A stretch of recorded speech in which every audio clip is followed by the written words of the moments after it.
What's poppin', people? It's Dante. Welcome to my online course, Mastering Layering in Street Photography, an embodied approach to composition, light, and working the scene. Layering is a way of seeing. Layering is not a trick, it's not a rule, it's not an add-on. Layering is, simply put, a way of being present, where presence and layering will allow your photographs to have more depth. And so, as you can see, when looking at this photograph that I made in Jericho, your eye is being carried from the foreground to the middle ground and the background of the frame. And so my secret on how I made that particular picture and how I've made all of these different images that you're going to see in the photographs that I sort of present to you in these lectures is that photography has nothing to do with photography. Right? Photography has everything to do with how you engage with humanity out there in the open world, on the front lines of life. And as you can see in this behind the scenes photograph, in this little Instax print, I am actually seated behind the two men that were subjects of that previous frame. Meaning, when I go out there and explore, I go out there and have an adventure first, right? Where I am a human being and a photographer second. You know, I don't necessarily like to go out there and put on my photography hat and wipe my lens down and go out there to tell visual stories and take my photography so seriously, but I'm genuinely just curious about humanity. I'm completely detached from me making anything, and I think this is critical when it comes to my philosophy on how I approach layering in street photography, where photography is not about gear, settings, tricks, or attention. Simply put, your legs and your gut, these are your best tools, right? The camera is just an extension of your body, and the physical positioning of your body is ultimately what is within your photograph, right? And so how the hell do you make a layered photograph? And so this very simple idea I want to sort of share with you as a foundational principle about composition and really what I believe to be the art of photography. And so you are responsible for where you position your physical body in relationship to the subject, the background, and when you press the shutter. This really is the foundation of photography, and especially in street photography, it's very important for you to understand this thing, because you don't want to be out there caught up in your brain, caught up in your mind, looking and hunting, trying to chase moments. But with layering, you kind of want to unwind, go slow, and build photographs. Let yourself stay inside of scenes, be patient, and allow these frames to reveal themselves to you. Where this course, it's not going to be quick. I'm not going to give you shortcuts or promise instant results, but through repetition and going out there and practicing, you will ultimately improve your photography. And so no amount of understanding or theoretical jargon will help you. And so recognize that before we dive into future lectures.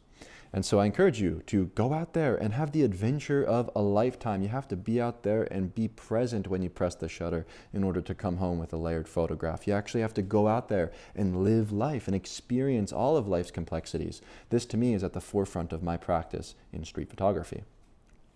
And so what layering is not?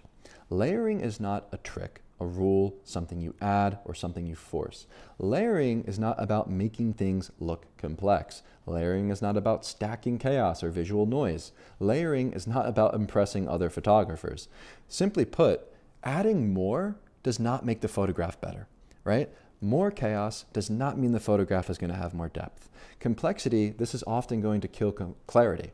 And so layering is not about rules. It's not about the rule of thirds or leading lines or visual gimmicks. These things don't create life in your frames. But what layering is structure. It's placing things together. When you look at the root of the word composition in Latin, it derives from this idea that you are simply placing things together, right? So you want to have an intentional background, of purposeful foreground, and these kind of clear relationships throughout your frame. Layering is the glue, it's the structure of your frame. And so layering, it's intuitive composition guided by your instincts. And so you don't want to be caught up in your mind, but you want to be responding to your gut. And so layering is the synthesis of content, form, and light, where light will hold these different elements together in your frame. Layering is foreground, middle ground, and background working together in harmony. Layering is actually about removing distractions, not adding more. Okay, so remove instead of add. The fewer elements, the better the placement, and the more distractions that you remove, the more your photography will actually improve when using the layering technique. And so think more critically about how you can remove the superfluous from your frames and add the things that are actually impactful. And so photography is physical. It's not theoretical. The positioning of your body, the feet and the movement, your walking pattern, these things are going to create structure in your frames. Where photography is a visual game and a physical pleasure, meaning when you're out there in the world, of course you're looking at life, of course you're present and engaging with the visual nature of life, recognizing the patterns of people and the way the light falls, but it's also a very physical act, photography. Photography is a physical pleasure of being in an embodied reality, enjoying the sights, the sounds, the smells of the street, really being present and being there when you press the shutter and moving your body left, moving your body right, dropping low in order to influence these kind of compositions that you make.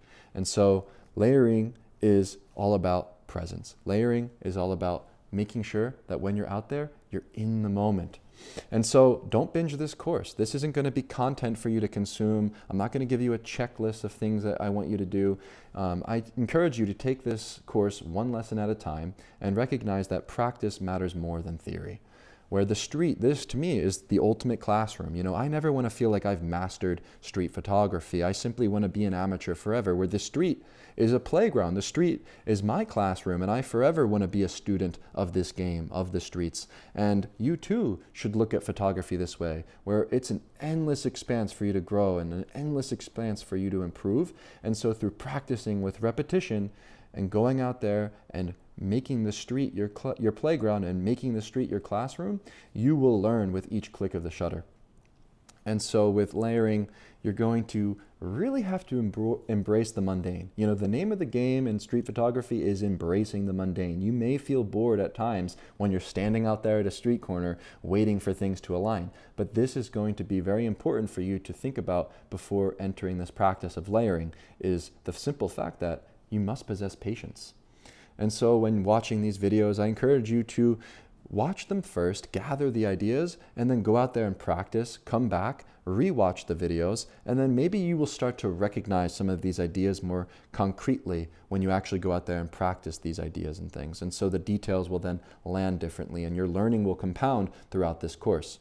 And so a real simple practical suggestion is to detach from the outcome. Don't measure your progress by single photos, but recognize that layering is a practice. Layering is something that requires you to go out there with consistency, where firstly, your seeing will improve. You'll start to notice things more. Next, you'll start to become more patient and your waiting will improve.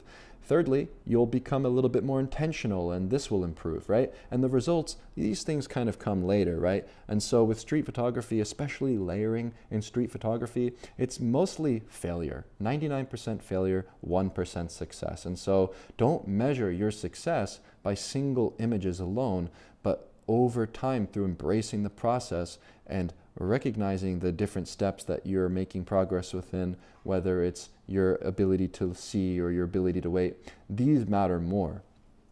And so use this course as a companion.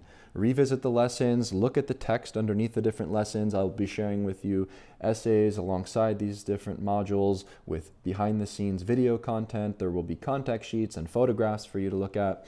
And so use the course as a companion on your journey of learning layering.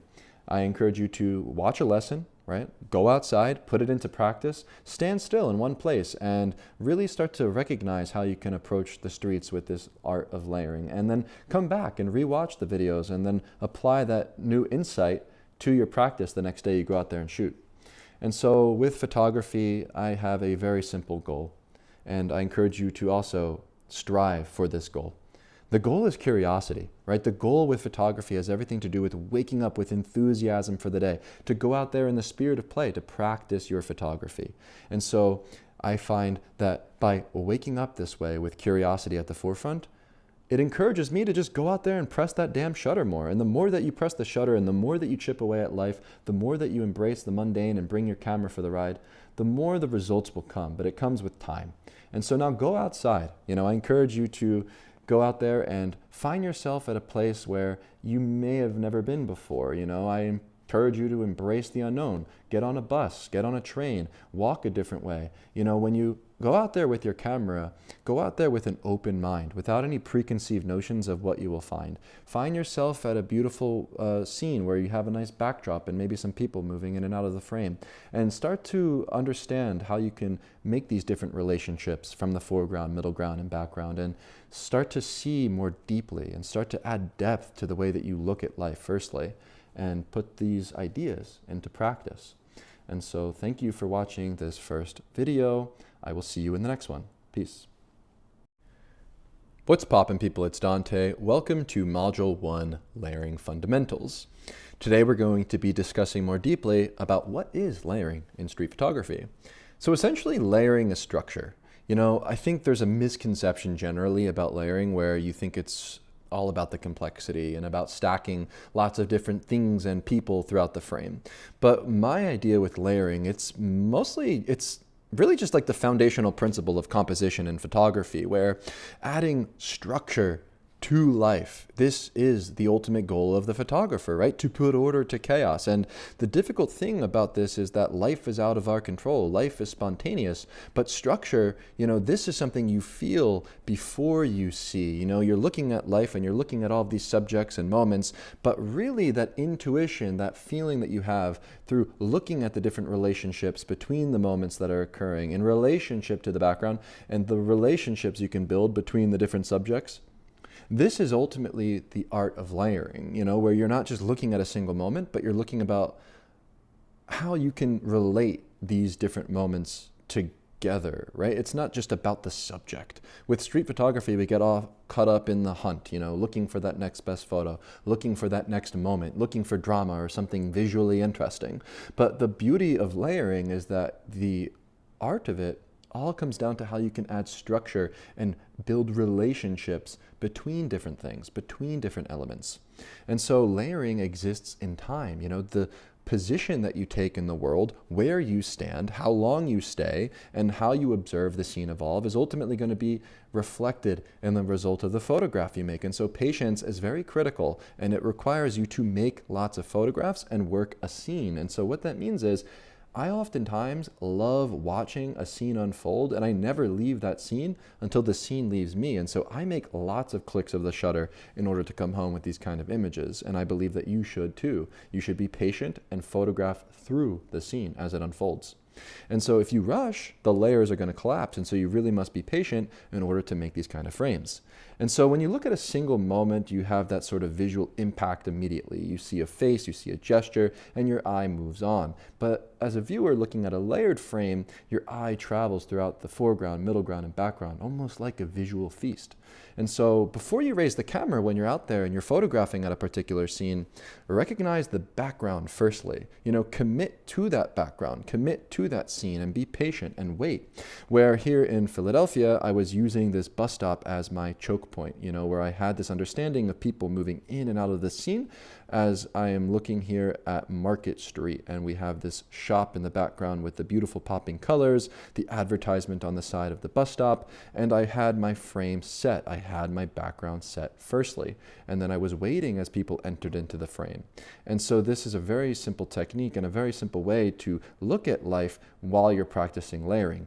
Build the background firstly, build the structure of your frame, and wait for the puzzle pieces to come through into your picture.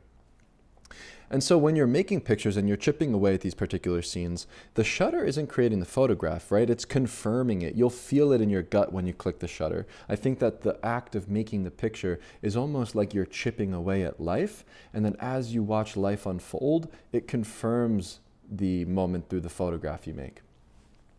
And so structure is very much the foundation of layering. And so I think it's more important to focus on the structure and the composition of our frames over the spectacle of life itself, right? Where you really don't need anything dramatic going on to make a dynamic layered frame. I think that is one of the misconceptions, where you of course want content within your picture, but I think sometimes the most ordinary scenes are the most interesting visually, honestly. And so here we have a photograph I made in Penn's Landing at the carnival of a woman waiting inside of a ticket booth, working and tired with her hand on her face in a sort of somber, maybe tired gesture in relationship to the energetic sort of Ferris wheel that is bright and full of vibrant colors in the background, right? This was a very simple, mundane moment, but by putting structure to the frame, I was able to create impact through layering in this composition.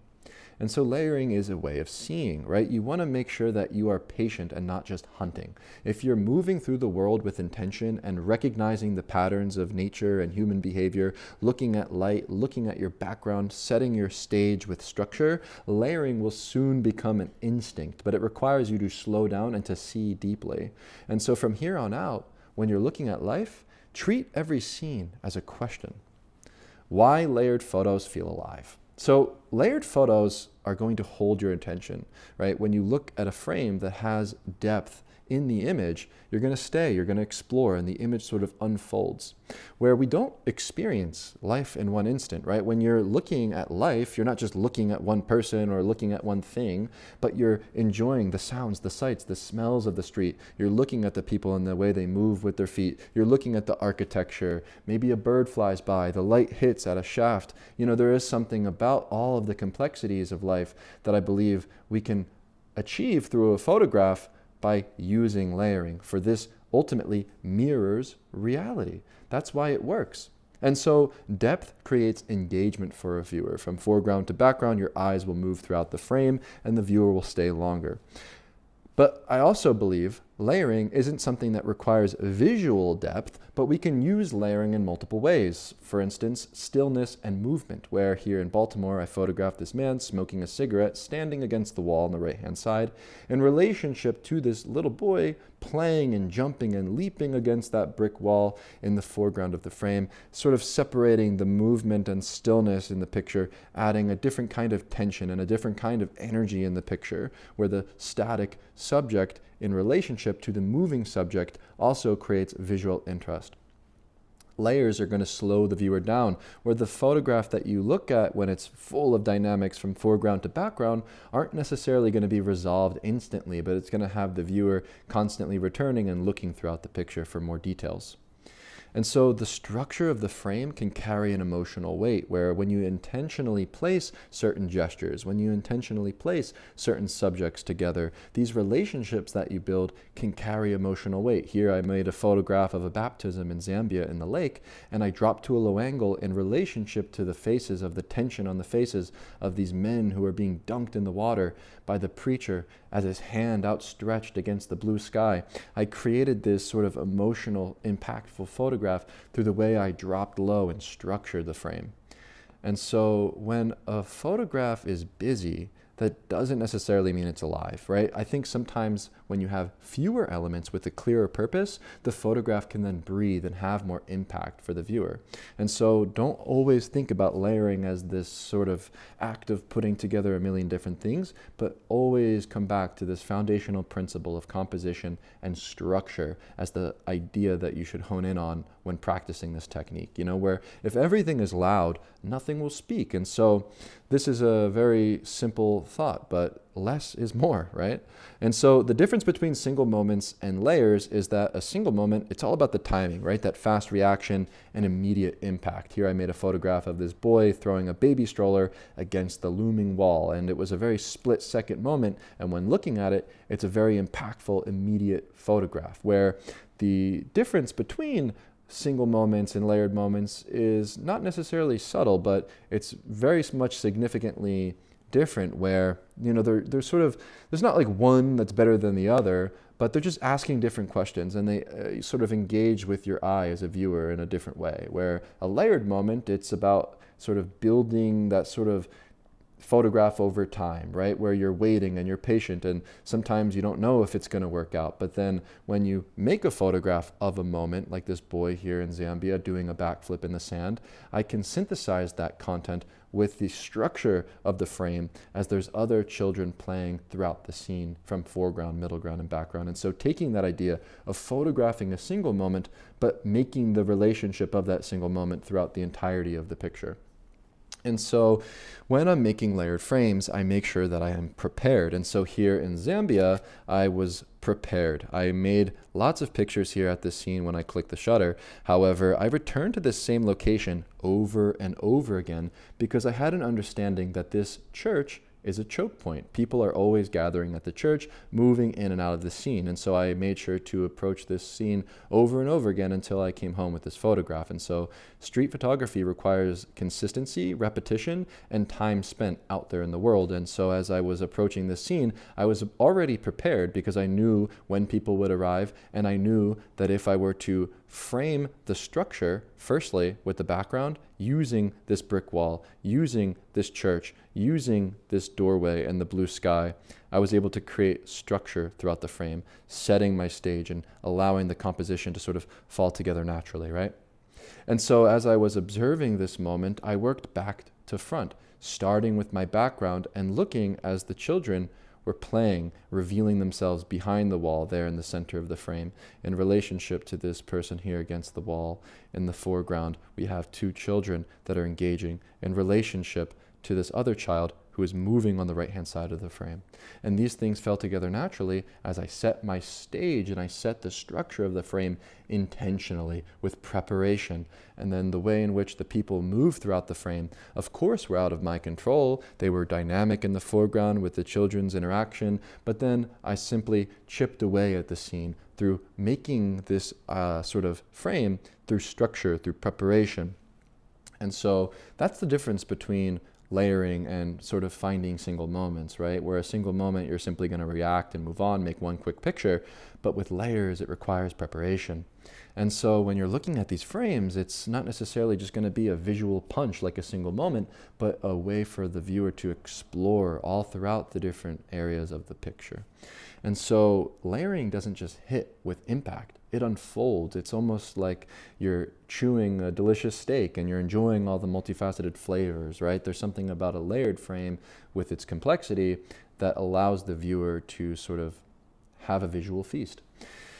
So sometimes when you're looking at a scene, you'll see a strong background, you'll see light, but sometimes there might be something that's signaling you to slow down, where you're going to have to put together a frame that actually relates these different things. Sometimes you might have good light, sometimes you might have a strong subject, but sometimes you might lack one of those things. Sometimes you might not have a great background, but you have a great moment.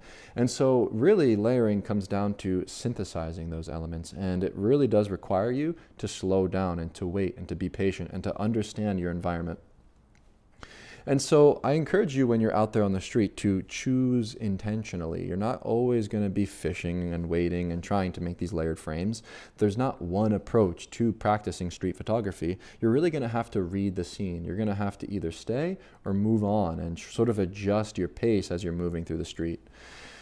And so there are three foundational principles and ideas, the 3 P's of layering, that I want to sort of just teach you here as we go through these slides, as I believe these are some of the most important traits that you must possess when practicing layering.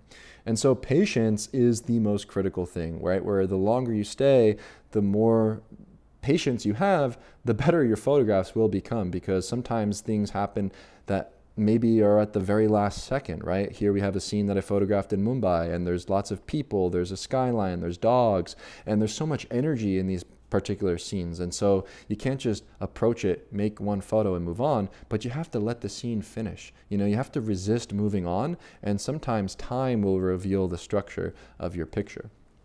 And so with presence, I believe presence is so important. You really have to be there. You have to be there and be prepared to press the shutter, mentally sharp, watching movement, noticing light, feeling the rhythm, and really just being in the moment. So 0 distractions, leave your phone at home. You really want to engage your senses and be in the moment when you're on the street.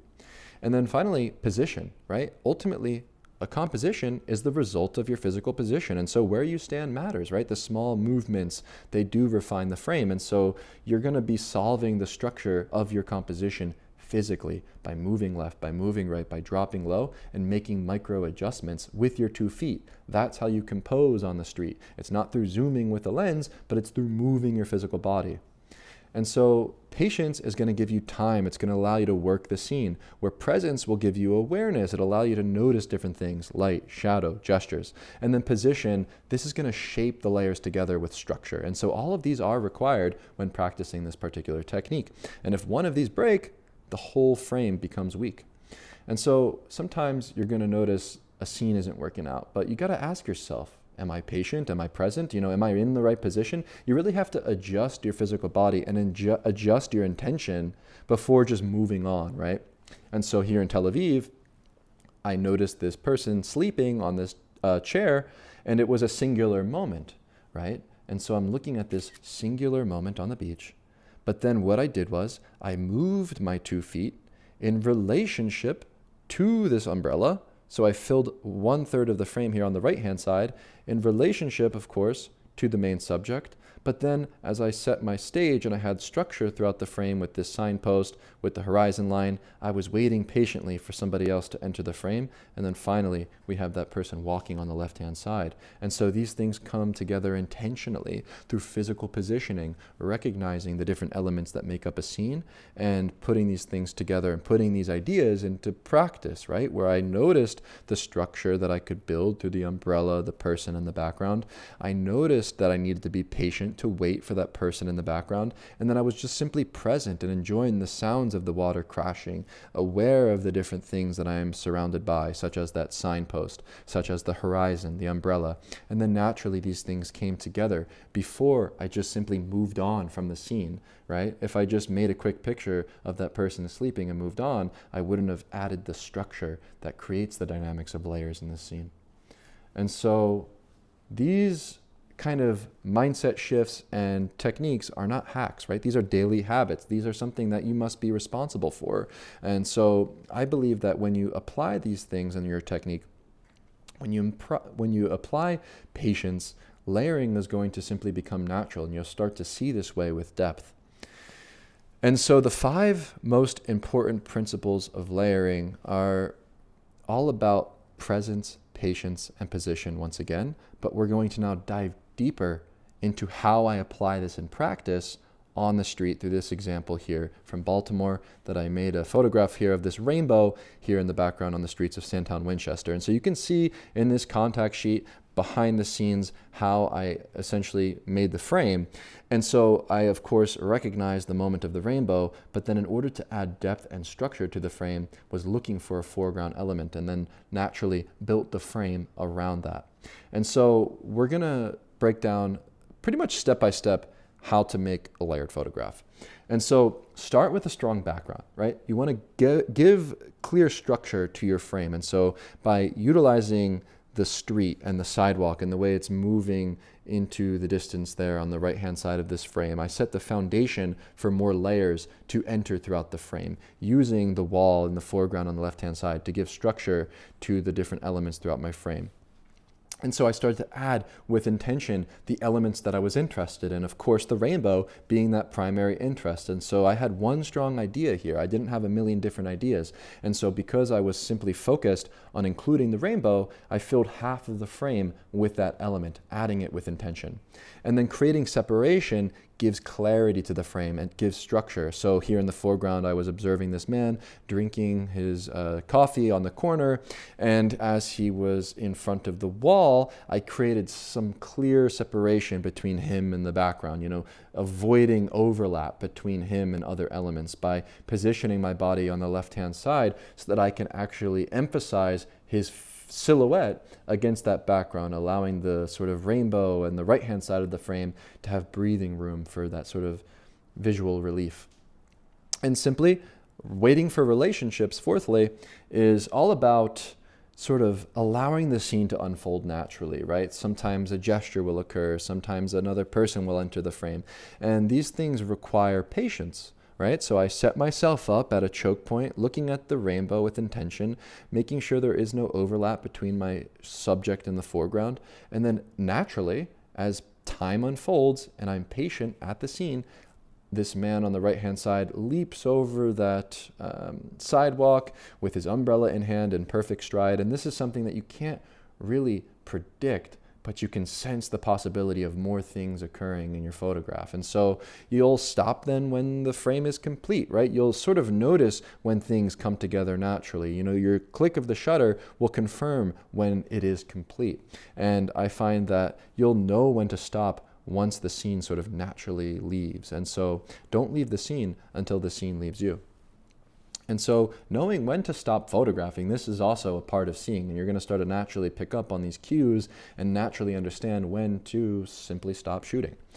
And so when these principles work together, you're going to realize that the background is enabling layers, the separation, it's giving clarity to the frame. And by waiting, you're going to build meaning. Other relationships will unfold naturally between the foreground, middle ground, and the background. And by stopping, right, and knowing when the scene's done, you'll start to build that discipline of recognizing the ways in which life unfolds in its spontaneous nature. And so with that, we're going to move on to the next module, module number 2. Thank you for watching today's video, and I will see you in the next one. What's poppin', people? It's Dante. Welcome to module 2, foreground, middle ground, background. Today, I will be explaining to you these 3 spatial zones that are critical for layering in street photography. And so we'll be starting off with an example of a photograph that I made in Zambia, Africa, looking at the background firstly as the foundation that sets the stage, where the light, shape, and mood of the frame comes together from this structure. And so I set my stage simply looking at all of these beautiful lines and looking at all of the beautiful shapes, but not necessarily setting my body in this place because of those lines and frames, but because I was interested in the moment firstly. You know, I'm looking at life and I'm looking at all of its complexities from the foreground, middle ground, and background. But when I see a moment and I see this boy here with that shadow play against the wall, I must then solve the visual puzzle of setting the stage and setting the frame. And so I drop to a low angle to separate the tree, to separate the bushes, to separate the building from the background and the sky in the frame. And so the way in which I start off making a photograph typically comes from a recognition of a moment, but then I always make sure to set the stage, to set the background in relationship to the other things going on in the frame. And so the middle ground is going to tell the story, right? This is the main subject, the human presence, the emotional center of the frame, and this belongs in that space. The foreground is going to add depth. It's going to pull the viewer in. It's going to frame the scene. And so essentially with this foreground element, I included the gesture of the hand against the sky there, and the hand is holding a stick in relationship to that small pole on the right-hand side in the background of the frame. A very simple yet intentional decision to add visual interest in this picture. And so the foreground, middle ground, and background work together seamlessly, as the background is the structure, the middle ground gives meaning, and the foreground gives depth. And these relationships that you build, they do matter, and these are the foundational principles that hold together a layered frame. It's synthesizing these elements and synthesizing these spatial zones.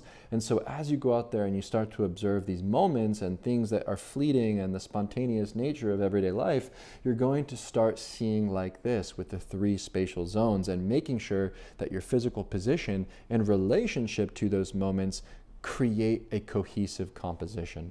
And so these elements of foreground, middle ground, and background are not always required. This is not a checklist where you always need to make sure you tick off a box that says that you have a foreground, you have a middle ground, you have a background. The point of using this technique of layering is to create clarity. It's not to add complexity. And so recognize that these 3 spatial zones are simply options. They're not rules. And so how to see spatially? Essentially, when I'm out there on the street, I always ask myself, what is my background, right? And then where will the subjects live? Is the foreground helpful, right? These simple questions are important to consider. You know, build the frame. Don't just react quickly. And so essentially with this frame, I'll show you exactly how I sort of saw the world in front of me spatially. And so in this photograph, we have some fishermen and a dog at the lake in Zambia, Africa. And the first thing that drew me in, of course, was this dog. But in order to see with depth and add clarity to that moment of the dog, I needed to make sure my physical positioning dropped to a low angle to separate the sky and the horizon line from the dog there in the foreground. And so I essentially dropped to a low angle to separate the dog from the background. And then as I separated the dog from the background, very naturally, I positioned it in the foreground in relationship to the other things happening in the frame, from these people on the boats to the reflection in the water. But really simply put, when I see life and I'm looking at life spatially, I'm analyzing everything from back to front. I see the moment, but then I think about how I can create separation from that moment and the background. And so by dropping low and separating the dog from the lake in the background, everything else fell together naturally. And so photography, and especially composition, it's physical. And so find the background first. Stop chasing people. With layering, you're going to have to flip the habit of always looking for a character, a moment, a gesture, and you're going to have to start building a stage and allowing the actors to arrive later.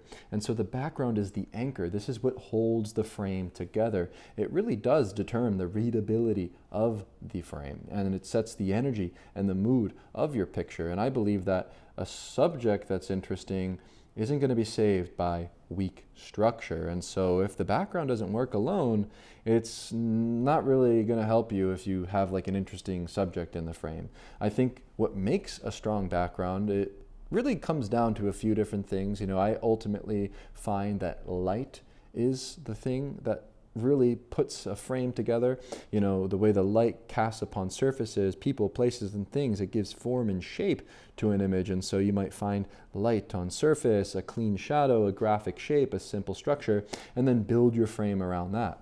And so you need to commit to a background, you know, choose the frame, choose the height and your physical positioning, and then stay and be patient. You really got to either commit or move on.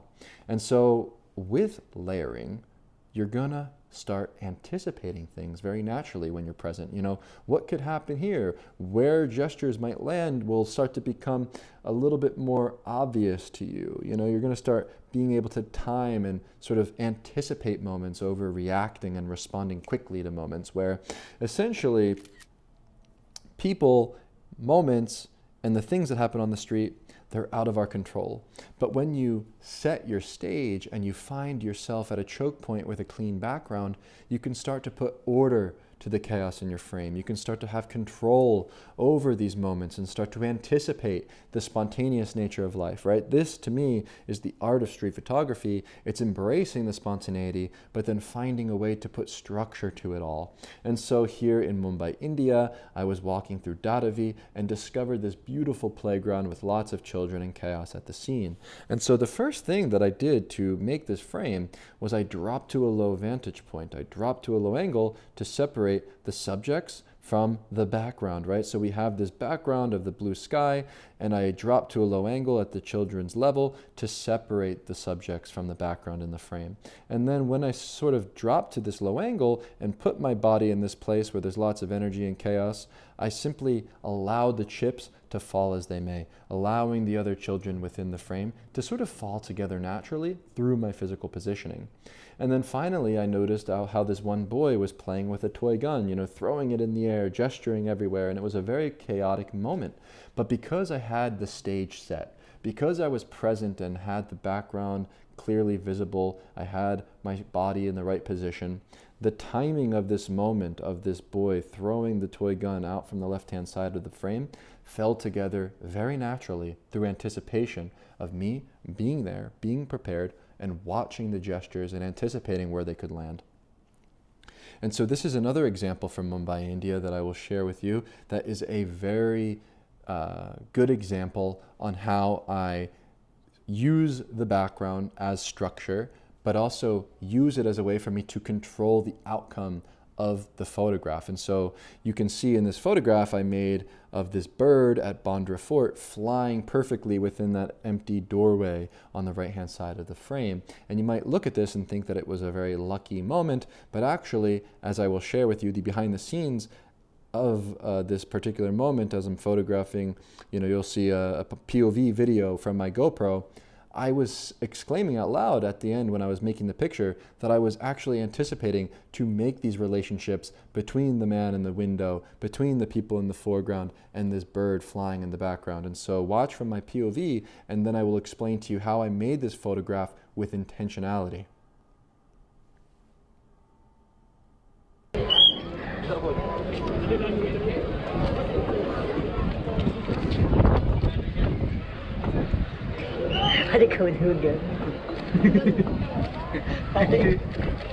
Yes, yes, yes, yes. The bird, the bird, the bird, the bird. You know, the bird, the bird, the bird.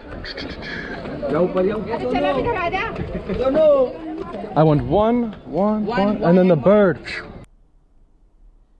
And so you could hear me explaining to those boys that were watching me photograph, I'm looking for 1, 2, 3 and the bird, right? I was looking for the bird, of course, in my frame. I had this sort of idea that this could occur by watching the patterns of nature, looking at the way the light falls, looking at the way the birds are flying around this sort of area in Bandra Fort. And then being patient and being observant, paid off, because ultimately I believe you can make any photograph of your dreams. These things that seem lucky, I believe you can essentially force your luck in these situations. And so the way in which I made this frame with intentionality is by setting the structure of the frame around the background. And so a lot of the times I find an anchor, something that sort of makes it so I just stay still in that sort of like same physical position as I watch life unfold. And so the thing that I did was I set my sort of anchor point around this window on the left-hand side of the frame, watching as that man was standing within the window of that frame and creating this sort of clear separation between that man and the window frame. And so as I sort of set my body in relationship to that man in the window, the structure of the framing came together naturally around that man. And so now we have these sort of simple, elegant geometric shapes using the structure of this fort, using the doorway as an open space to allow the bird to fly into its exact place against that blue background. And then I was watching as the people were gesturing over and over again, walking to the entryway of this doorway, and I was waiting and anticipating these different things. And so we plugged the foreground in, relationship to the background of this bird flying into the frame, filling the frame with visual interest from foreground, middle ground to background. But it all came through me anticipating, right? Not simply reacting, through setting my stage. And by setting my stage and setting the background and the structure, I was able to force my control over the spontaneous nature of life. And so when you're making layered photos, you want to chase less and be more patient, because this is going to allow you to have more control over the chaotic nature of life, right? And so this matters because if you're able to sort of practice this technique, you can apply it everywhere in the street, whether you're in Mumbai or your hometown. These kind of ways in which you work with layering become a repeatable practice where you can have this sort of result that you're looking for over and over again through repetition. But it all comes through recognizing the power of setting the structure of your background firstly, and then allowing the control to occur very naturally, but it's through your physical positioning. And so use the background as the stage, right? It's not just a backdrop, it's a defined space, right? Where you put 4 corners around this space, and everything outside of those 4 corners is superfluous. And so you want to remove the distractions and allow the action to happen inside that frame. So when you create the stage and you have this sort of defined space, your background, your structure, it's going to create control. And so with control, you can then actually work with layers and you can start to put things together from foreground, middle ground to background. And so when you're out there in the world, look for a structure, look for a choke point, a place where you can find the potential for a frame. For instance, here in Mexico City, I found this beautiful mural. I saw how people were moving in and out of the light and shadow play, and I was still for around 20 to 30 minutes waiting to make this frame. And so with this picture, the first thing that struck my interest was, of course, that beautiful popping color from the mural of that hand. And so I positioned my physical body in relationship to the mural. And of course, I was aware of the light and shadow play and the way that people could interact with it within my frame. And so I waited as somebody moved into the shadows, emerging from the light, revealing the hands of this man, pulling that cart into the frame in the foreground. And so we have a very simple frame from foreground to background between the man's hands holding that cart in relationship to the mural of the hands in the background. And so when you're at these scenes and you're anticipating things and you're watching life unfold naturally, just allow people to be themselves. You become a fly on the wall, and the structure that you impose through setting your stage will give you more control over these spontaneous moments that occur. And so here in my hometown, Philadelphia, I return to the same street over and over again to practice layering. And so one of the places that I return to very often is Market Street, and especially the bus stops. And so by returning to the same location, returning to the same place where you have the same stage, you have the same position, you have the same background, you're going to be able to practice with repetition and consistency to improve your act of layering. And so at these bus stops, there's always going to be different people. People are moving in and out of the frame. There's always going to be something new. There might be a nuance or a different kind of thing that changes throughout the frames by looking at the way people walk on the sidewalk or watching as people are waiting for the bus. And so by practicing in the same location with one stage, you will have repeatable results, but it comes through repetition once again by going to that same place and setting your stage from that same position and just watching how the different actors sort of emerge naturally into these situations. And so I encourage you to find a place near you where you can anticipate moments but also have a clear structure and a controlled background where you can actually practice this technique. And so it's important to know when to leave. You know, a lot of the time when you set your stage and you're making a frame, it might become dead after a while. And so it's important to leave intentionally, but not from boredom. You know, because sometimes, like I've been saying, it took me 20, 30 minutes to make a particular frame. And if you're simply bored, you know, embrace that boredom. Embrace the mundane nature of life, because to make a layered frame, it's going to require you to wait.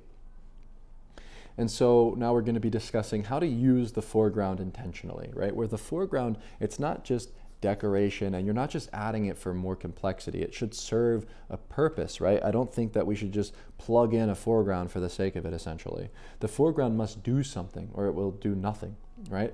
And so the foreground is going to add depth. It will anchor the frame and guide the eye throughout the foreground to the background. And so the point of a foreground is to support the stage, right? The point is to anchor the main subject in the center, in the foreground, in relationship to that beautiful structure of the background. And so it's going to require you to be intentional and to not just sloppily add an element in the foreground for the sake of things. And so the foreground, it's very physical. It's going to require you to get close. You know, I think the best photos are often the ones that are most close to the subject. And so by positioning your body close to a subject in the foreground, it's going to be a very physical act. And so here in Hanoi, Vietnam, I made the decision to get extremely close to the scene. You know, I was watching as these children were playing here along the lake. And the first decision that I made was by plugging this girl here on the right-hand side, taking up 1/3 of the frame. And so by filling that subject on the left-hand side, filling 1/3 of the frame, we have a visual and emotional impact of her gesture and the physical position that she is taking in the frame. And so by making the foreground impactful and filling the foreground with a strong gesture or a human emotional facial expression, you can drive the viewer's eye into the meat and potatoes of the frame, being these children here playing along the lake and simply allowing the other elements in the frame to fall together naturally. And so the background is just as important as the foreground. And I think that with photography, and especially street photography, where everything is out of our control and there's so much spontaneity, it's really important for you to be able to anticipate these different moments and different things and recognize in the moment whether or not you need to get closer or you need to include a foreground or whether or not a foreground would be distracting. And so when you look at these three spatial zones, recognize which element or which person in the frame can give impact to create depth in the image. Here is a perfect example of that. Using these children in Mumbai, I created a very quiet foreground of this boy's eye. As you can see in the frame, I filled the left-hand side of the picture with the eye of this boy, and the rest of the frame kind of just falls together naturally in relationship to the other sort of foreground elements. And that's due to the fact that I'm aware of a foreground being something that elevates your frame, where the foreground and the way that it draws your eye in is something that doesn't need to be so obvious. It doesn't need to shout, but it can be a very quiet and elegant moment, such as this boy's eye being revealed in a small sliver of the frame. And I believe that less is often better. I think that a lot of the times we try to overcomplicate things when we're practicing layering, and it's important to know when to skip certain elements within your frame. And so having the restraint to sort of remove distracting elements is also a very critical component of the act of layering. And so some common foreground mistakes is adding too much, overlapping subjects that have no separation, or even just including something in a frame that doesn't serve purpose in the picture. If it's not important in the story you're trying to tell, just don't include it, right? And so what I try to think about a lot of the time when including a foreground is, how can I synthesize the foreground with the background? How can I make sure that that foreground element is clearly visible within my frame? And so as I was making this picture here in Zambia, Africa, I was aware of the beautiful rainbow, right? We just had some rain, a rainbow appeared, and of course I was chasing that rainbow and trying to find something from nothing, really. I mean, there wasn't much going on. But then I approached this house and I saw this woman and I saw her dog. I saw her home, and I had the idea of dropping low to create an impactful foreground using this dog in the bottom half of the frame. And so in order for me to give emphasis to that gesture of the dog looking back towards you in this photograph, I had to drop to the angle of the dog to clearly separate it from the rest of what's going on around it, from the grass, from the tree, from the plants, and from the house, and all these other different things, right? And so the physical positioning that you take when making a frame is the most important part of creating a composition. And so in order to make an impactful foreground, I needed to drop low to separate that element from the background. The discipline of intention is all about making sure that you're not trying to force it. I think that with foregrounds and trying to include these things that add visual interest or draw the viewer's eye in, it should be something that happens naturally, where at this scene in Mumbai, these men were gathering blocks and putting things on a truck. And as it was occurring, I was watching the hand gestures, and I noticed how some of them entered the foreground, some of them entered the background. There was a different dynamic here at the scene that called for me to plug that hand in the foreground. But it wasn't something that I had to force. It kind of happened naturally through the way that this sort of scene unfolded. And so when we balance these three layers together from foreground, middle ground, and background, we create harmony. Where balance, this is the goal. It's not to just maximize layers for the sake of making a photograph with more layers, but it's about creating harmony throughout the frame. It's about creating structure that feels calm, that's easy to read, that's pleasant for the viewer's eyes.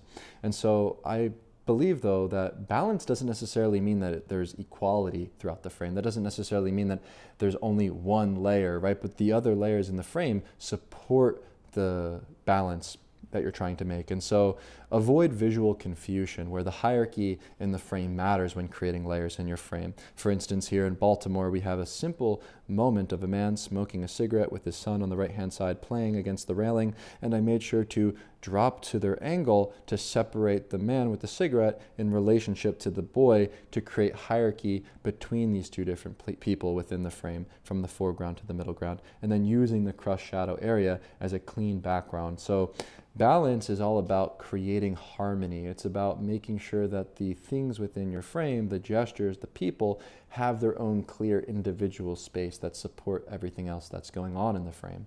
And so let one layer lead. A lot of the time it could be the foreground. I think that with a moment that's happening in front of you, it's oftentimes happening right there smack in front of you. And so here in Shafat refugee camp in East Jerusalem, I used this man with the watermelon, that clear gesture of him playing with the watermelon, as that strong foreground element that leads the viewer in. And then finally your eye sort of gets a little bit more interested in the frame and moves to the background, to the middle ground, to the shadows and light.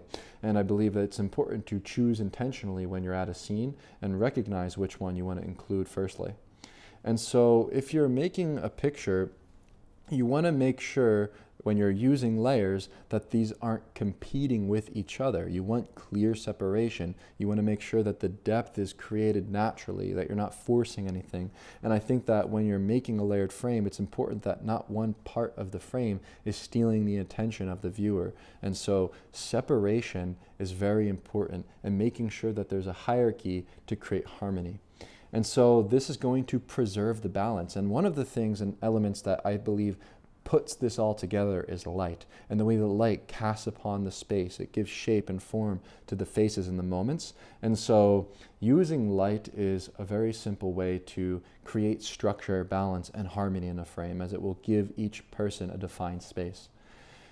And so it's also very important to simplify to restore balance, where here in Baltimore, I was photographing this child playing in a tree and made the compositional decision of separating the face of that girl smiling on the left-hand side in relationship to the legs of that girl playing on the right-hand side. And I simply reduced all of the clutter in the frame and emphasized and focused only on that moment that mattered most. So it's really important to simplify the composition and to create hierarchy and balance and harmony throughout the different planes within your frame.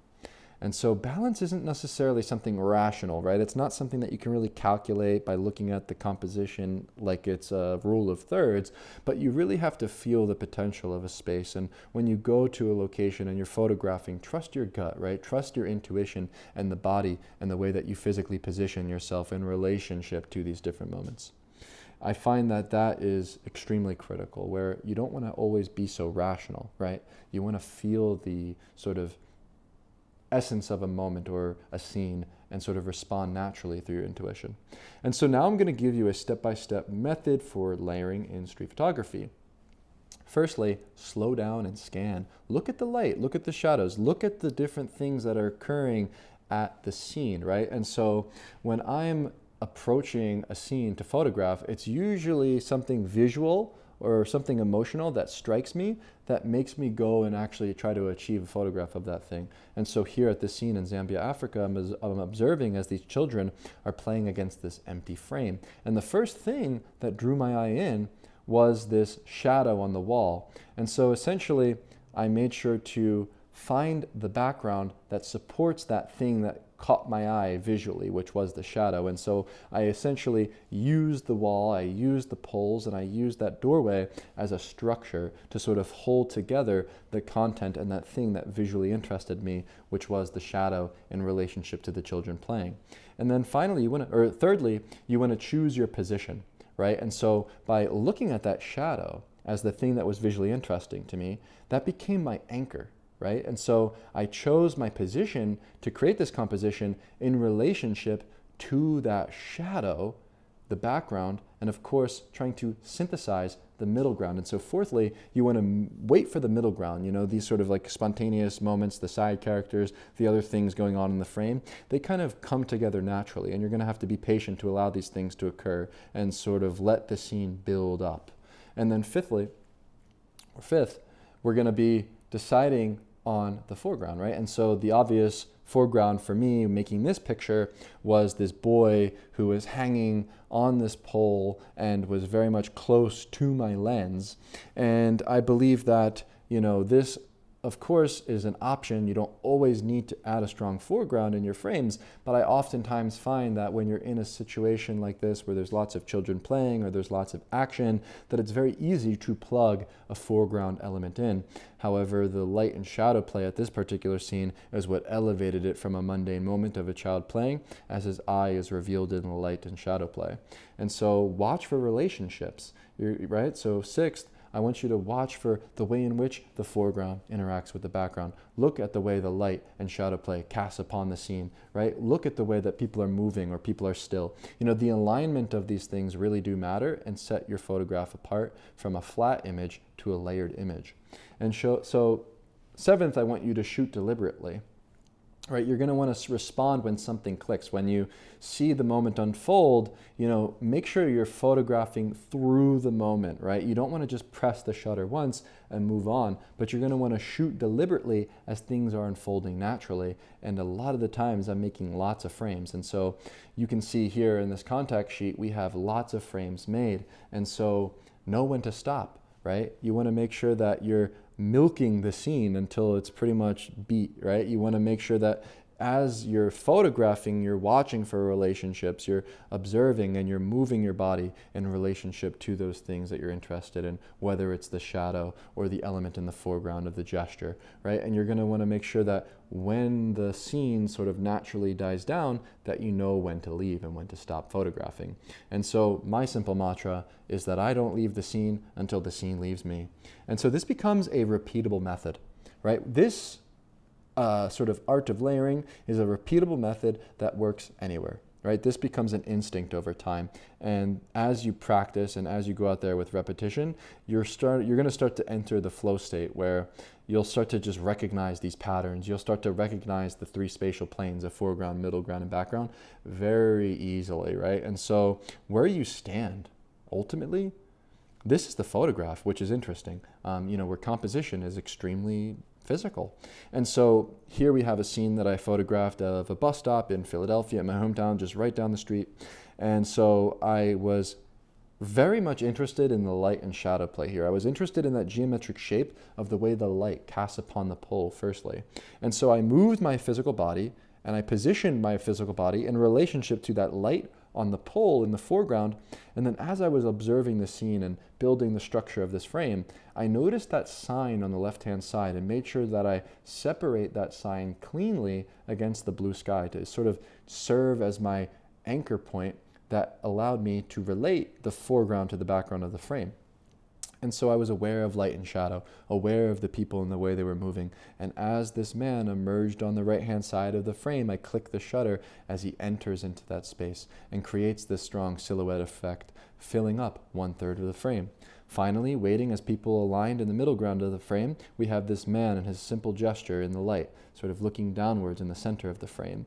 And the structure of the frame came together naturally, but it came through my physical positioning, through me recognizing something visually that was interesting, being the light, and then positioning myself in relationship to the light and the background, and then everything else kind of builds around that structure. So it's possible for you to repeat this method and repeat this way of seeing anywhere in the streets, anywhere in the world. And I encourage you to recognize that. And it really does just come down to practice and repetition to achieve this in a photograph.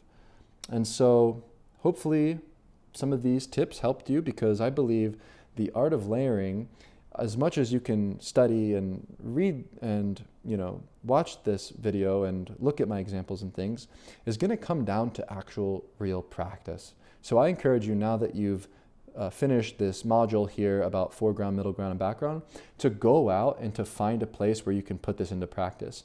Find a clean background. Find yourself at a choke point where you can use a background as structure, where you can impose order in your frame, and sort of play with this idea of seeing with depth, and play with this idea of working with patience and working with intentionality, where you can put order to the spontaneous nature of life. If you set your background firstly and you work within those limitations at that space and you're patient, it can pay off, right? You may get bored, it may seem mundane and repetitive, but if you're looking to do this kind of thing, you got to go out there with consistency and actually put these ideas into practice. And so that's my encouragement to you at the end of this lecture.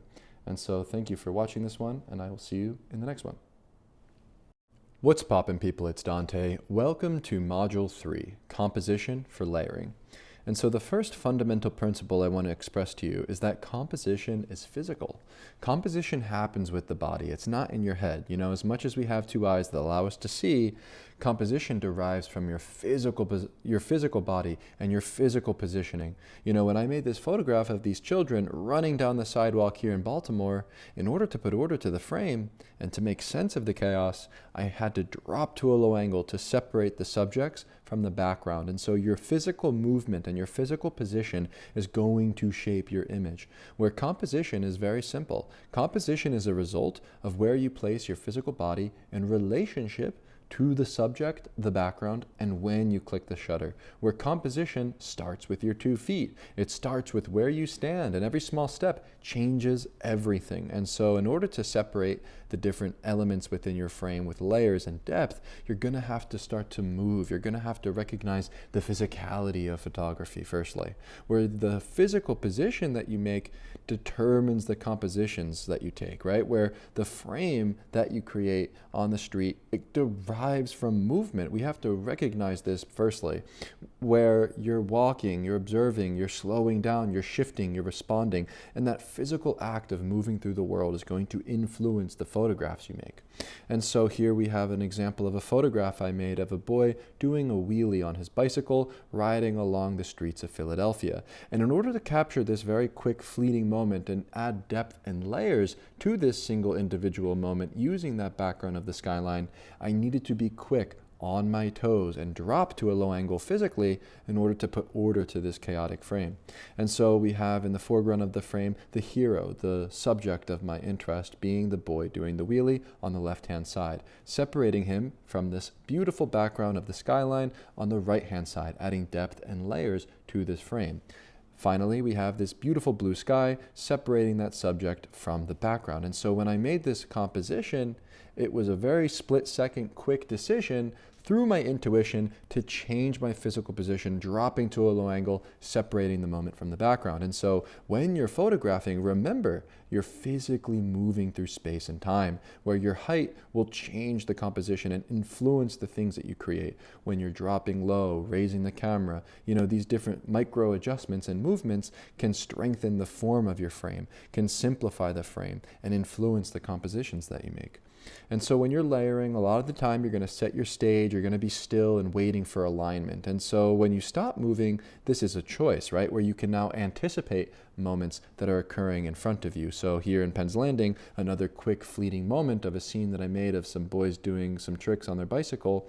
And I simply found myself at a position anticipating this composition by looking at the light, observing the way the light interacts with the space that I'm photographing, and then waiting for the silhouette to enter the foreground in relationship to the scattered light and shadow in the middle ground. And then thirdly, in the background, that final subject riding his bike alongside the frame. And so by being still, I was able to wait for the alignment of the light and shadow play in relationship to these boys moving quickly throughout the frame. And so waiting is how alignment happens.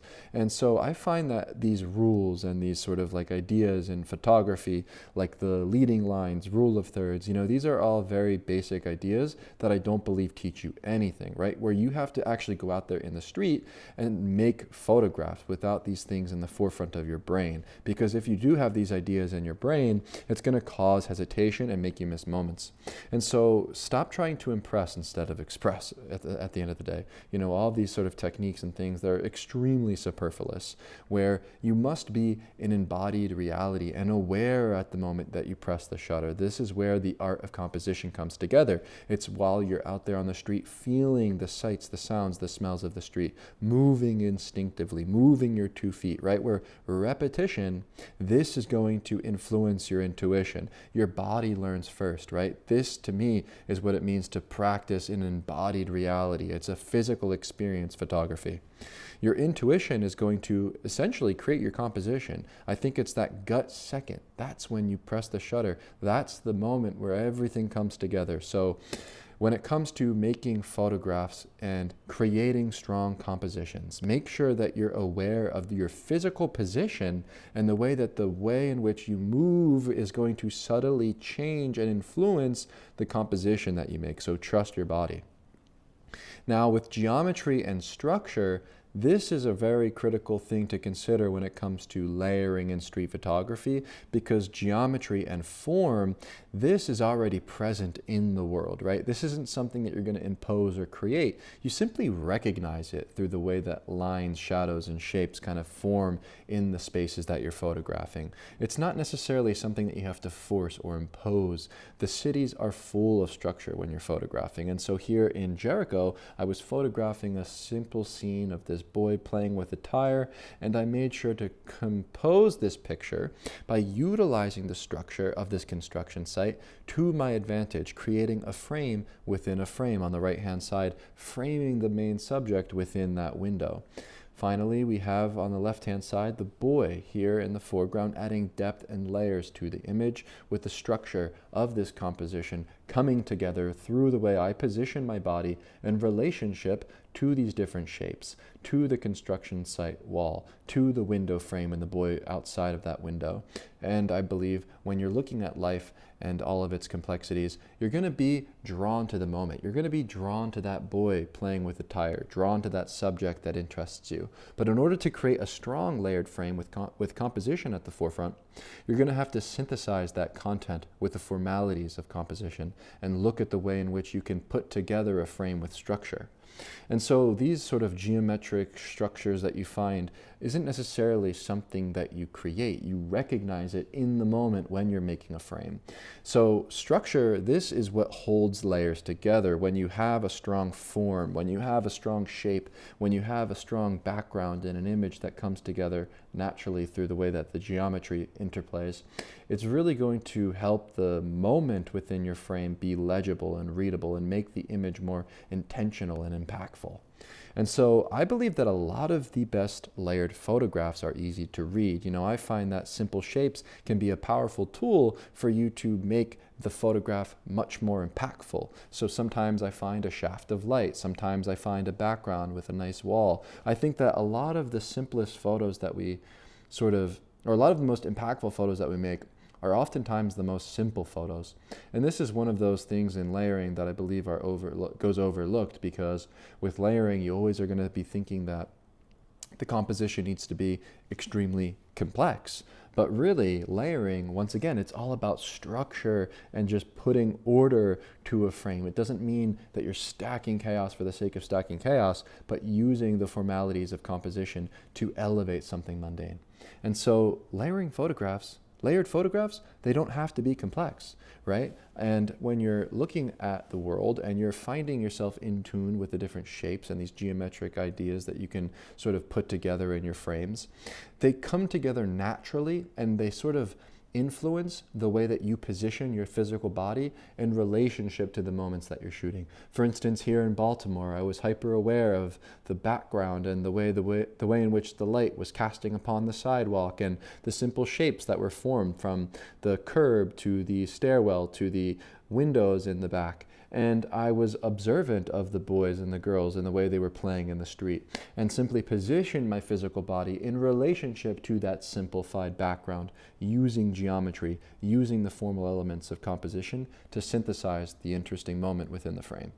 And so structure is going to support humanity in your frame. It doesn't need to be cold or rigid when you're making a composition. You're not out there putting together a frame with the rule of thirds in mind, but you're responding to your instincts and putting together structure with what you find. I believe that sometimes when you're making a picture, you might put a little bit too much emphasis in composition, or you might put a little bit too much emphasis in the moment. But the key thing that we need to hone in on when practicing layering, and especially within our ability to create composition, is synthesizing these two things and having balance and harmony between these elements in our frame to create breathing space and to allow the emotional depth of humanity be elevated within our frame, where the structure of the frame supports humanity in the frames that we create. And so I believe that really photography, as much as we can discuss composition, I believe has nothing to do with photography. Photography has everything to do with the way in which you engage with humanity. And so the photograph that you make is a reflection of the way that you interact with public space. And so I encourage you to think more critically about how you engage with people, how you engage with the streets, how open you are and how present you are, as opposed to all of the things that you can sort of come up with in terms of like complex compositional ideas and using reflections and lines and shapes. And so don't name these rules. Simply train your eye to observe, right? When you're out there in the world, make sure that you're honing in on pattern recognition, right? Where you start to observe at certain times of the day where the light falls upon a certain space.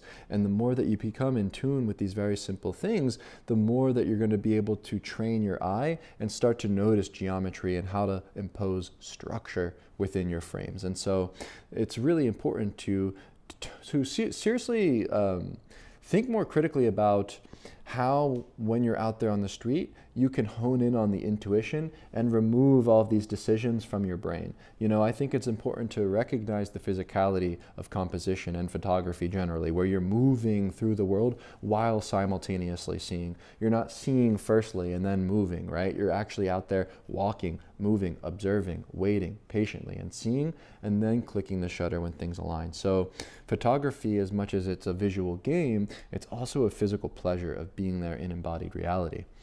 And so when it comes to intuition versus control and composition, we want to find harmony and balance between our instincts and our rational mind. And so the tension of making a picture on the street derives through order and chaos, and trying to find that fine line between the two, where sometimes too much control can create a stiff composition.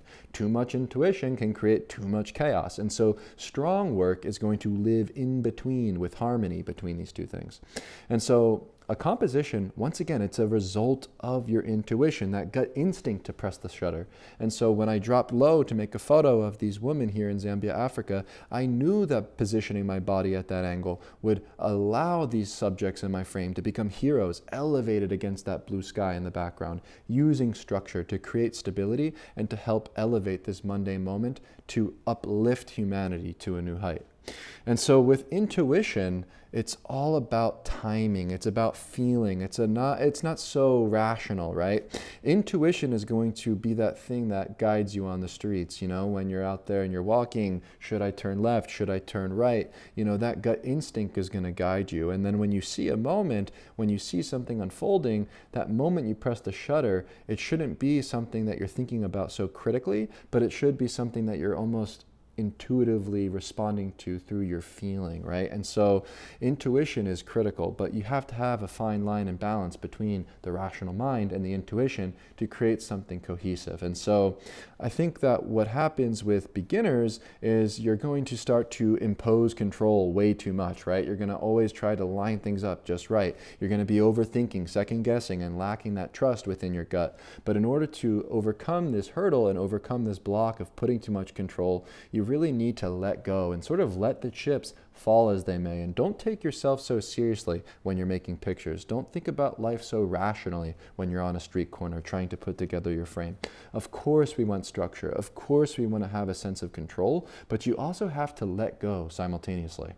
And so intuition needs structure, because without structure, you're going to not be able to contain the chaos within your frame. And so when you're prepared, it's going to allow you to move more intuitively and respond more quickly. And so with intuition, you really need to practice with repetition, because with intuition, the only way to train your body and your mind to respond quickly is through putting in the reps more. And so the more that you photograph, the more this kind of spontaneous luck in street photography, if you want to call it that, becomes repeatable.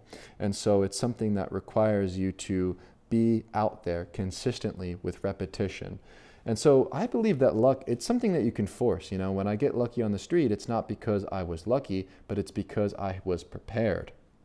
And so with control, I find that it's important to sort of build your structure firstly, right? And so when I'm at a scene and I'm looking at a moment, for instance, here in Zambia, we have a graduation scene. I was very much aware of the moment, of course, and all these people that were gathered singing as they're partaking in their graduation. However, in order to create order to the frame, I needed to build structure firstly. I needed to understand where I should position my physical body to control the sort of structure of the frame, right? And so basically at this moment, I made sure to center the hero in my frame in the center of the composition in relationship to the beautiful light and wall there in the background of this school. And so I wasn't necessarily controlling the gestures of this picture. I was simply controlling the structure of where I placed the four corners within the frame and allowing the gestures and the moments to spontaneously occur and allow it to unfold naturally. And so everything comes together naturally through instinct. You really can't impose your instinct. It's something that is very natural and primal. And I find that having that rational ability to put structure to a frame is critical, but it's also much more important to have the intuition that comes from the instincts to click the shutter at the decisive moment. And so when it comes to layering, we're going to be spending lots of time working the scene, making lots of pictures at a particular space or a particular place. And so trust is earned, right? Sometimes I've spent hours at a scene, looping around the fountain here in my hometown, trying to make a photo of a rainbow in the fountain. Here in Mumbai, India, walking along these sort of outskirts of this slum in Bandra, walking along the railroad, getting to know the locals, taking pictures of people, talking with people, laughing with people, playing with people. And through watching and waiting and observing and interacting, trust is earned. And through that experience builds confidence. And through confidence, I get closer with courage. And the closer I get, the better I am at making a photograph that's impactful with a strong composition. And so it's important when shooting to essentially go out there with a very open mind, right? You want to be able to go forward into the unknown without any preconceived notions of what you will find. You have to really be in the flow when you're making photos, where you kind of have to let go. You kind of have to make sure that when you're at a scene that you're not thinking so much rationally, because all of this decision fatigue, it's going to inhibit your ability to put together the composition in the first place. And so when it comes to making strong compositions, I believe it's extremely important to fill the frame. And so you'll hear this notion in street photography often about filling the frame, but I want to also make sure that you understand that filling the frame, it doesn't necessarily just mean crowding the picture with unlimited things, but it's all about eliminating dead space and filling the different areas of your frame with visual interest, strengthening the relationships between the foreground, middle ground, and background. And so the fewer distractions, the stronger the photograph. Very simply put, filling the frame is actually removing more from the frame. And so with proximity, you can create intensity. The closer you get, the easier it will be for you to fill the frame. And so here on the streets of Philadelphia, I was photographing these Jewish men on Shabbat Friday. And as they were partaking in their ritual, I got extremely close to this man in the foreground as he's looking back towards me, filling 1/3 of the frame, creating visual and emotional impact and interest simply due to the fact that I am physically closer to the subject. And so by observing that person in the foreground in relationship to the moment on the right-hand side in the background, it was very easy for me to fill the frame with a simple 1-2 layered system from left to right.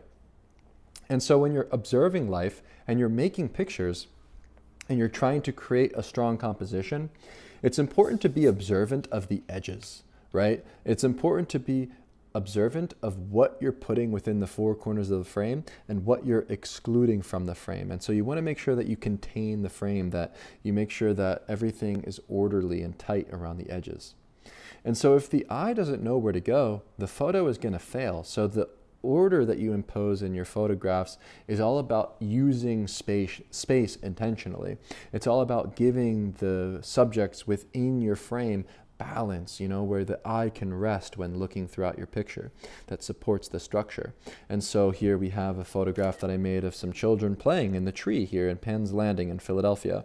And as I approached this scene, I was of course interested in the interaction between this boy grabbing the shoe of this boy who's playing in the tree. And so as I made the frame, I had the idea in my head that I could relate that moment to this man smoking a cigarette on the bench on the right-hand side in the background. And so because I was aware of that element of the man in the background, I made sure to physically position my body on the left-hand side close to these children playing in the tree to create a filled frame from left to right. And so now with this composition, we have a visual feast where the eye can carry all throughout the frame because of the way that I basically put together the pieces of this puzzle with simple space that separates these different elements throughout the frame. And so you got to use space intentionally to create a filled frame with visual interest and impact. And so I think that the best frames have clarity over chaos, right? Where you like in a layered frame to have that sort of fine line of complexity and chaos, but the clarity of the frame is much more important for me, where I want to make sure that there's energy in the frame without noise and distractions, right? You want to make sure that the photograph is dense but breathable.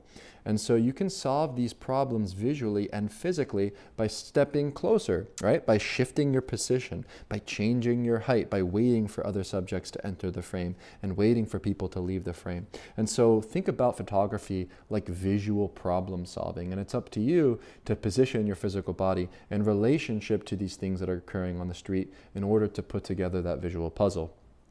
And so it's really going to all come down to you and how you position yourself in relationship to life physically when it comes to composition and photography. So when you're out there in the world, remember the physical nature of photography. I'm not going to sit here and teach you about leading lines and rule of thirds and all these other compositional pieces of jargon, because honestly, that stuff should not be in your brain whatsoever when you're on the street. You know, when you're on the street, what matters is being committed to what's in front of you. What matters is being there and being present, right? What matters is removing the hesitation and making sure that your physical position is in that proper space and time when you press the shutter, because ultimately photography and composition, it's a physical act. And so photography is really not about photography. Photography is all about engaging with humanity. You know, composition, this kind of stuff will come together naturally. You don't have to sit around and study compositions to understand how to move your physical position in relationship to the subject, the background, and when you click the shutter. These things you can intuit when you're in the moment. But I believe as a photographer, it's much more critical for you to hone in on your curiosity, your courage, your intuition, and that confidence that carries you where you're physically close to life will then allow you to create these more impactful photographs that are filling the frame. And so here I leave you with some encouraging thoughts to go out there and shoot. Go out there and practice. Go out there and put in the reps and recognize that simple fact that photography is physical, that composition is a result of your physical position in the world and when you click the shutter. That is the art of composition. And so thank you for watching today's module, and I will see you in the next one. Peace. What's poppin', people? It's Dante. Welcome to Module 4, Light, Shadow, and Contrast. So today we'll be discussing how light is the foundation of layering. Light is the thing that gives form and structure to people, places, and things, and of course the layers within our frames. And so light comes first. Light is what's going to organize the scene that you're photographing. And so a lot of the times when I'm out there on the streets and I'm practicing my photography and looking for layers, I'm out there and I'm looking for light firstly, because I understand that this is the glue that will hold the composition together. And so it's really important for you to look for the strong light on the corners that you're photographing. Look for the way that light casts upon the scene firstly, and then chase the light. I think actually looking for light first and then building your structure secondarily is actually very much important, because without light, a lot of the times layers will fall flat. And so look for the light, watch the light. I like to study the light in my hometown and know at what time of the day light is going to fall in these particular places so that I can return time and time again and anticipate when the light will just be right. And so light is going to simplify the chaos in your frame, where it's going to remove distractions and create hierarchy and contrast. This is really critical for layering because we want clean separation between the foreground, middle ground, and background, where light is going to direct the attention of the viewer to the thing in the frame that matters most. And so light will also define the stage. It will define the structure of the place that you're photographing. And so I'll break down this photograph very simply here to share with you exactly how I look at the way in which light defines the scene that I photograph. And so this is a street that I visit every single day in Philadelphia. This is Market Street. This is a place where I can anticipate that the light will be just right. And so as you can see here, the background is crushed in shadow area, right? As I highlight here in red, you can see exactly what I mean. And the structure of this street is quite clean and it's quite simple, where I always know that shadows will be falling along the sidewalk, and it's a very wide sidewalk with structure formed by these columns, and the background is clean and there's always strong light at this particular scene. And on this day in the summertime, there was some breakdancers, and I was anticipating the movement of this man who was doing a trick. And as he did the backflip, I clicked the shutter at that decisive moment. But before I made the photo of that moment, I already had my structure established. I already had the way in which the situation was going to fall within my frame established, meaning the structure, the background, the stage was set. I had my back positioned accordingly with the sun so that the light was casted upon this space. And then as I made the picture of this man who was doing the trick, I had a very sudden surprise here of this shadow that was looming on the sidewalk. And I kind of sensed the possibility of light and shadow play interplaying at this particular scene, simply due to the way that light was giving shape and form to this space. And then in the background, these other characters that you see, they kind of just fell together naturally, right? A lot of the time when you build your structure at a certain scene, the other elements in the background, the foreground, the middle ground, a lot of these things kind of just fall together naturally, but it comes through your physical positioning, anticipation, and recognizing how light defines the stage. And so the structure is already existing in these spaces that you're photographing, but light is what's going to give form to those spaces. And so with contrast, with light, it's going to create separation between light and shadow, between the dark and the bright spaces, right? Where shadows and silhouettes will emerge, and the form of the subjects in your frames will be much more readable, so the layers will be prominent. And so light works with time. You know, a lot of the time light is very quick and fleeting, it's shifting, it's out of our control. But what you're in control of is being patient and waiting at these particular scenes. A lot of the best photos that I've made have come during the golden hour. It's come during the time where the light casts long looming shadows, and here we can find a lot more dramatic scenes that we can photograph with this kind of light. And so pay attention to the way the light moves during certain times of the day, and go out during those times where the light is just right. I often find that during the midday, when the light is a bit harsh, it can be difficult to work with layers because of that fact. But at the hours around sunset, golden hour, the light is very much beautiful, and the way that it casts upon faces, people, places, and things creates structure in the frames much more easily. And so when you're making photographs at a situation where the light is right, you're going to have to be patient, and waiting at these particular scenes where light and shadow is interplaying at a moment is essentially how alignment will happen. And so patience pays off. And here at this scene, I was photographing along the Schuylkill River as these people were picnicking and hanging out around this dock, and this girl started to enter the frame in the foreground. However, I wasn't necessarily looking at something extraordinary. I was simply looking at this beautiful scene of people hanging out, right? We had some simple light as the sun was setting, and that soft light, that reflected light off of the water in the background, the way the light casts upon this space isn't so dramatic. It's actually very nuanced. It's not so dramatic. And so you don't always need to work with the harsh sun or the sort of looming light and shadow play, but you can work in a variety of different situations, and the way the light affects the scene will create some sort of mood in your frame. And so the takeaway for this little lesson here in the beginning of this lecture is to understand the foundational sort of principle of light being the foundation of your frame, where light is going to give form and give shape to the things that you photograph, right? Where you can look at this image once again, breaking down a picture for you here, because I find that understanding the way the light interacts with a particular space can go a long way. And so essentially I was still here at this moment. I walked past this fence in Penn's Landing, and I noticed the way the light and shadow was interacting within my frame. I actually held my hand up and noticed the way the light was casting upon this area of the frame. As I highlight in red, you can see those stripes of the shadows upon that boy in the middle ground. And so I had an understanding as people came by this scene that I could have some sort of interplay between light and shadow and make something a little bit more deep with layers. And so essentially I saw some boys biking by, and I was patient, positioned, and had the structure in my frame established. And all I had to do was wait for the alignment and click the shutter as they swept by. And so in the foreground here, you can see a very strong silhouette taking up almost 1/2 of the frame in relationship to that boy where the light and shadow play is casted upon the middle ground. And then finally, the boy in the background in the full illuminated light moving into the background of the scene. And so we have 1, 2, 3 layers from the foreground, middle ground, and background, with 3 subtle yet prominent layers due to the way the light is casted upon my space that I'm photographing in, where we have a strong shadow area. We have an area where light and shadow are interplaying. And then finally, we have a subject in full illumination.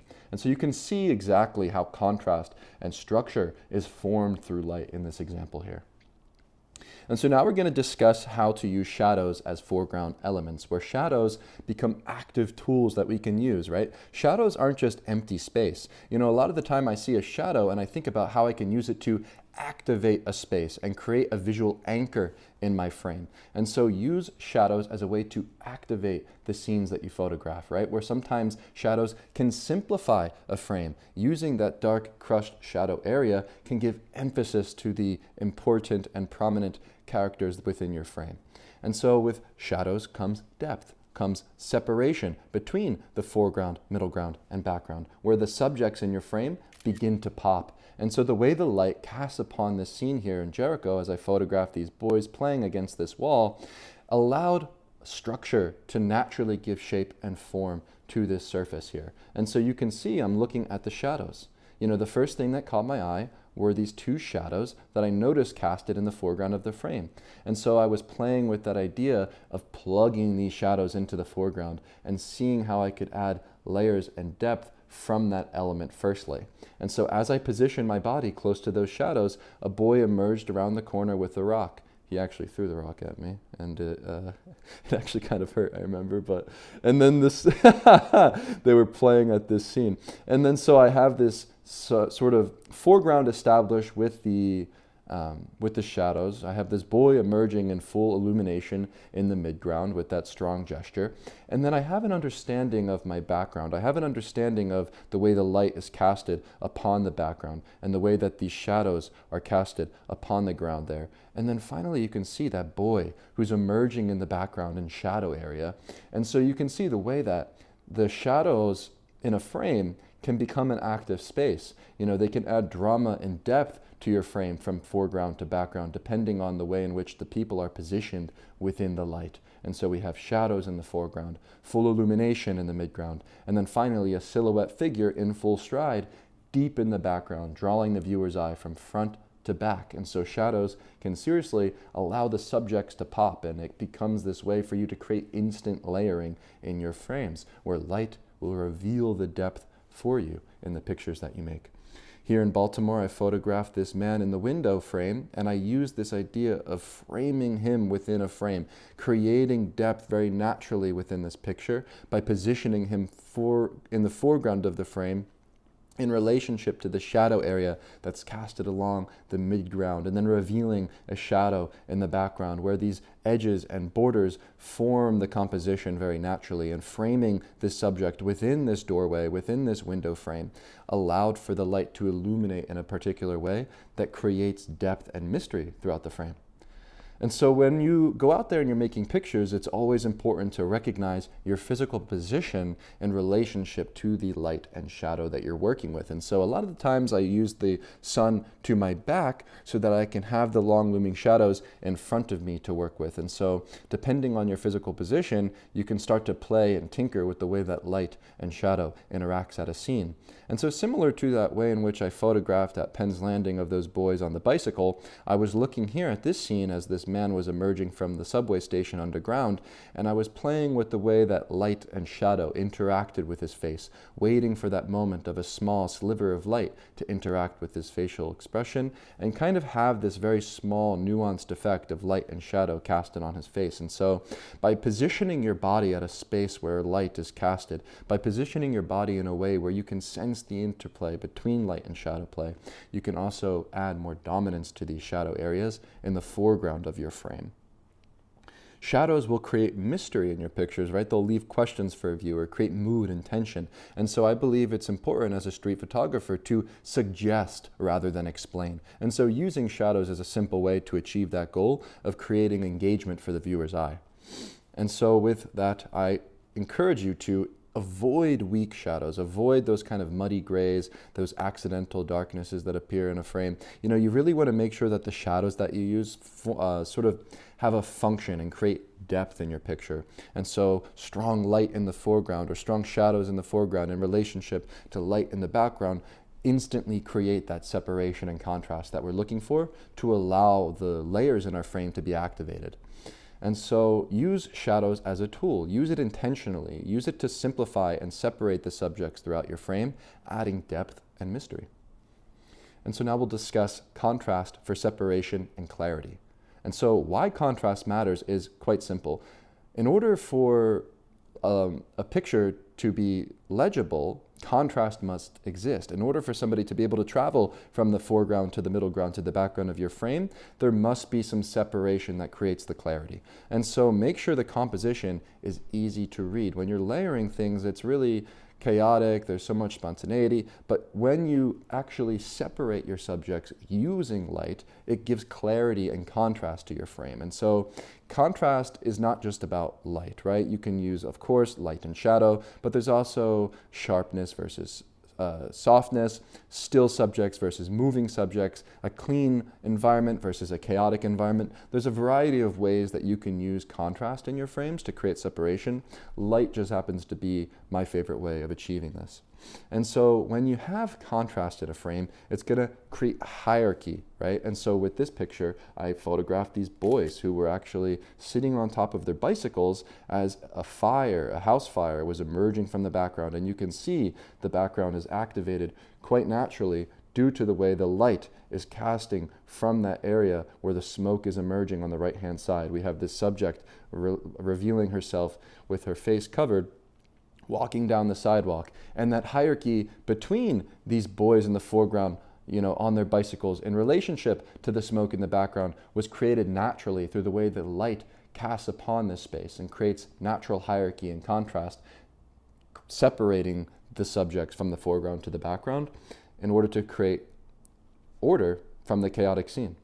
And so I encourage you to chase separation over clarity when you're making a picture. Don't try to add more, but try to remove more and try to avoid overlap and simplify when needed. I think that ultimately with layering, clarity beats density. Don't think about how you can add more. Think about how you can separate more, how you can subtract more, and try to simplify the frame so that the layers are structured with contrast and easy to read.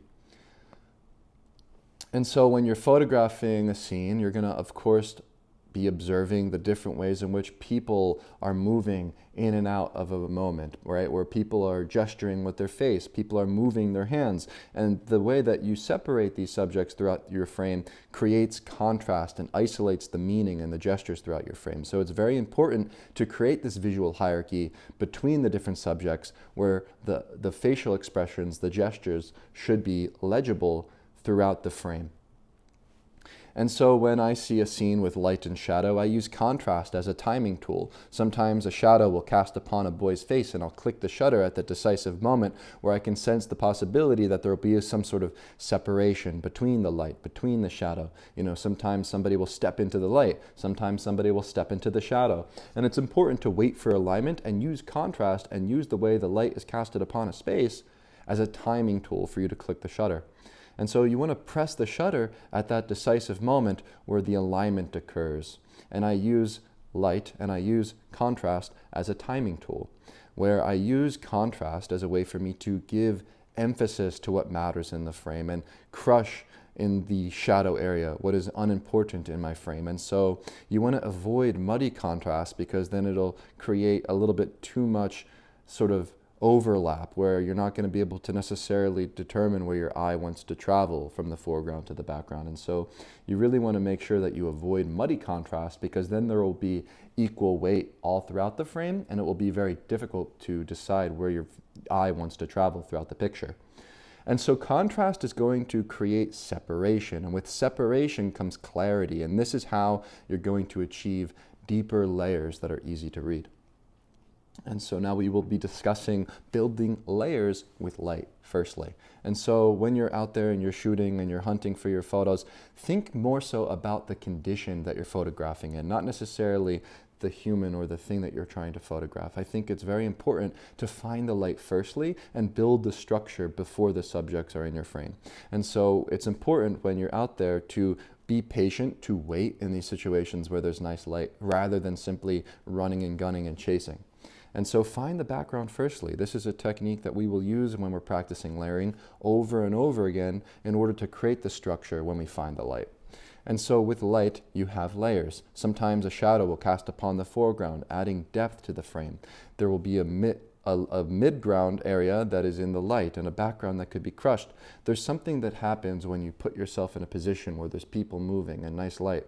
You know, it's a very spontaneous thing, light. You know, the way that people move in and out of these situations can cause, you know, surprises in your frames that are interesting and add depth to the picture.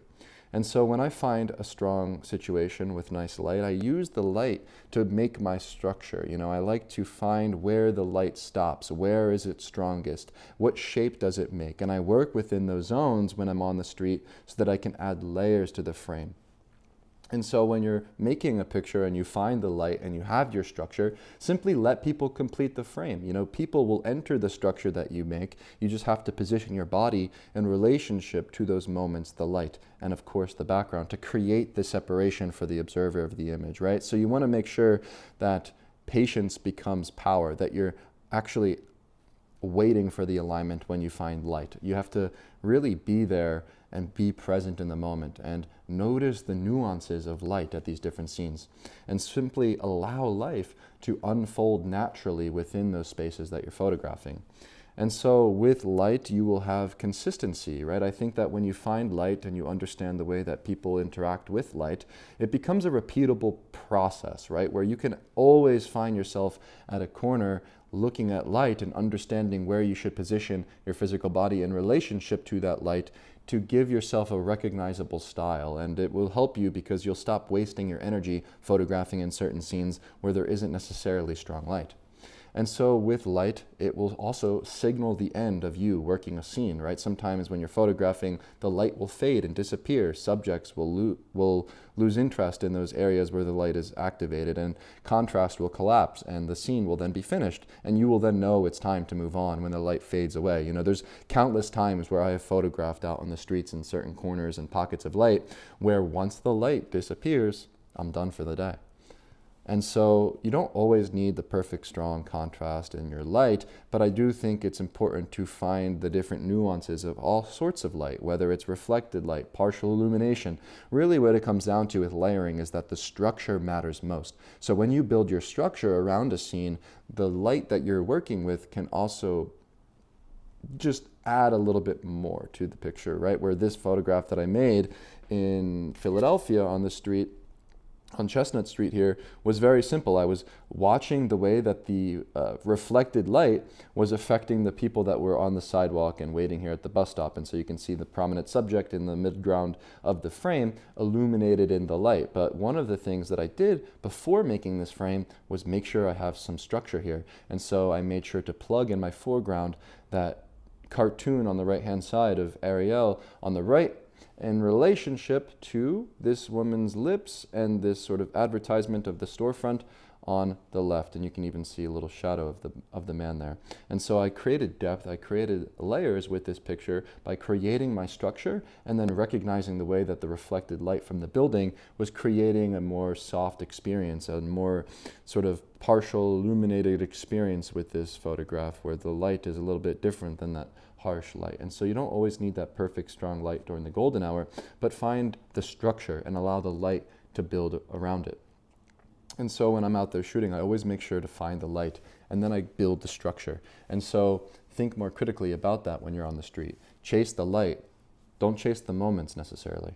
And so I use light to add depth, and so we're going to discuss how we can do that. And so I believe that depth is simply revealed. It's not something you can force or add. You know, when you're out there in the world, light is out of our control, and so you kind of have to discover it as you're out there on the street. You know, it's not necessarily about making something complex with layering. It's all about simplifying, and using light as a tool for you to create depth in your picture is one of the simplest ways to create these kind of dynamic layered frames, where essentially when you're making a photograph at a scene, you want to be very patient and very observant of the way that light interacts with the faces, especially the expressions, because this is what's going to create separation throughout the different planes. And so when you find yourself looking at a scene and you're looking at light, recognize the way that it fades. Recognize the way that you see the way light casts upon the space, whether there's highlight areas, shadow areas, zones of brightness. You know, these different things are going to give you cues on where you should position certain subjects within your frame when you're looking at life unfold, and the way that you're anticipating and waiting for people to enter these situations.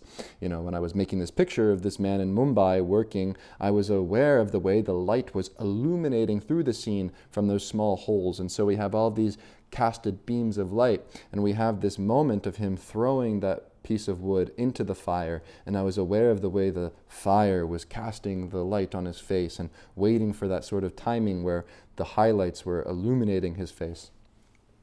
And so when you're making layered frames and you're using the light, it's very easy to separate the planes from the foreground, middle ground, and background. And so you want to make sure that when you're photographing, you're finding that light, because this is what's going to give shape and form to this space. You know, when you look at this frame, it's a simple photograph made towards the evening, and you have illuminated light all throughout the frame from the foreground, midground, and background.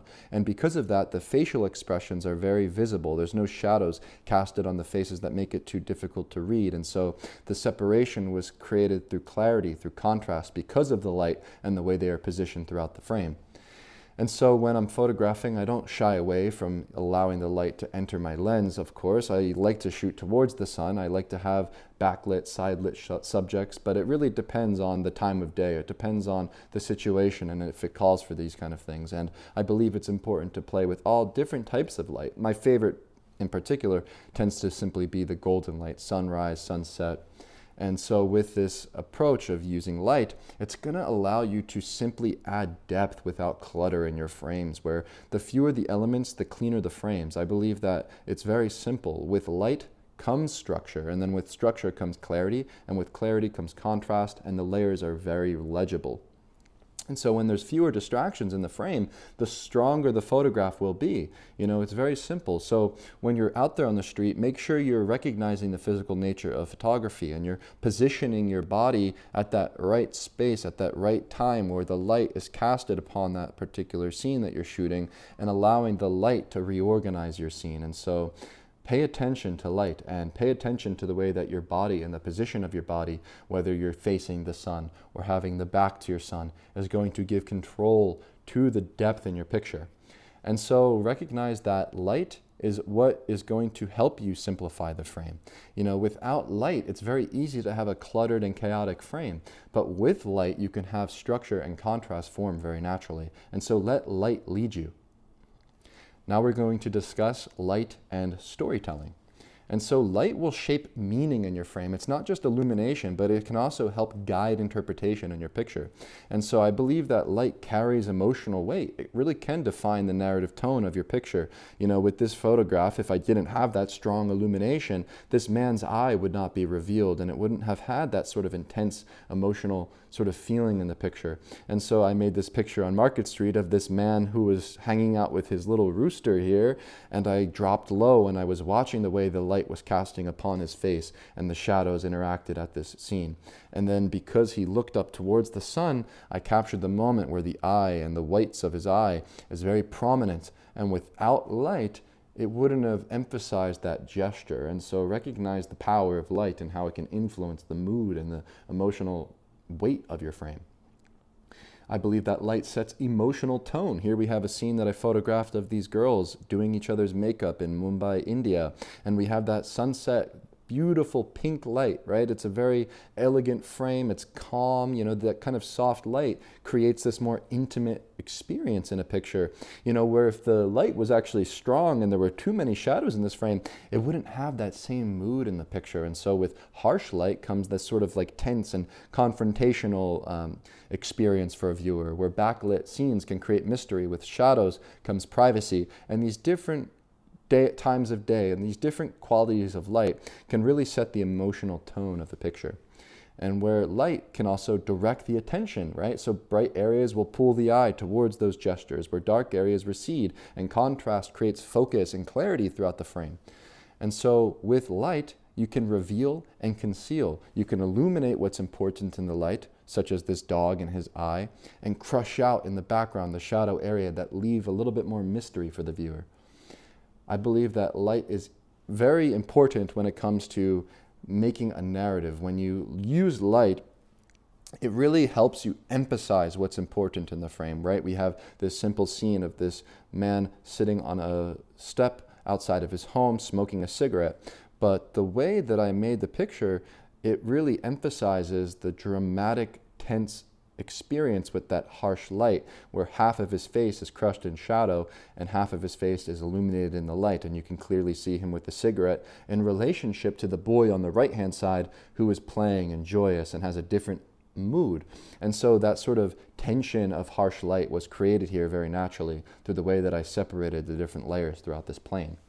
And so when you're shooting photos, recognize that light is going to reflect the presence in a scene. There's something about the positioning of your body in relationship to the light and the way that it can create distance or intimacy. And I believe that my favorite kind of way of shooting is close. And so I like to become an active participant at a scene. And so the way the light reflects your presence is very critical in terms of the narratives and story you're trying to tell. And so with light, a lot of the time, the quality of the light can create the story without any explanation, where the photo becomes complete due to the way the light casts upon the street or casts upon the places that you're photographing. And so recognize that light can help tell a story. It can give mood and focus for a viewer's eye. And it really does suggest more than explain a lot of the time. And that's why I think that light is such a critical component to recognize as one of the first foundational things that you're looking for on the street when trying to build layers and make these kind of frames that have depth. And so use light, follow the light, and build your structure around light. And I believe that you can improve the clarity of your pictures. You will be able to create contrast that will allow the viewer to be carrying their eye throughout the frame, creating these visual feasts with layers. And so light reveals what matters, expose for what it matters and expose for the story in the highlights and crush the unimportant part in the shadow area. And so light will simply reveal the structure of the scenes that you photograph, I believe. And so thank you for watching today's module on light, and I will see you in the next one. What's poppin', people? It's Dante. Welcome to Module 5, Working the Scene. This is probably one of the more important modules in this lecture series, and so please stay tuned as we discuss working the scene. And so before we even jump into the first lesson, I want to share with you the behind the scenes of that photograph you just saw of those two Palestinian men kissing. This is the contact sheet. So welcome to working the scene. I'm making lots of frames. I spent time in the masjid and I was praying. And then as I came out of the masjid, these men greeted me and invited me to drink tea and coffee. And I gathered around and made photos of their family. And as the scene unfolded, I continued to press the shutter, moving into their home, photographing the people. But it was, of course, that gesture of the kiss that I was intrigued by. And so working the scene is really critical in order to come home with anything, I believe, when it comes to layering and street photography, where now we have this particular frame of this kiss that's extremely emotional. We have that sort of human impactful moment of that gesture of the kiss. We have these two figures that shape like a heart in the foreground in relationship to that man smoking a cigarette, and of course that sort of small detail of this man holding a coffee. And so these three layers came together very naturally through the way that I position my body at the scene, but it all came down to the way in which I engaged with humanity and experienced this scene and watched it unfold naturally. And so, as you saw on the contact sheet, coming from the masjid, photographing the family, and then a spontaneous, candid moment occurs, you get invited into the home, you're drinking tea and coffee. Working the scene is something that goes very deep. And so what does it mean to work a scene? A scene is not necessarily just a moment, right? A moment is brief, but a scene contains moments, and you choose the structure and let time do the work. You allow the scene to unfold naturally. So whether you're watching children on a playground or people outside of a church, these kind of situations can become a scene, right? Something where there's activity, something where you can sense the possibility of something occurring. But a scene isn't necessarily just a moment. And so here we have a photograph of a moment, right? We have a moment of this boy throwing a baby stroller against the wall that separates Israel and Palestine, with a looming shadow emerging on the wall. And so you may look at this photograph and think it was a quick one-and-done snapshot, but I'm here to dispel that myth for you and what it means to work the scene. Working the scene means moving your body, adjusting things, changing your composition when you see something unfold. And as you see in this contact sheet, I was initially photographing the scene with a flat composition using the background of the wall to create a background. However, I adjusted my body at a 45-degree angle in relationship to the moment of the boy throwing the stroller and the wall receding into the background that added depth to this picture very naturally through me working the scene and positioning my body in a different way at the end when I made this frame. And so it really comes down to making more pictures, adjusting your body and responding to the moment, and really being there and being present and not leaving the scene until the scene leaves you. You really want to wait and sort of anticipate when you're making pictures. And so when you're out there and you're photographing, choose the scene first, right? Here in Mumbai, I saw these children playing outside of this beautiful wall. It was colorful, and I noticed a scene. I noticed something that had potential. I noticed a colorful background. I noticed the beautiful light. I noticed the dog and the way that all of these different elements were occurring, from the boy playing with the basketball. And I tried to sort of stay there and be present until the moment sort of unfolded, and then I made the picture of the decisive moment. But in order to work a scene, you first have to choose the scene. You have to understand the different relationships that you can make at a scene and then stay there. And so waiting is active. Waiting is all about watching for movement, tracking the light, noticing the repetition, and learning the rhythm and the beat of the street. And so as I photographed this scene in Mumbai, India, of this barber shaving that man here on the street, I was observing the way the women were engaging with the sidewalk and the way that the people were passing by this scene. And then I waited for that decisive moment, watching the movement to capture that moment of the woman in the foreground holding the fish on her head. And so repetition will reveal opportunity. And when you work a scene, you're going to start to notice the things that repeat. You'll notice the different patterns that emerge. You'll notice the way the birds fly throughout the frame. And these kind of things that you recognize can create luck. And so when you become familiar with repetition of the environment that you're photographing, you can then hone in on your intuition and come home with a strong photo.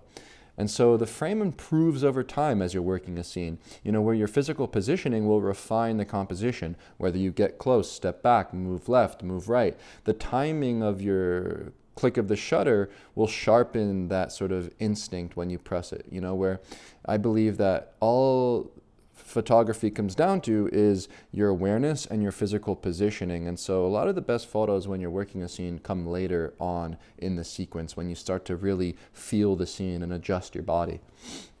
And so it's really important to have humility when you're working a scene, right? You're going to have to accept boredom and let some moments pass and let others come to you. But you're going to stay there anyway and trust the process. And so working the scene is all about recognizing something, seeing the possibility of something. When I approached this scene in Mumbai, India, I saw these people that were gathered around the rocks. We had the beautiful golden light. There was a child playing in the foreground, and I noticed the way the birds were flying, and we had this beautiful background of the skyline. And I positioned myself at this moment for a few minutes, and I was waiting and observing, and then as the bird flew by, I clicked the shutter at the right time, combining all of the elements from the foreground to the background, but accepting the boredom that nothing's really happening, but something could happen.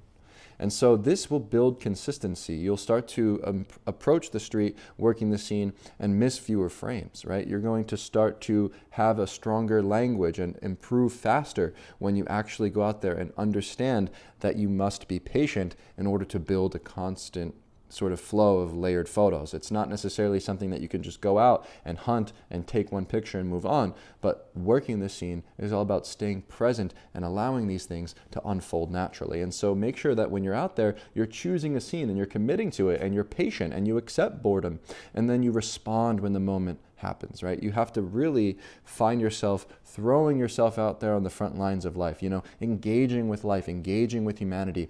And essentially through that process of waiting and through that process of engaging and being patient, the timing will come and your intuition will tell you when to click the shutter. But it really does come down to your physical positioning, being patient, and then allowing things to unfold naturally. And so now we're going to talk about patience and letting the frame build, where patience is active, right? This isn't just passive waiting. You're going to have focused awareness when you're patient and observant. When I see a scene unfold, I'm watching for movement, I'm tracking the light, and it's really important for you to stay there and be present. And so patience is critical.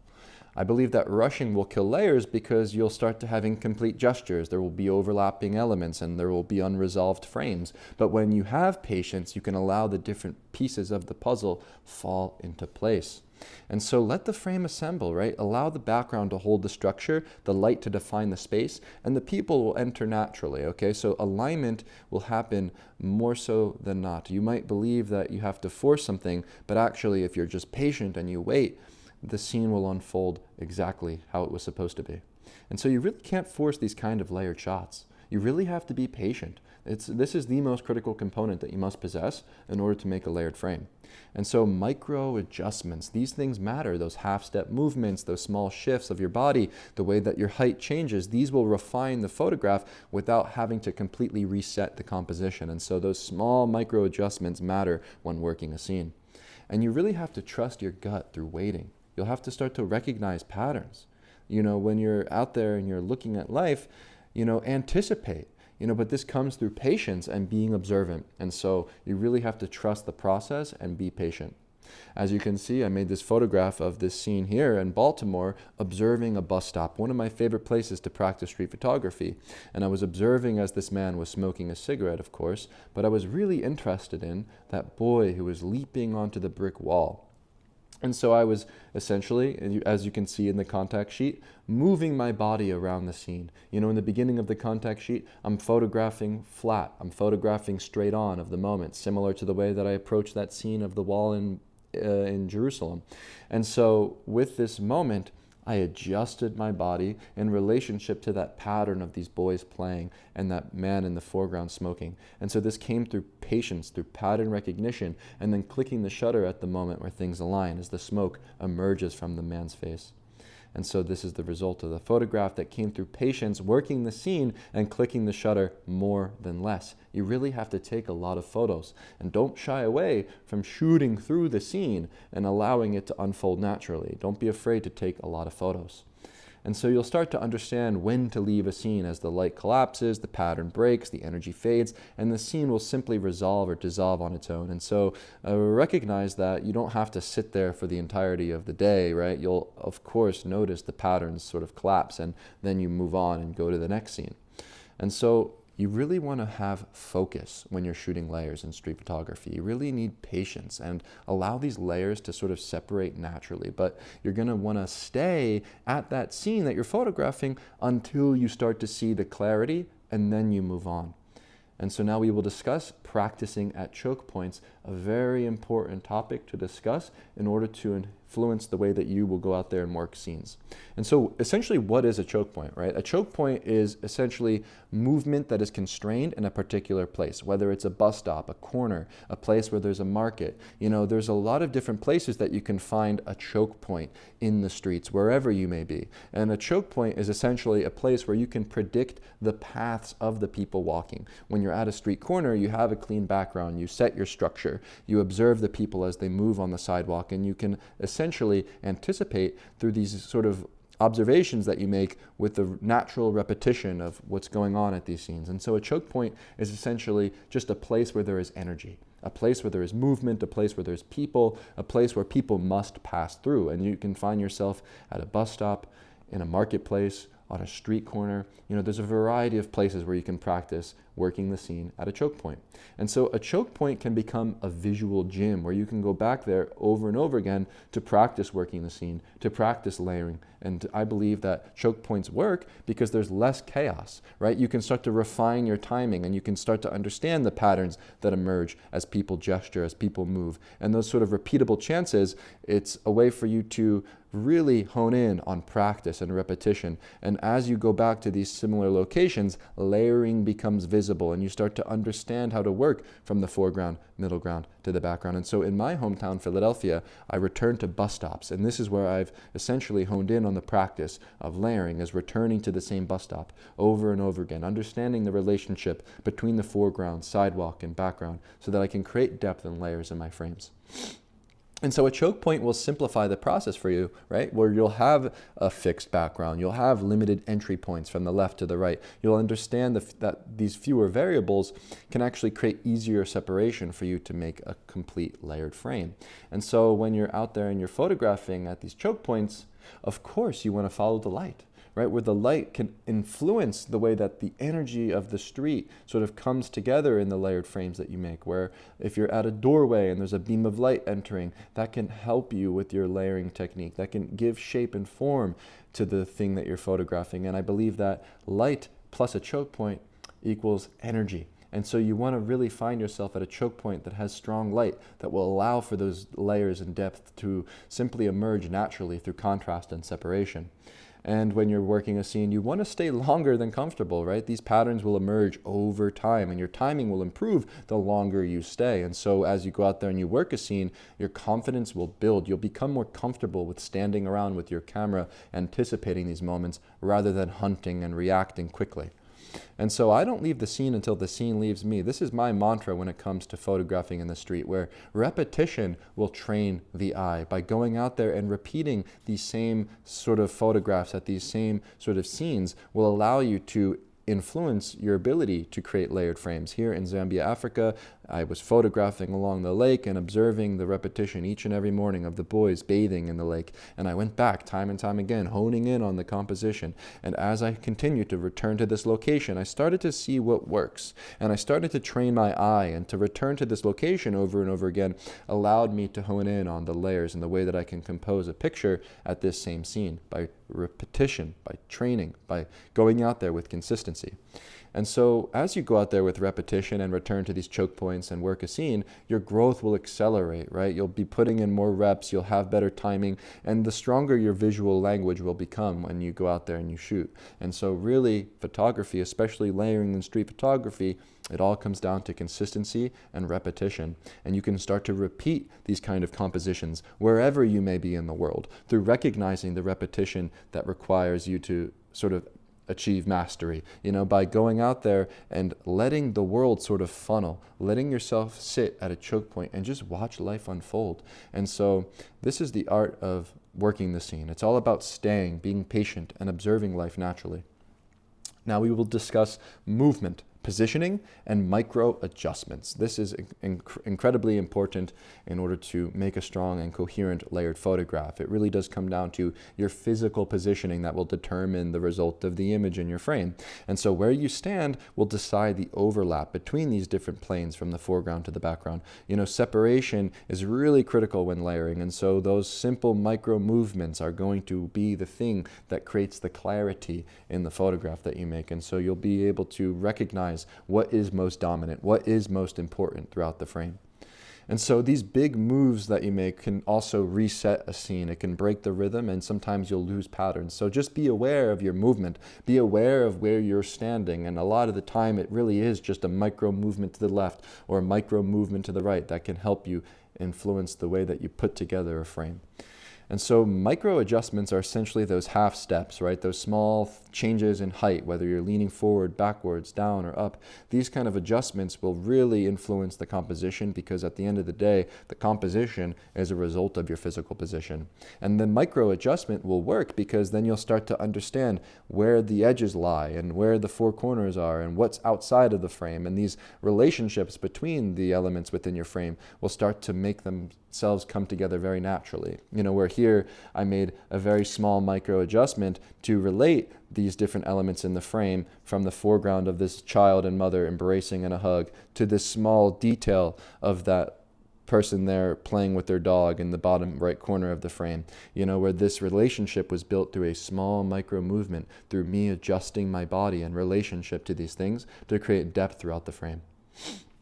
And your movement will reveal the structure. As you're photographing and working a scene, the way that you move through a scene will simply allow the alignment to appear naturally, right? There's something about movement that really influences the composition, where the negative space will open up, the background will simplify. And you really have to trust the feeling. You have to trust the gut and that instinct as you're moving your body through a scene that allows you to see the different layers that emerge with clarity. And so timing and positioning is all about making sure that you're there and prepared to press the shutter. The decisive moment is interesting because you think it really comes to like this one click of the shutter, but really it's about being in the physical position and allowing time to sort of emerge and allowing the scene to unfold naturally, clicking the shutter through the scene, and then allowing the structure to sort of be the thing that gives you that control that allows for clarity. And so with composition and street photography, use your body. You're going to be shooting with a prime lens when you're practicing this kind of technique. Move your body close to the scene. Don't zoom with the lens, right? You want to actually make sure that you're moving left, moving right, moving closer, moving backwards, so that you can change the perspective and allow the composition and the relationships you make come together naturally, where the movement of your body is most critical in order to create a strong composition. And so with stillness, this also includes movement, right? Where sometimes when you're committed and you're still and you're observing, you can really allow the life that is moving in front of you to unfold naturally, and you're going to be able to respond calmly and not have to think too much, right? You're going to just respond with your gut, and you're not going to be panicking and finicking with your camera. And so there is something about stillness in the practice of layering and working the scene that is really important. And so hone in on that preparation, because as you're out there and you're still and you're observant, you will then have the ability to respond with timing and have that clarity between the different elements throughout the frame, due to the way that you are patient at the scene. And so now we will discuss two simple techniques, fishing versus hunting for layers. And essentially, these two mindsets, we can call them, are going to influence the result of the photographs you make, where hunting is all about chasing, looking for moments, looking for characters, looking for people to photograph, whereas fishing is waiting, being patient. One is reactive, the other one is intentional. And so with fishing, you can start to become a lot more intentional when you're making a picture. You can look at the background and the way it relates to the foreground and have the intention to put together a frame with structure, firstly. And so if you're trying to practice layering and you're going out there to work the scene, don't chase moments, but chase structure. And so hunting looks a little bit like this, right? You're looking at a moment that's fleeting very quickly, and you're responding with that impulse when shooting. And so it's a lot more anxiety driven, where you have to respond and react to a moment, to a scene. Whereas with hunting, it's going to fail because with layering, it's going to require structure to be built. And without that structure, you're going to have misalignment and inconsistent results. And so with fishing, however, you can choose a scene, set the frame, wait calmly, and respond when you're ready, right? And so fishing is all about patience, observation, and simply being still and observing life unfold naturally. And so you already have the structure in your frame built, and now you're just responding calmly to the moment. And so allow life to unfold naturally, right? When you're working a scene, you kind of just become a fly on the wall. And this is the most beautiful part of working a scene, is when you can really immerse yourself closely to an intimate moment and simply just allow the chips to fall as they may and allow life to just unfold naturally. And so fishing is going to improve your probability of making a stronger photo where light repeats, patterns emerge, and staying at a choke point will help you stack your odds because you're observant, because you're still and patient, and recognizing these different patterns that exist in nature and human behavior, whether you're looking at the light or looking at the way that people move. And so when you're still and you're observant, you can build that structure and increase your odds of getting lucky. And so with fishing, it will also build trust. As you interact at a scene and people observe you with your camera, you'll become more confident and have a calmer presence when you're out there photographing. And with that less anxiety of hunting and moving so quickly, you'll have better timing, and that trust that you build with the subjects that you're photographing will allow you to work the scene and create more depth with layers in your frames. And so with this technique of working the scene, we're going to be watching things unfold naturally, and as the light collapses, the patterns break, the energy fades, leave deliberately and move on. And so with working the scene, stop chasing. When you're out there and you're photographing, recognize that the fishing technique is going to help you build the moment and let life pass through your frame. And so as you're out there and you're patient and you're observant and you're finding yourself at a choke point working the scene, consistency will win over photographing with this more loose hunter's approach of always moving, always hunting. And so that is the hunting versus fishing technique, and why I encourage you to practice the fishing technique. And so why the first frame is never the best, right? The first frame is simply information, right? The first click of the shutter is merely a reaction, right? It's surprise driven, you're looking at a moment quickly, but it's really all about staying still and observing and then moving your physical body that then builds the composition naturally. And so a lot of the time, the first frame isn't necessarily going to be the fully formed composition that you're looking for. And so this is where working the scene comes into place, where you start to adjust your body, you start to make more pictures, and then everything comes together naturally. And so staying in a scene changes everything, right? You'll start to have the pressure disappear. You'll start to have more time to watch these patterns emerge over and over, and your focus will improve. Your positioning will start to refine, and the timing will clarify as you work a scene and stay patient.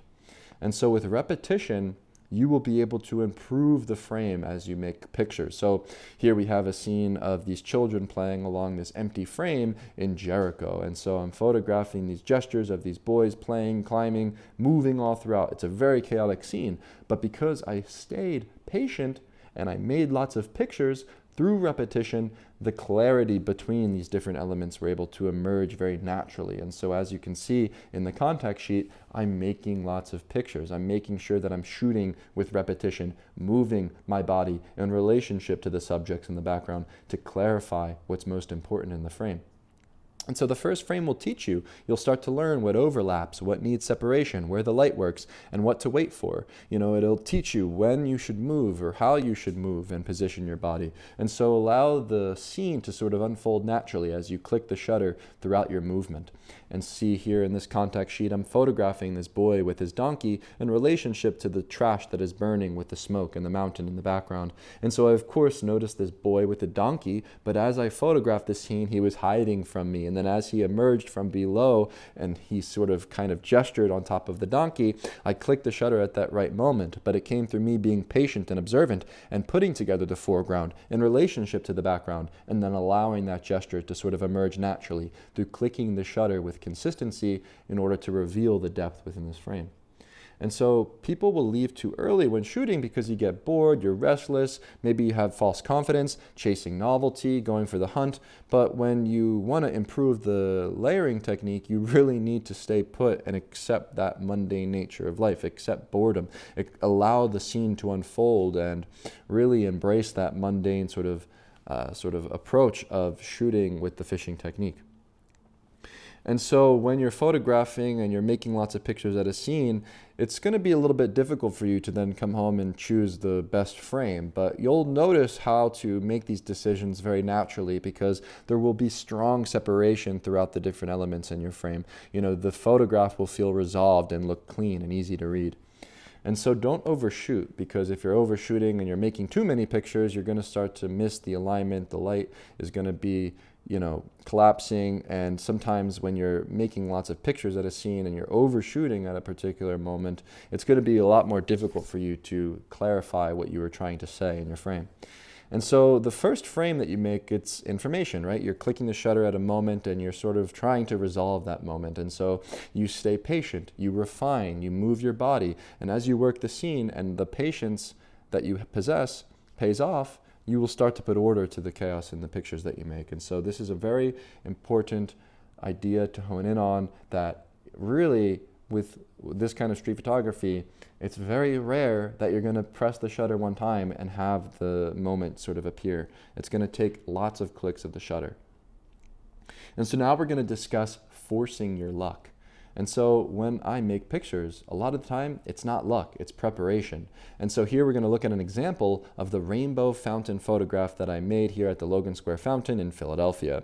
Okay, so it was the first day of summer. I knew that there was going to be energy at this location because it's a Philadelphia tradition for people to gather with families and children and play within this park. And so I observed the park. I went there for many hours, right? And I walked around this fountain for nearly 3 to 4 hours, and I started to chat with the families. I started to work the scene. I started to photograph people on the benches around the fountain, and I sort of became a fly on the wall at this scene, and the people began to trust me. My confidence built, and then as I was watching the light shift and change and emerge, I was recognizing the idea that I could photograph a rainbow. I was recognizing the way the light casted upon this space and the way that it reflected in the water with the sort of fountain that was emerging, and I could sense that I could make a picture of a rainbow.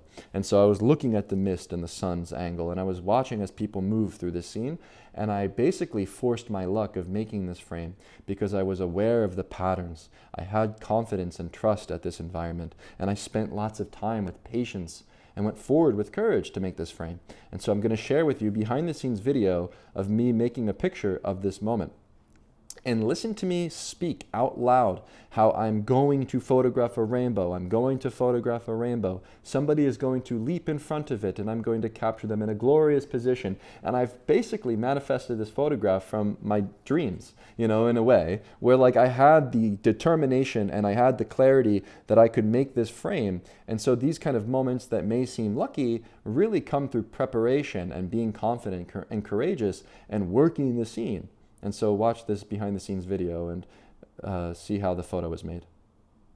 I'm gonna photograph the rainbow. I'm gonna photograph the rainbow. I'm speaking it into existence. Somebody's gonna leap in front of it in a glorious position, and I'm going to photograph it right now. I'm gonna be patient and I'm gonna wait here because I believe that I'm going to capture this image with all of my heart. I'm going to sit inside of this water until it happens.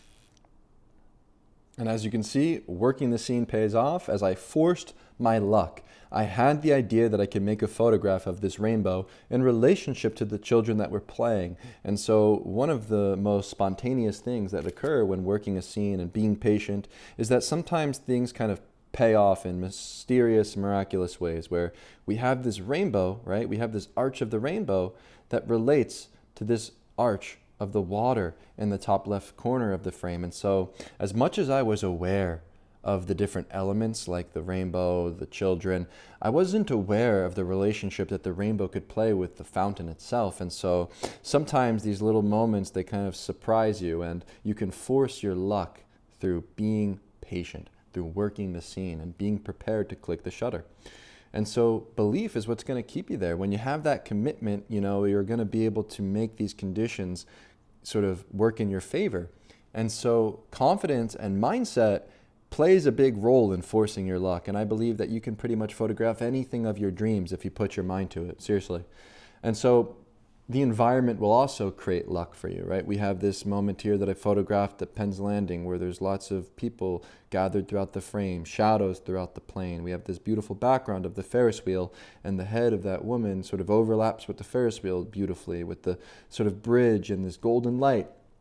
And so when you go to a location with strong light, when you see the light and shadow play and you see the patterns that are emerging through the way that people are moving throughout the frame, luck becomes predictable and you're able to sort of force your luck in these kind of situations. And so as you can see behind the scenes, I'm photographing on the street, observing the way that the shadows are casted upon this wall and get closer to the scene to sort of force my way into this frame by being patient, however, right? I'm kind of watching the scene unfold naturally, and then I become a fly on the wall and I start to photograph this scene. And then as I photograph the scene, I move my body with that micro adjustment, which then reveals the structure of the frame, which then creates the separation throughout the composition. And I believe that with this practice of making layered frames, you really need to be aware of those micro adjustments as you saw me drop a little bit low, as you saw me move my body closer and closer to then reveal the structure of the frame. And so when you stay at a scene and you're watching life unfold and you're really working the scene, it's going to multiply your probability where you're going to start to recognize the pattern that exists over and over again. You're going to start to watch the alignment. You're going to start to recognize the gestures of the people, and you're really going to give yourself more chances of making photographs because of your patience. And so you can force your luck. You know, I really believe this. As you can see, I'm making a picture of this scene in Mumbai, India, of this bird that flew by in the background. However, I was aware of the patterns at this scene. I was aware of the possibility of this bird emerging from the background of my frame. And as I made pictures of this scene, I got what I was looking for. I forced my luck. I knew that I could make a picture of this scene, but again, it took me nearly an hour of working the scene, of walking around this fort and making pictures with consistency, and then finally achieving the result in the photo of this dynamic moment of the bird in mid-flight in relationship to the window frame and the doorway, and all these things kind of fell together in place through me working the scene and forcing my luck, through being prepared and recognizing the patterns of the birds, the patterns of the people, and the way the light casts upon this place and gave structure to my composition. And so you need a physical commitment when you're working the scene. As you saw, I was standing there and patient and didn't move until the scene sort of unfolded. So you really need to be present and feel like you belong in a scene. Here I sort of approached this scene in Mumbai once again, and I recognized the potential of a photograph to make. I noticed the dog swooping by, the child playing with the basketball, the beautiful, colorful wall. And then as I stayed there and was present and I didn't move, I just sort of stood there and sort of interacted at the scene, sort of being patient. This moment just occurred naturally, and it's about being there and being a fly on the wall. And then as you're there and prepared and you're patient and your body is physically positioned at that right moment, everything kind of falls together naturally, but it really does arrive quietly, this kind of luck, right? Where the subtle gesture, the clean alignment, these things are easy to miss. But if you're patient and you're observant and you respond to that intuition, these things can really deliver themselves in mysterious ways. As you can see, this scene that I photographed, turn on red. We have 2 red shirts, 2 blue shirts, 2 blue signs, and a sign that says turn on red. You know, but this came through me shooting from the gut, through recognizing this pattern, through recognizing the separation I could create instantly by seeing these 2 shirts, by seeing the 2 different kind of colors, and then moving my body in the proper place at the right timing to click the shutter. And of course, I didn't see the sign that says turn on red. That was one of those mysterious things that occurred through luck. But that sort of recognition,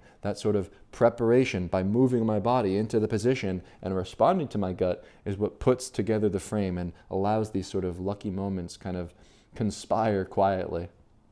And so as you can see, the 2 shirts in the foreground matching with red in relationship to those 2 blue shirts and the 2 blue signs in the background. This photograph doesn't really need an explanation because it's so prominent in the way that these different layers relate. But once again, the physical positioning that I made is what allowed this frame to come together. And so as you can see, the structure of the background allows these different elements to separate themselves. And so I needed to make sure that I sweeped my body in front of the subjects to give clear separation throughout the frame. I noticed the background of those 2 blue signs. I noticed the 2 red shirts and the blue shirts. And so I moved my body in relationship to those elements and then put structure and order to the frame.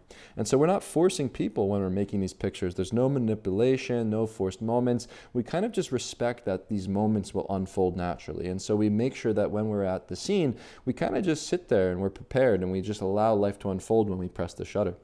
And so luck is something that you can build. I believe that with a belief and a confidence in your mindset and patience, and you're in the right environment and you stay long enough, you can achieve these kind of results. You can achieve anything of your dreams with photography when you have the right mindset, when you see with clarity, when you're prepared and you're working a scene. But it really comes down to patience, repetition, and consistency, and recognizing patterns. And so recognize that you can come home with any photograph of your dream. You can go out there and photograph the rainbow. You can go out there and photograph the different sort of dynamic scenes that you dream of. But you really have to hone in on this notion of working the scene and really stop hunting and stop always chasing, but really start to photograph with intention. And with that intention will come stronger compositions. And so you really got to stay long enough. You know, that's the moral of the story with working the scene. And so thank you for watching today's module on working the scene, and I will see you in the next one. What's poppin', people? It's Dante. Welcome to Module 6, where we will be discussing humanity, play, and story. And so I believe that one of the most important things to consider when it comes to photography is that it requires you to engage with humanity, where photography, it really has nothing to do with photography, but it has everything to do with the way in which you engage with life. And so the secret to more success in street photography has more to do with sociology than anything else. And so this is a fun thought. I give you permission to ask for permission, right? There's this big misconception in street photography that asking for permission will ruin the moment. It's not real street photography. And many people think that asking for permission kills spontaneity. But the reality is that permission can deepen the moment. And so confidence will grow through connection in the way in which you interact with humanity. And so what I'm trying to express in this very small, quick slide, as you can see this photo, is that there's so many nuances with the way the human experiences life, right? Like if you're going out there to practice street photography, that doesn't necessarily mean that you have to like stand still and not talk to anybody and be some like weirdo, you know, but like engage with people, go with the flow. You know, when I made this photo, I was in Jericho and I went on an adventure with these two boys and we went hiking all throughout the mountain range, and then we arrived at this stream, and then naturally over time the scene unfolded and developed, and I was there and prepared with the camera to press the shutter on the front lines of life. But it was the human experience and the way that I engage with humanity that guided me to come home and improve my photography. And so here we have a photograph from Napoli where I made pictures of this scene where there's people engaging with watermelon and swimming in the Mediterranean Sea. And you may look at this photograph and say, wow, this is impactful, there's striking layers, composition is nice, it's a great photo. But actually the interesting thing is that the photo is simply a result and a reflection of the way that I was engaging at this scene. You know, I wouldn't have had the permission to make this photograph if these people didn't trust me. If I just went up to them and started running and gunning and making pictures, I wouldn't have come home with a composition like this. And so I was here with my brother and we were chilling, hanging on the rocks, sunbathing. You know, I wasn't hunting. You know, we were on vacation and exploring. And then as I noticed this scene unfold, I started to put together the composition. And the way that I put together a frame when I'm engaged at a scene and I have permission and I'm close to the subjects is I like to find an anchor. I like to find a background, something that sort of puts the photograph in its place naturally. And this man swimming in the sea became the anchor, and it was essentially my physical body moving through the scene as the watermelon was being cut and being brought out. That influenced the result of the composition. And so the way that I moved my body in relationship to that swimmer in the sea is what created the layers throughout this frame. And so as I move my body, the foreground naturally fills 1/3 of the frame in relationship to the midground of the man on the left-hand side holding the watermelon, forming this triangular shape between those watermelon. But these kind of things come together naturally through my physical positioning in relationship to that anchor that I had in the background of the composition, creating a spiral effect, a visual feast for the viewer's eye. And so you can see how I made the frame here in this contact sheet, it all came down to me recognizing and unfolding and allowing the unfolding of the scene happen naturally. And so I was close to this man in Napoli, photographing as he cracked open the watermelon. He was actually sharing it with me and my brother and the other locals here at the scene. And so what happened was I noticed the swimmer, and I started to position my body in relationship to that swimmer and the scene that was unfolding in the foreground in order to create depth and layers at the scene. And so you can see in this particular sequence in the contact sheet, the way that I framed that man that was swimming in the background really became my anchor and allowed the gestures of the people with the watermelon in the foreground to simply fall together naturally. And so I built structure firstly, but I had this engagement with humanity that created the access for me to make that photograph, for me to add layers and depth to that picture where the people were relaxed, It became very honest, when I was making that frame. It wasn't like I had to force myself into a situation, but I naturally had permission to make photographs closely. And so I want to share with you one of my secrets, one of my techniques that I've used early on in my journey to improve the way in which I engage with humanity and get access to photograph in certain scenes. And so this is something I believe that you should adopt if you're trying to learn the layering technique. It can become your secret weapon. And so essentially I would carry an Instax camera throughout my journey, traveling all throughout the world. And sometimes I would see a scene that was interesting or a person that I wanted to photograph. And so I would gift the people in these communities that I photographed Instax pictures. And this becomes an instant gift and an instant connection and a confidence and trust builder that transcends language and cultural barriers that will open doors, literally and metaphorically. And so when I used this technique, it quite literally had me sort of going on the adventure of a lifetime, where I essentially find myself engaging with humanity so much more deeply when I actually gift photographs to other people, where here we have a real example of these brothers in Jericho, where we went to the top of the Wadi Kelt mountain range. And so essentially, I was praying in a mosque and I was observant and I was just curious about Islam. And so these men saw my curiosity and they then invited me to their home. And so we had tea and coffee, and then they invited me to go to the top of the mountains.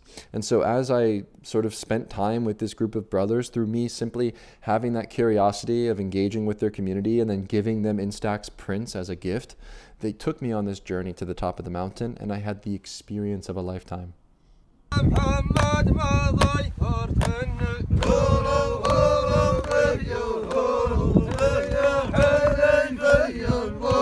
يا عليا تسأل هاي الخيل محمد ما ذكرتن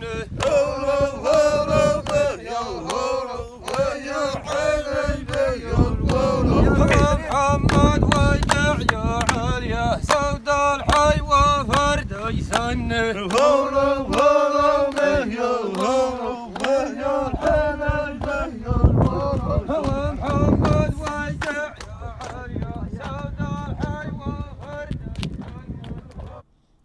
And so you can see me here posing with the Jalan brothers, enjoying this tea, enjoying some coffee, dancing, singing, chanting, and looking out towards the Dead Sea. We had this beautiful view, but as we were making this trip to the top of the mountain, the car broke down and I stepped out of the car to create this photograph. And so these kind of images derive through physical experiences and engaging with humanity, right? And so you can see in the behind the scenes of this contact sheet, the photograph that I came home with was on the journey to the top of the mountain. And so you really have to trust the process, embrace the journey, and allow these moments to unfold naturally through the way that you engage with humanity.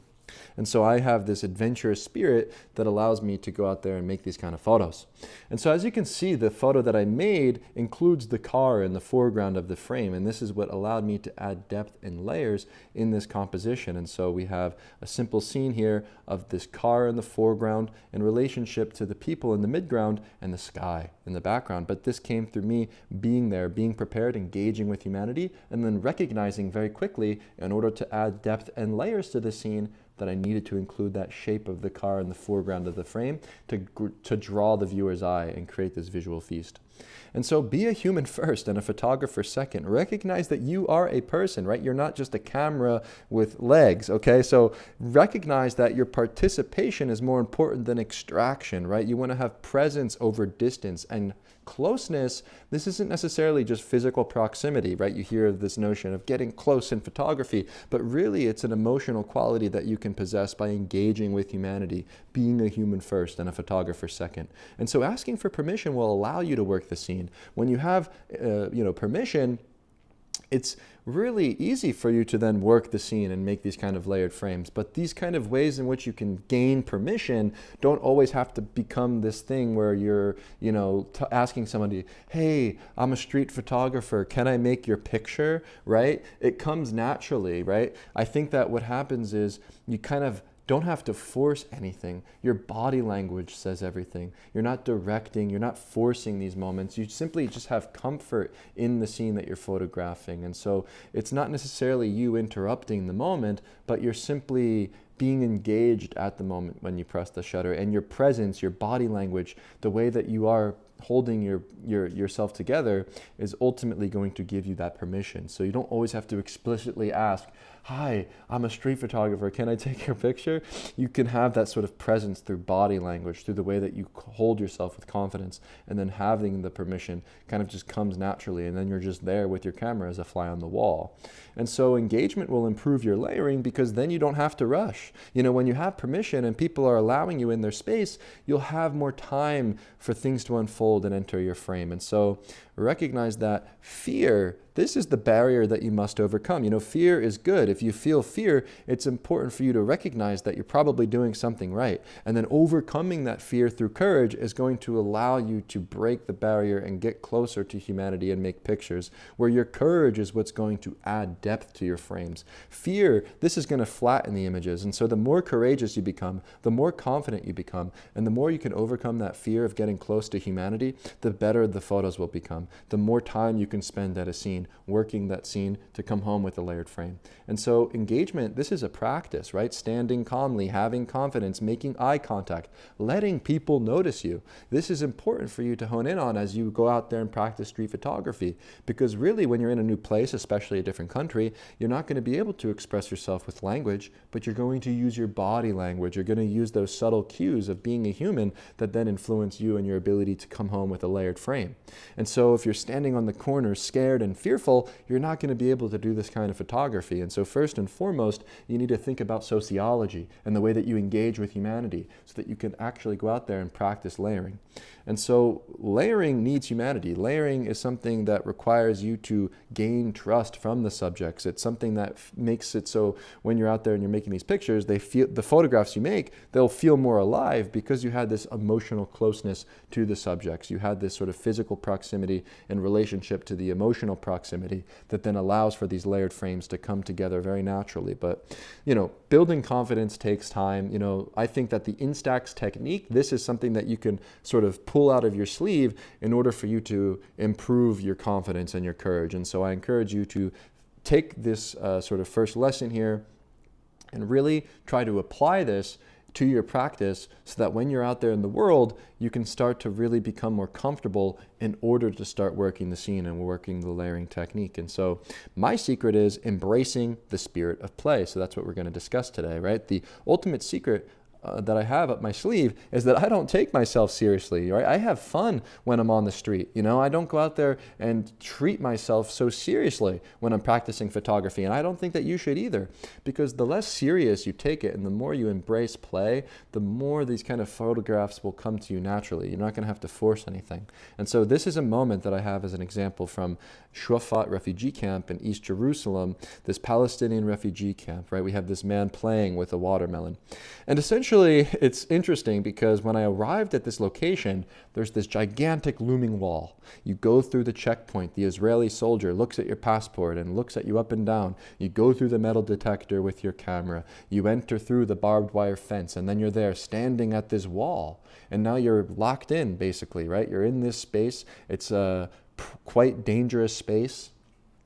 It was my first time arriving at this space, and I wanted to photograph the wall. And so I went forward with courage despite my fear, and that's because I have a playful energy, right? When I approached this scene, I was laughing and joking with this man. And then as the scene unfolded naturally, he lifted the watermelon onto his head and gifted me with this beautiful moment. But it came through that sort of banter, through that lack of seriousness, through my body language, through the conversation, through the way that I interacted with this particular community. Despite it being incredibly dangerous on the outside, I found that my playful energy is what allowed me close to this person in proximity on the inside. And so we'll look at the behind the scenes of how I interacted on the street as I was 20 years old, I think. Yeah, when I made this picture, maybe it was like a decade ago, basically.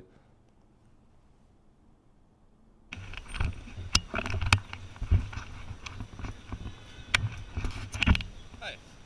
Is it okay if I take a photograph of the, yeah? Shukran.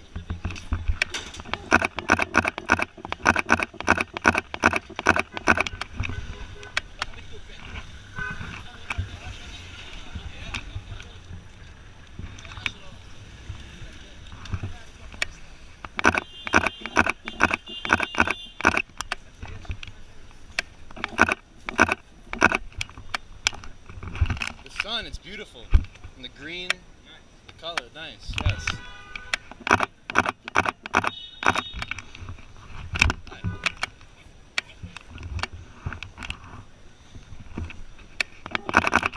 What time do you eat? Ramadan? Not now. Okay, after 12, wow. I'm from America. Yes. Trump? Maniac. Yeah. Yeah, he's crazy, a little crazy. Yeah.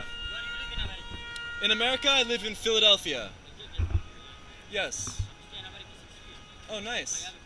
Oh, cool. Miami's beautiful.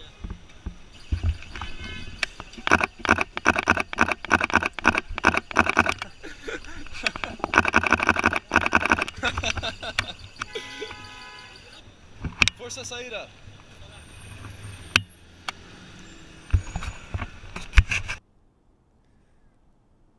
And so that was one of those moments that really taught me how to engage with humanity early on in my journey. You know, despite being nervous, I was playful, I was interacting, I was discussing the beautiful color and the light. I was moving my body around the scene, and then through that sort of interaction with humanity, I was gifted with that beautiful moment. Adding depth and layers to the frame came naturally, but it was a response, it was a reflection of the way that I engaged with humanity. Photography, it has nothing to do with photography. And when you go out there and you work the scene through play, it's going to dissolve the fear. You're going to feel less self-conscious. People will relax. The gestures will loosen, and the scenes will last longer as you're playful and not taking yourself so seriously. And so I encourage you to embrace the spirit of play. This is critical for me. Where play, it creates access, right? Openness is going to invite participation. And I believe that you'll have this sort of shared rhythm with the people on the street as you're not necessarily taking yourself so seriously. And I think that the more you embrace play, the less that you take yourself seriously, the less that you're thinking, and the more that you're feeling, and you'll start to respond with that instinct much more naturally. And so seriousness, I think this kills the rhythm. I think a lot of photographers take themselves way too serious, like they're on this journey to tell a visual story, and they're out there with their camera on their neck, really taking themselves so seriously with rigidity, overthinking, and trying to make something. But if you're rushing these kind of frames by taking it so seriously, you're going to start to bruise the scene, right? You're going to start to interrupt what's going on. But if you're playful and you're open, things kind of just unfold naturally, and it will kill your rhythm if you're too serious and rigid. And so play isn't disrespect, right? It's respectful, it's mutual, it's something that you don't necessarily impose. It's a shared experience when you're playful. And so the way that you engage with the world, the way that you are as a person is going to reflect in the photos you make. And so by embracing that playful energy, that reflects itself back to me in the things that I create. And so smile more, let go of the outcome, allow imperfection to sort of arise naturally through the frames that you make, kind of enjoy the moment, stay present, right? There's simple sort of confidence boosting tricks that I can teach you, but it really is something that happens through experience, right? Smiling, the Instax camera can also dissolve that kind of fear, letting go of the outcome, not taking yourself so seriously. It really is a mindset how to practice play. You really have to go out there and treat the world like you're just this big kid with a camera ready to explore on the playground and not taking yourself so seriously. And so the more that you play, the more fear will dissolve. And the more that fear dissolves, the closer to life you will get. And the closer to life you will get, the more depth will reveal itself in your frames, the more you'll be able to practice layering. And so recognize that. And so when you're in these situations and you have access to photograph at a scene, photograph with intention. And so here we have a scene that I photograph on the top of the mountain in Mexico City. And so I have this adventurous spirit, and I always love to go to the outskirts of the city. And so I decided to hop in a taxi and tell the driver to drive me to the outskirts. I just wanted to go somewhere new. I didn't want to photograph in the same areas where everyone shoots in Mexico City. And so I arrived at this gondola and I went for this ride to the top of the mountain. I was with my friend Matthew, who photographed with me throughout Israel and Palestine. And so as we climbed the mountain, we recognized the cross, and we were looking to photograph the cross, and we arrived at this construction site. And at the construction site, we recognized some potential here. And so I climbed the ladder, and I saw this statue of Jesus. And I had the intention at the scene, and I'll roll a behind the scenes video, and you can hear as I speak out loud at this scene that I can relate the subject in the foreground to the sculpture of Jesus in the background. And we have that storm cloud with the mountains in the background, and I had the structure built, but I recognized the potential at this scene by looking at the details and different things, by looking at Jesus, and then recognizing that I could create something here. But then all the other spontaneous elements kind of came together naturally, but I was committed to this idea with intention. And then the arms outstretched, mimicking Jesus in the background, was the cherry on top that I could not necessarily control. But that's through me having the intention when I'm photographing. It's really important for you to have intention and recognize that with intention and preparation, you can increase your luck and increase your ability to wait and predict and time these kind of moments with alignment. And so watch how I engage with humanity and gain access and trust at this scene to then build this photograph with intention. Hey. Bro. Hola, bro. Estamos, ¿sí o no? Wow. La foto. La foto, mira. Con el el aeropuerto. Beautiful. Aeropuerto chulo. Así, mira, así. Sácamela así.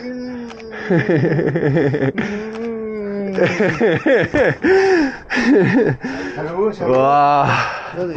Yeah, building. Casa. Ven, sácame foto, foto. Sí. I'll go up. I'm going. Dude, it's sketchy. Whoa. Dude, Matthew, you gotta come up here. If you get the guy in the right spot, you can get Jesus in the guys. México, así te puro Cruz Azul. Aquí, fíjate, ve. México, México, México. Mira, México, Cruz Azul. México, Cruz Azul. ¡Ey! ¡Puro Cruz Azul! Oh! ¡Puro Cruz Azul! ¡Puro Cruz Azul! Ya. Sorry. México, México, puro Cruz Azul.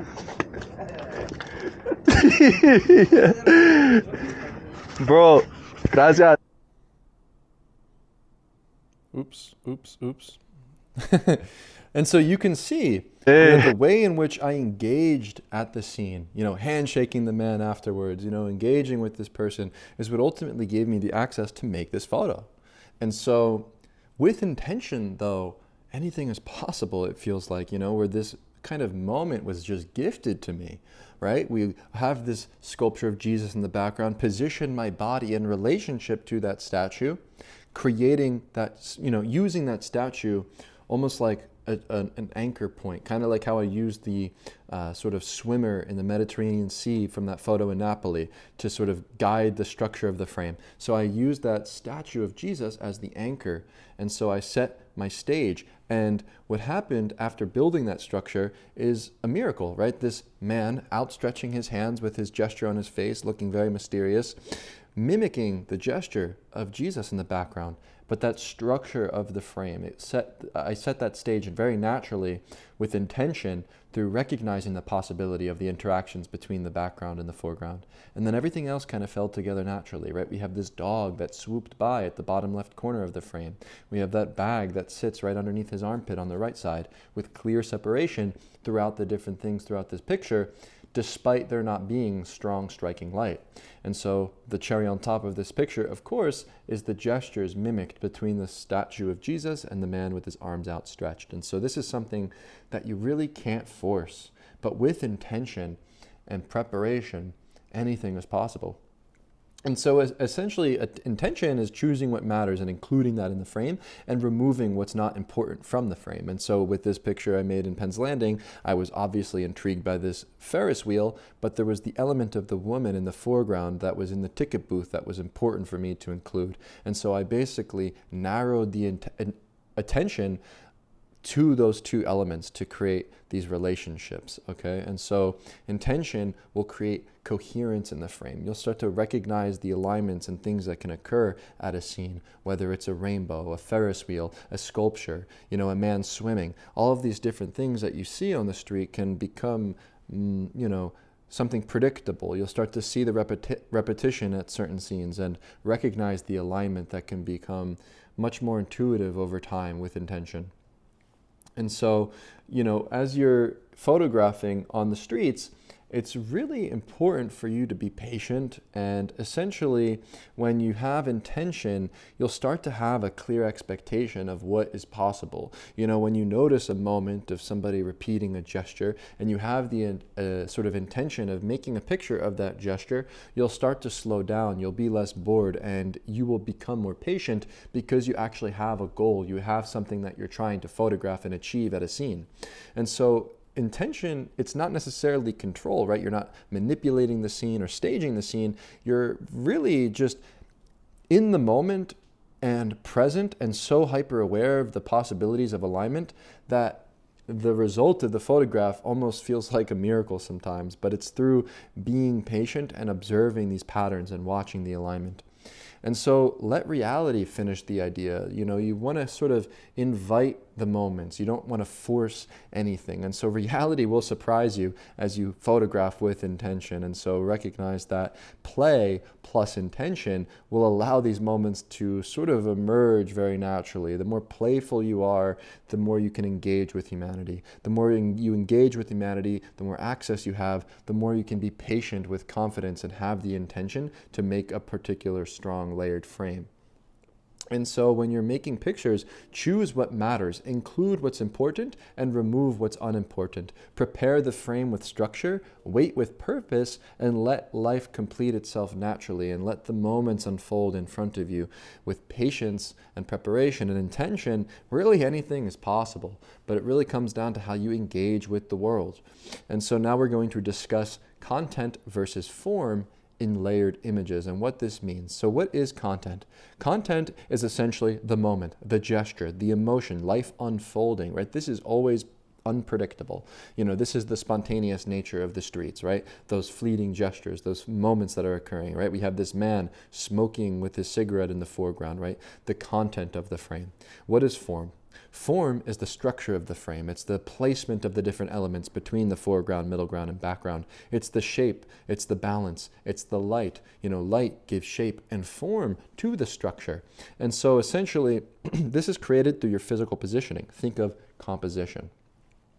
And so content alone isn't enough because sometimes you'll have a strong moment, but weak structure, a chaotic background, a flat photograph, right? These things can occur through you maybe emphasizing too much one thing or the other. And so the best street photographs synthesize content and form. And so form alone also isn't enough, because you can have a beautiful structure, but there's no emotional weight in the picture, and then the image will essentially fall flat, lacking life. And so you want to synthesize both. With layering, life enters the structure. Structure holds the meaning. And so the moments will feel inevitable as you start to build your frames this way, recognizing the ability for you to synthesize content and form in your frame. And so it's really important for you to recognize that you need balance and harmony between content and form. And the best photos aren't leaning one way or the other, but they're synthesizing both together through layering in the streets.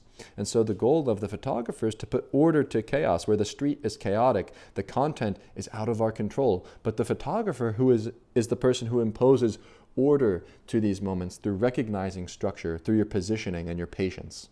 And so when you're out there and you're trying to make a photograph of a spontaneous moment, one of the simplest ways that you can achieve this is by setting your stage, choosing the background firstly, watching the light, defining the space and the sort of four corners of your frame, and then you're essentially just waiting for the content. And this allows you to increase the possibility of you making something from the chaotic nature of life. And so the responsibility of the photographer is to essentially stay present, to be there, right? Not just to react, but to sense the potential of a scene unfolding and to prepare the structure to put order to the scene. And so content plus form together is what makes strong layered frames.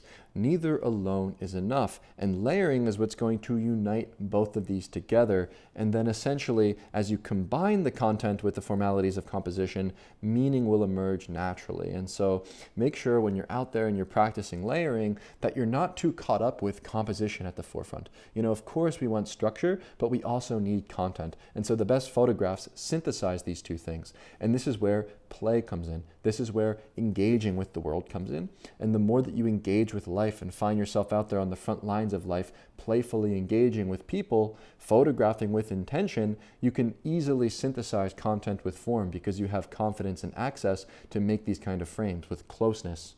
And so we're now going to discuss layering and the use of layering to create meaning. And so layers create meaning. And so when you're photographing, you know, you're looking at a moment, it's a quick fleeting thing, but when you relate that quick fleeting thing to something else that's occurring in the street, these relationships are what create meaning in the picture. And so meaning essentially lives in the relationships. You know, one subject is rarely enough. You want to have different things going on in your frame that relate, that allow the meaning to emerge very naturally. This isn't something you can force, but it really does influence your ability to create meaning. The idea of making a photo with layers, right? Relating the foreground to the background, looking for gestures and different things, that those sort of like simple relationships that are made between the subjects in your frame that sort of charge your photograph with meaning.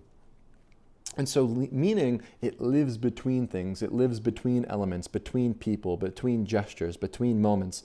And so the narrative role of layers is really important, where the foreground can sometimes have an emotional impact on a viewer with a gesture, where the middle ground is where the action occurs, and the background, giving context, adds layers and depth and weight throughout the frame. And so meaning is created through the separation, where the separation of the layers will create clarity, where the overlapping elements can sometimes collapse the meaning. But through layering, we can guide the viewer's eye throughout these different relationships that are made, creating meaning and impact in the frame.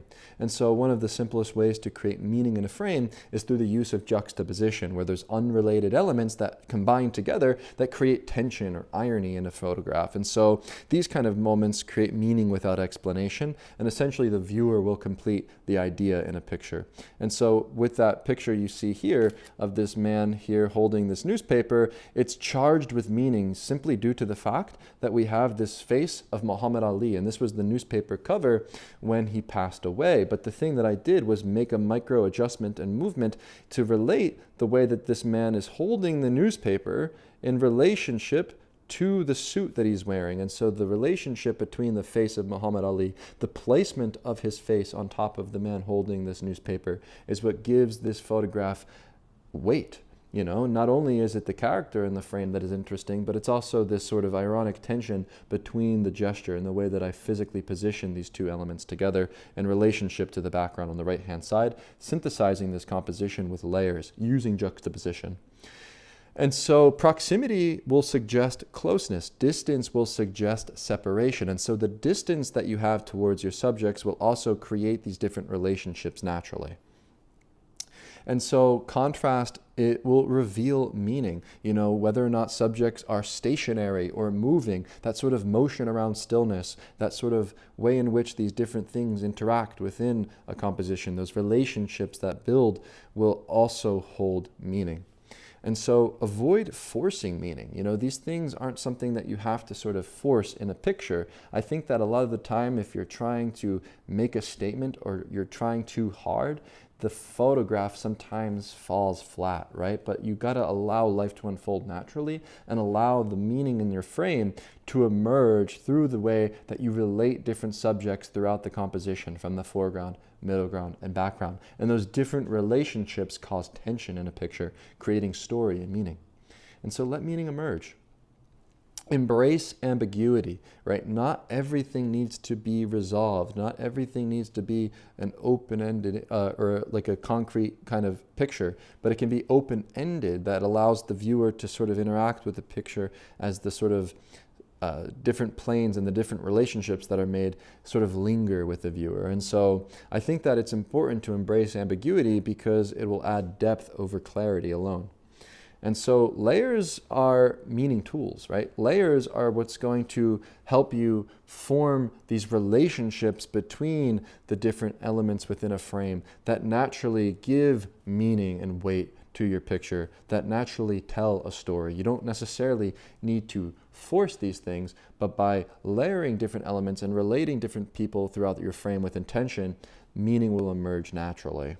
And so now we're going to discuss emotion versus abstraction in street photography and how we can blend these two together to create stronger photographs. And so there's these two gravitational pulls in photography, emotion and abstraction. And I don't believe that either is better. They just feel differently, right? Where an emotional driven photograph has this immediate feeling, right? We have gesture, expression, human connection. It's very readable quickly. Here we have a frame that I made of this couple in Mexico City engaging in a kiss as the water is coming down from the sky. We have this incredible rainstorm in the background in relationship to the kiss in the foreground, right? This emotion-driven photograph that gives you an immediate feeling. Whereas an abstraction-driven photograph requires slower reading. We have a combination of shape and form, light and shadow. There's more of a feeling rather than a narrative in these kind of images. And so layering for emotion is very simple. You want to have a clear subject with strong separation, a clean background, and a structure that supports the emotion on the faces of the people in your frame. And so when you're making a picture, make sure to separate the elements in your picture clearly. Make sure that the emotion on the face is separated from the background, that there is no clutter and overlap, so that the emotion can have an impact through layering. And so when you're layering for abstraction, look for the ways in which light can sometimes cast upon a space. Look for ambiguity. Sometimes the overlap between elements can become interesting. Silhouettes and shadows. Looking for light as a way for you to sort of abstract reality is one of those simple ways to add depth to a picture, right? Light is sometimes one of those things that can instantly sort of give you the ability to create more abstract frames. And so emotion will dominate attention in a frame. Here we have this amazing celebration inside of a church in Zambia, and the expression of this man's face as he is singing with all of his heart is very much visible, smack dab in the center of the frame. And so I believe that when you have an emotional photograph, it's really important that that gesture is separated from the rest of the frame so that it's easy to read and supports the sort of emotion of the face of the person. And so when abstraction leads in a photograph, this is where things can become a little bit more complex. We want to have a little bit more ambiguity where the viewer will explore slowly. And so emotion, it's kind of indirect where feeling arrives over time. Whereas abstraction, this is something, that will require the viewer's eye to sort of move throughout the frame. And the feeling that the viewer will get is something that sort of lingers with time. It's not something that's going to be so impactful directly, right? It's an indirect sort of feeling that you get while looking at these kind of abstract frames.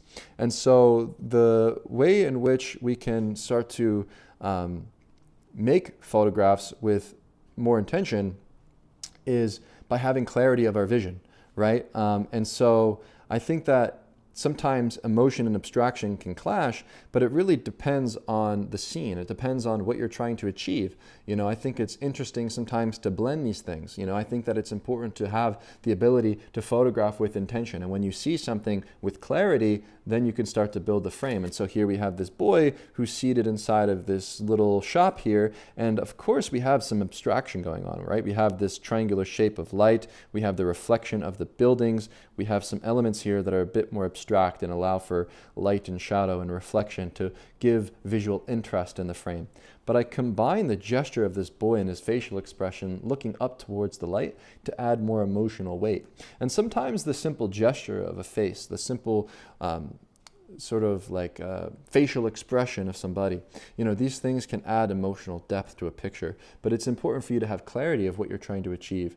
And so you can sometimes lose sight of what you're trying to do. And so it's important to simply have intention, essentially.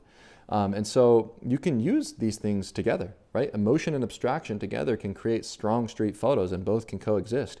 You know, where I'm photographing a real moment of this man with his rooster, but I'm using the light and the way that it's casted upon this space and the shadow on his face to add a little bit more abstraction to the frame, to add a little bit more mystery to the frame, and allowing the layering to transition from that light to the shadow area and revealing some different things that are going on in this picture that are a little bit more mysterious, you know, from the eye of the sort of main subject here to the little reflection in the window, the rooster and the mystery, and then finally the subject on the right-hand side, where the light and shadow play interacting with the emotion of this man's face creates a more mysterious frame.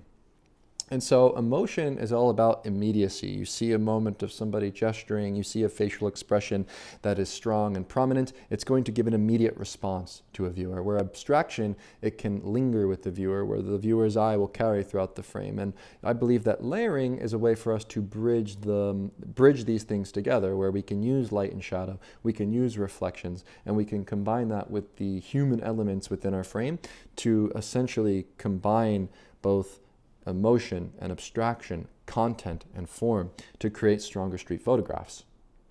And so finally, we will discuss the world as a stage.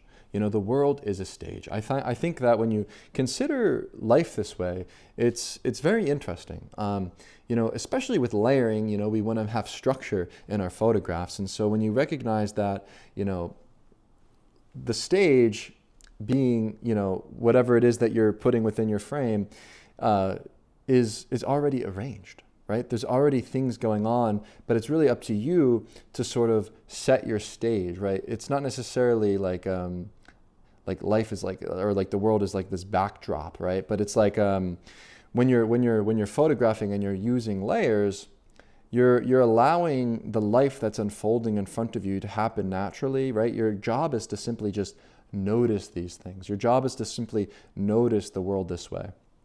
You know, where the street, it's already performing, you know, gestures are repeating, patterns are emerging, and rhythm is forming. And these moments are constant. But it's really just up to you as the photographer to recognize those moments, to recognize the structure that you can create, and recognize how the world is a stage and we're all simply actors, but you can put order to it, almost like the conductor of the orchestra. And so stages exist everywhere. They exist where there's light patches, doorways, corners, crossings, ordinary places. I think that it's important to look at the world this way, because as you're layering, we always are looking for those simple backgrounds. We're always looking for those sort of places that set the characters, that set the actors upon our stage cleanly, so that we have separation throughout the frame. And so what defines a stage? Essentially, a stage is a place for layers. You know, here we have the Mount Vesuvius in the background there in Napoli, right? We have that clear defined space with the horizon line, the water in the background, and the separation between the foreground and the middle ground and the background was very easy for me to put together in this frame. It was something that allowed for separation and relationships between the different elements in my frame. You know, the stage itself is essentially where the people in your frame will be living and acting. And so choose the background, watch for the light, and define the frame and what you put within the four corners. And so when you have this sort of limited variable about what you're placing within your frame, this is how you can impose control over the chaotic nature of life when you set a stage.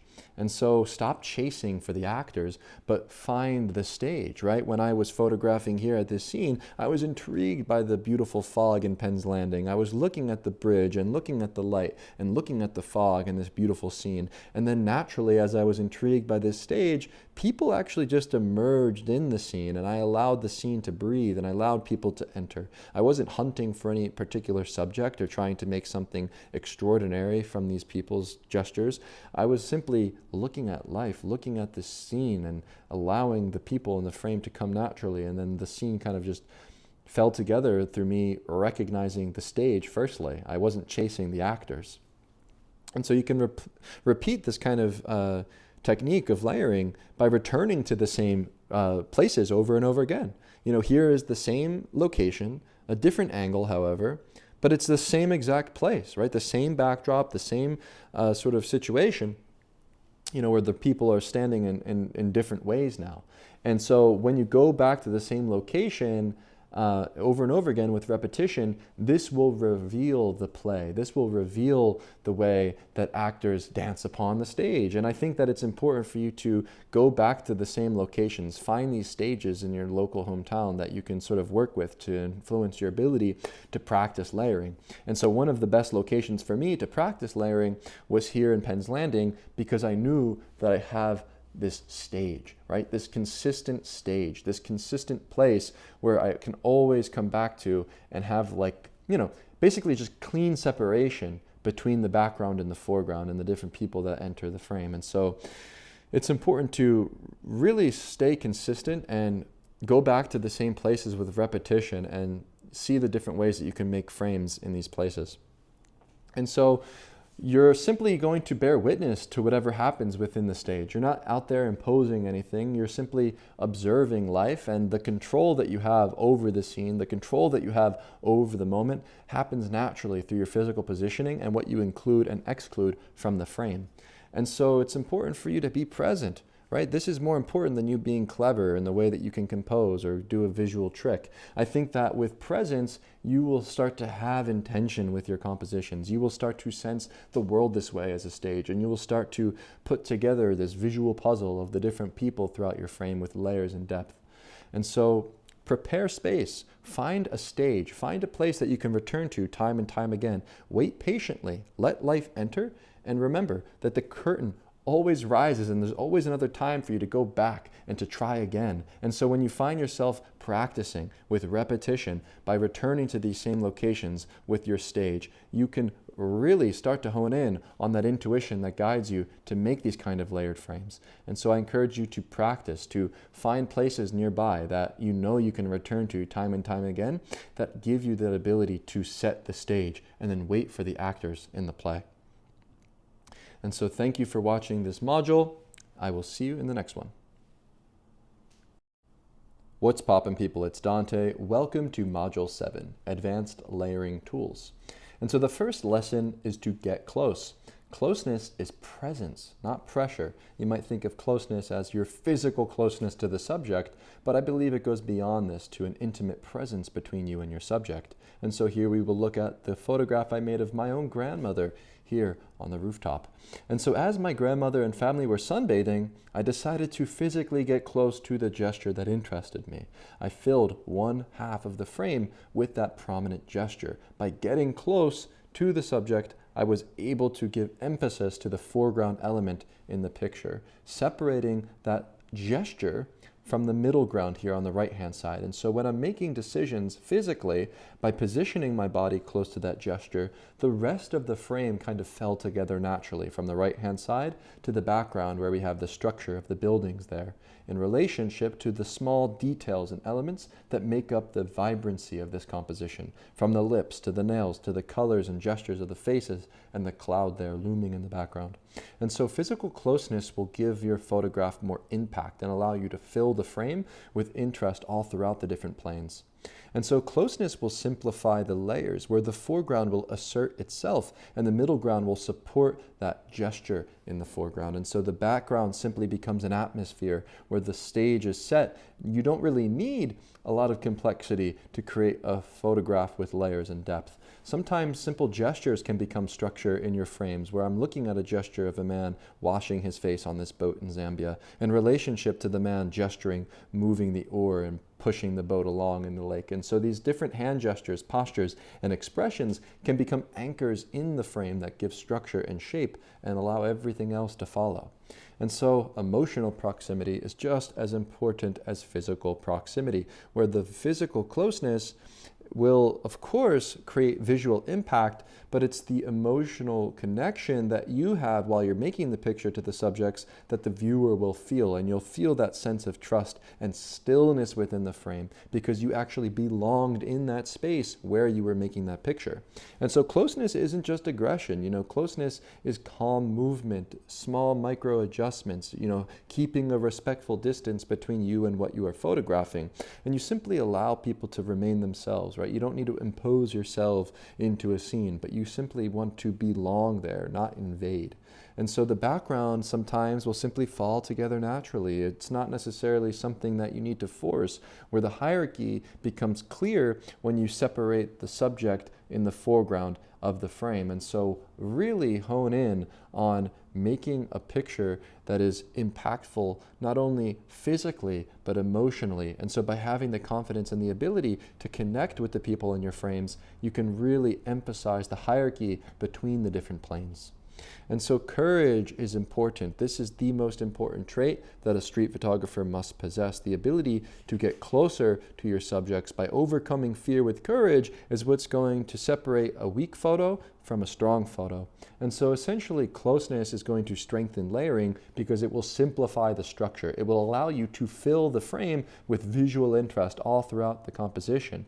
And while you're close physically, there will also be an emotional proximity that you have to the subject that adds weight and depth to the picture on a different level, where the stage is set, the background gives structure, and the humans in your frame carry that emotional weight.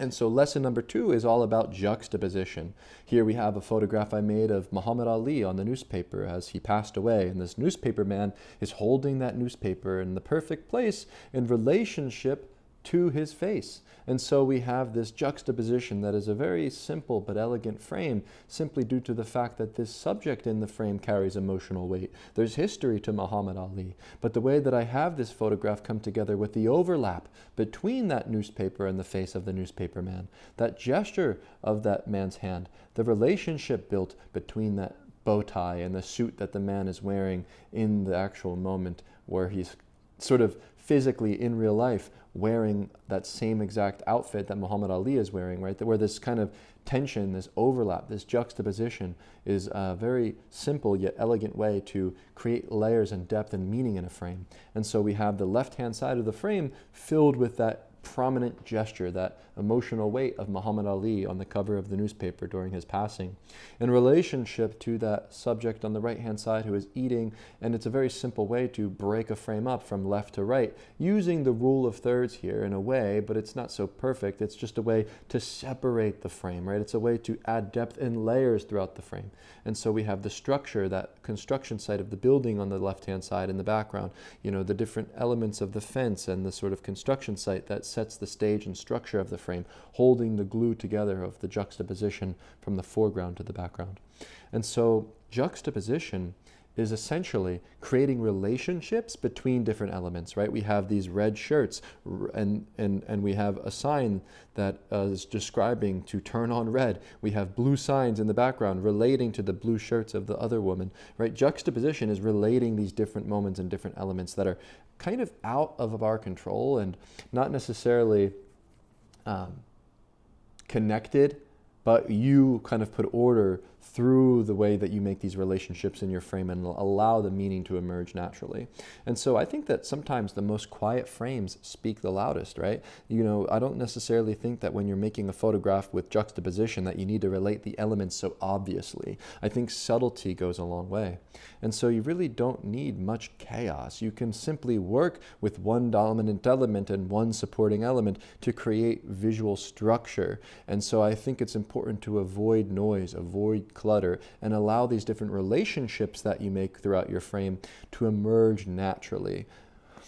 And so let the viewer complete the thought. You know, you don't really need to explain these kind of photographs that utilize juxtaposition. You don't need to underline things. You have to kind of trust the viewer that they can create meaning through looking at the different relationships that you make throughout your frame. And so it's not really a punchline juxtaposition. It's something subtle that comes through your positioning and where you stand and where you make the picture. You know, the alignment that you create between these different relationships in your frames are what create the meaning in the juxtaposition. And so you don't need a spectacle. You don't need to force it. Allow it to sort of sit naturally in your frame. Allow the meaning to unfold slowly as you make these different relationships in the pictures that you make. And so simply put, making the photo with the juxtaposition isn't all about creating visual gimmicks and tricks, but it's simply about placing elements together carefully, removing distraction, and trusting the relationships that you build throughout the different planes within your frame, and allowing the image to speak for itself. And so now in lesson 3, we will discuss adding a strong foreground. And so here in Mumbai, I made a photograph of these swimmers engaged at the water. And so one of the things that I did to establish depth in this frame is adding a strong foreground on the right-hand side as I filled this frame on the right-hand side with a hand gesture.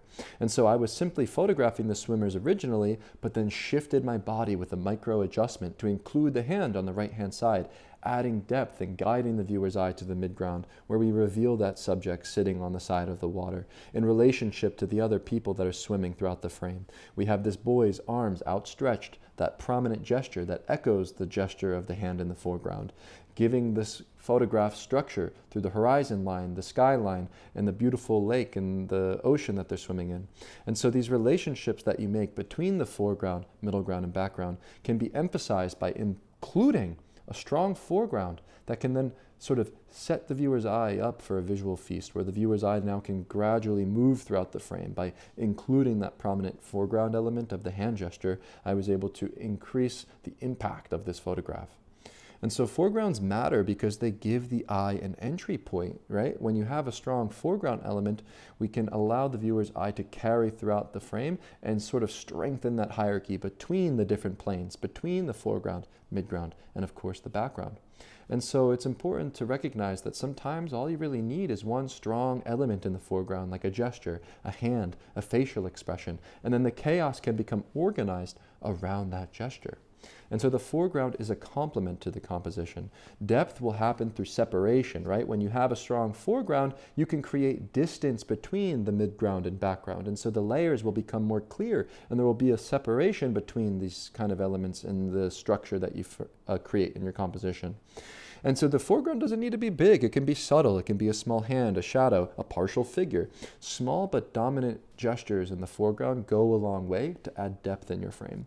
And so the position that you take will always be most critical. You know, if you're sitting there and you're watching this man here in Mumbai and he's raising this fish from this basket, I made sure that I was positioning my camera as close as possible to that gesture, as close as possible to that fish, and then allowed myself to stay put in that position, watching this repeating gesture over time from that same position, and then allowing the other chaotic elements to fall into place.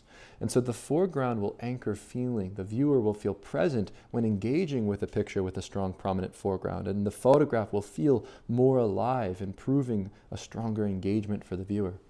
And so essentially when you're making a photograph with layers and depth, having a strong foreground will allow the viewer's eye to lead into the frame, to move through the picture. And having a strong, impactful foreground element will add depth and clarity to your picture.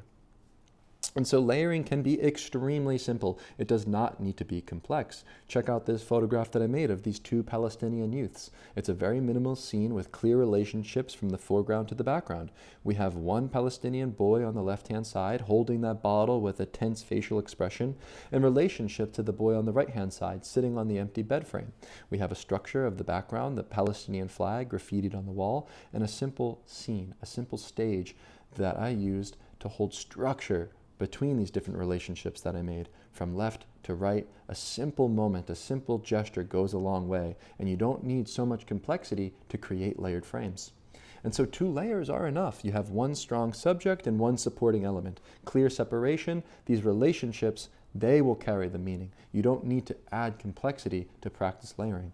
More elements don't add meaning, but the relationships that you make between the elements do. And so precision is more important than quantity. It's more important to have a prominent element in your frame, a prominent gesture or a facial expression that relates to a different person or a different element in the picture over competing and trying to add so much complexity.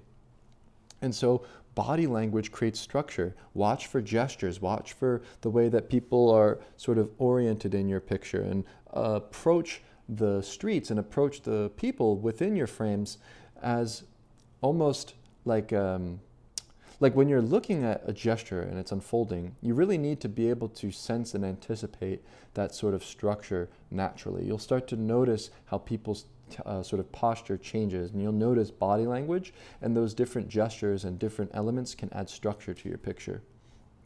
And so remember that you don't need so many things in your frame to carry weight in your photograph, right? I think that a simple gesture in relationship to a strong background or a strong side character or element can go a long way and slow the viewer down and allow them to engage with the frame from the foreground to the background. And so don't add what you don't need, right? Avoid waiting for more elements in your frame. Remove distractions, because ultimately it's important to know when to stop and know when you don't need to add anything else, because when you add too many things, the complexity in the frame can become overwhelming and the photographs become too difficult to read and things will become to overlap or recede.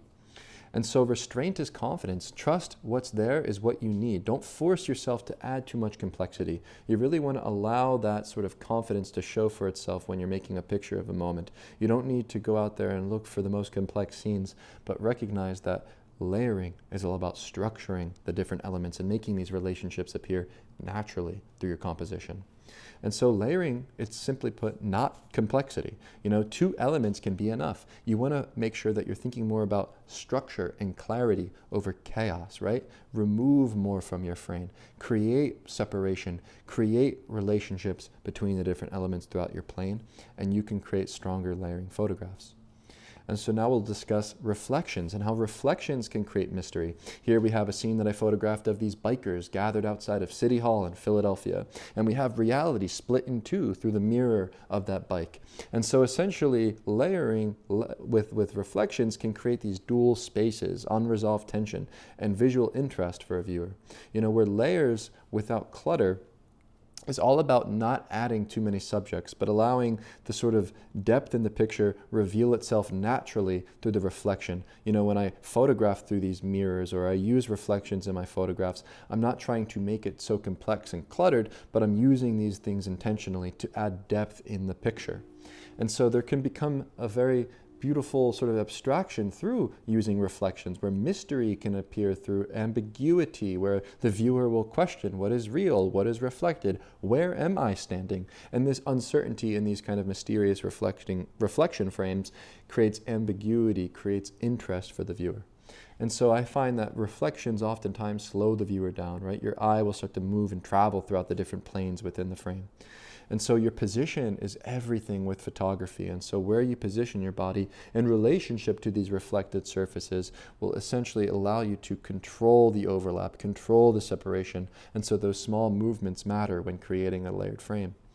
And so I encourage you to think more critically about gimmicks in photography and not using those, and simply allowing the reflections in these kind of photographs you make, whether it's a juxtaposition or a layered photograph, become naturally, right? Allow these kind of reflections feel discovered. It's not something you need to force. It can become extremely subtle in your picture. It doesn't need to be so obvious, essentially. And so it's important to allow these kind of pictures come together naturally, allow the reflection to lead, allow it to amplify the sort of mystery. You don't need to force anything. Allow it to occur when you're looking at a scene, and you see a reflection or something, allow that to be a thing in your frame that adds depth and mystery. Don't necessarily think about it as something that's adding extra complexity, actually.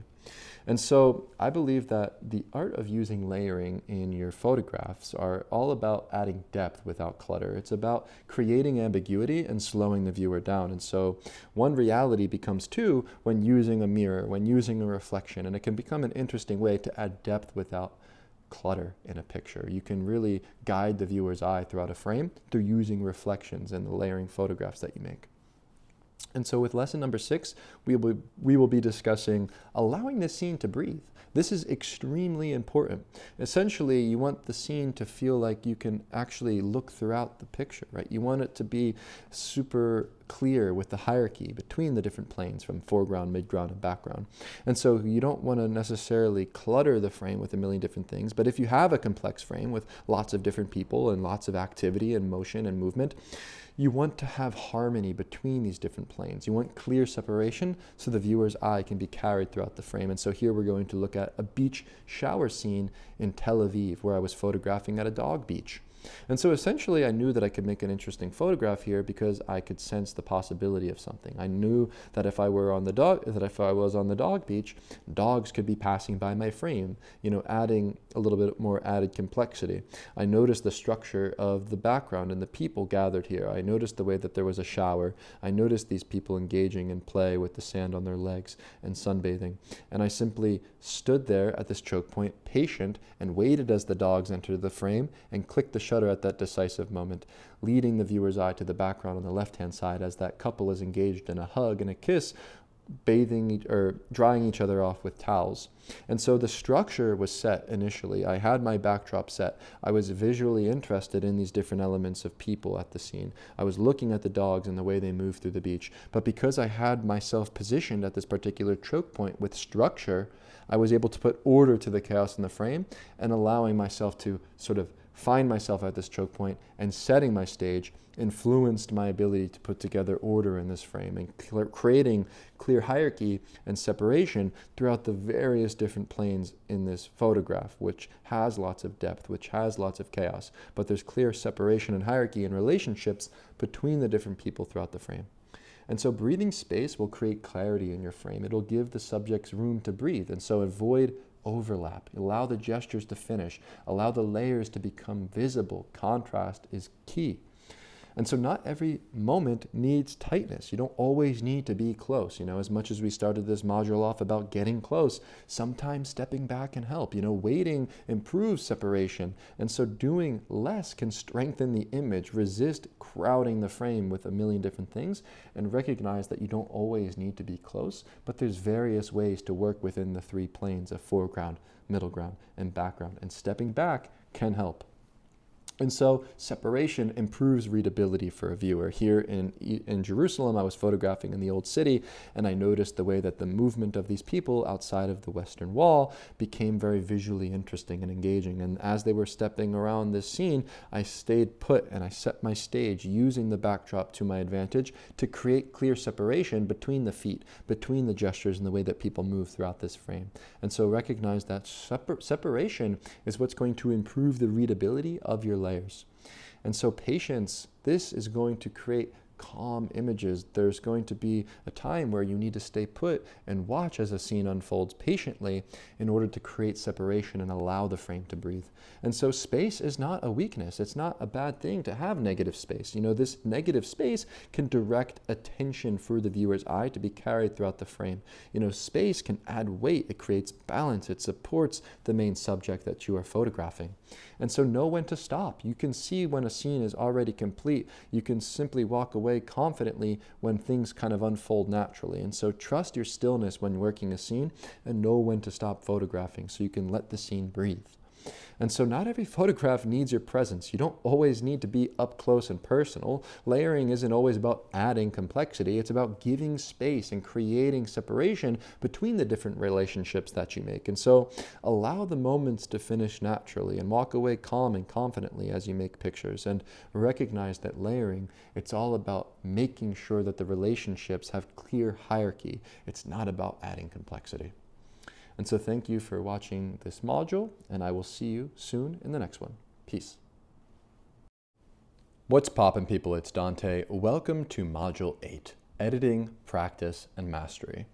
We've spent the past 7 modules learning how to apply layering in the street through understanding the art of composition, the foreground, middle ground, background, light and shadow, how we can engage with humanity to influence our ability to practice layering in the streets. But now we're going to talk about editing, and this is where true mastery comes. It comes firstly through knowing how to pick the keeper.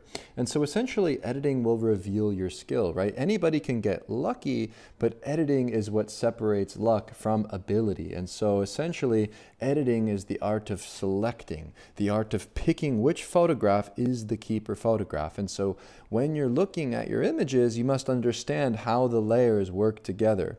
And so essentially when you have distance from your photographs and you don't edit immediately, you're going to create more clarity with your ability to make selections. And so the most important thing to do when photographing is to have a sort of distance from your images, allow time to reveal strength, separate yourself from the work and allow it to marinate. Don't go home immediately and make selections when you practice layering, because the stronger images will survive distance. You'll want to edit these photos later down the line. Maybe you spend a month in a particular location photographing. Don't edit immediately. Allow yourself to come home and then go through the photos. And so a keeper feels like quiet confidence. Things will feel resolved in the picture. It won't feel like an accident. You don't need to add any explanation when a photograph is a keeper photograph. A caption isn't going to save your image, right? And so make sure when you're looking through your images that you recognize that what you're looking for with layers is essentially the relationships between the different moments. You're not necessarily looking for a single individual moment, but the background, the foreground, these things must relate to each other with clear separation. And this is how you're going to decide which photos to keep and which photos to ditch. And so make sure you recognize that the structure and the relationship between these different elements are what carries the image and creates a keeper photograph. And so it's important to kill your favorite shots, right? Where attachment is going to blind your judgment. The viewer doesn't necessarily notice the effort involved in making a picture. Just because a picture was complex and hard to make doesn't necessarily mean that it was stronger. And so looking at this photograph I made of the wall that separates Israel and Palestine, it's a strong frame. We have this sweeping tail of the horse, a bottle mid-flip, and a strong background that gives emotional weight to the picture. However, when you start to compare similar frames that you make, you can start to recognize what photograph is the true keeper. And so with this image, you can see I made a strong photograph of the wall, of this boy throwing the baby stroller against the wall, giving a looming shadow to the picture, right? And so essentially, when you compare the two photographs, it's something that you can sense almost immediately, which photo to keep and which photo to ditch. Where this photograph holds your attention, this photograph carries weight. There's something emotionally interesting about the juxtaposition between the wall and the playful energy of the boy and the looming shadow that adds mystery, where your eye lingers in this frame. It's something that you can tell when comparing two images, where you're basically going to stop scrolling. You're going to look at the photo for a longer period of time, and you're just going to sense the structure is holding itself much more clearly than the other photograph that you're comparing. And so it's important when making a selection of work that it's important to create a body of work that is strong, right? 10 strong photographs will beat 100 weak photographs. And so your editing essentially is what's going to define your work. And so make sure that you slim down your selections. Sometimes when you travel to a new place, you may only come home with a few frames. Maybe you spend a year photographing. Think more critically about your selections at the end of the year. Recognize that if you maybe just maybe make one strong photograph per month, that's pretty successful after all. Sometimes a year goes by and you might only have a few frames. But if you're gauging your work based around a variety of quantity as opposed to quality, then your work will start to fall flat. But recognize that making a selection of a few stronger photographs is way better and will create a stronger voice. And so pick what works. Sometimes a photograph may have a strong moment. Other times a photograph may have stronger relationships and structure between different moments. You're going to have to select which photograph works better than the other. It's not always going to come down to subjectively what you like, but through distancing yourself from the work, you're going to more objectively be able to edit and select which photographs survive and which photographs are ditched. And so reading layers during editing. Editing is essentially reverse engineering. You're going to have to rebuild the image mentally, right? Identify the foreground, identify the middle ground and background, and understand how the photograph was constructed at the scene so that you can sort of reverse engineer these ideas and see if they actually come through clearly in the image when you were building it. And so when you read this frame, if it's got lots of layers, recognize the depth. Your photograph should allow the viewer's eye to travel from front to back, from back to front. There should be a smooth visual flow with no confusion, right? The depth must be clear. The structure and separation between the different elements must appear. And so separation, this is everything. Having clean edges, clear silhouettes, space between elements is important, where the layers must not collapse and overlap.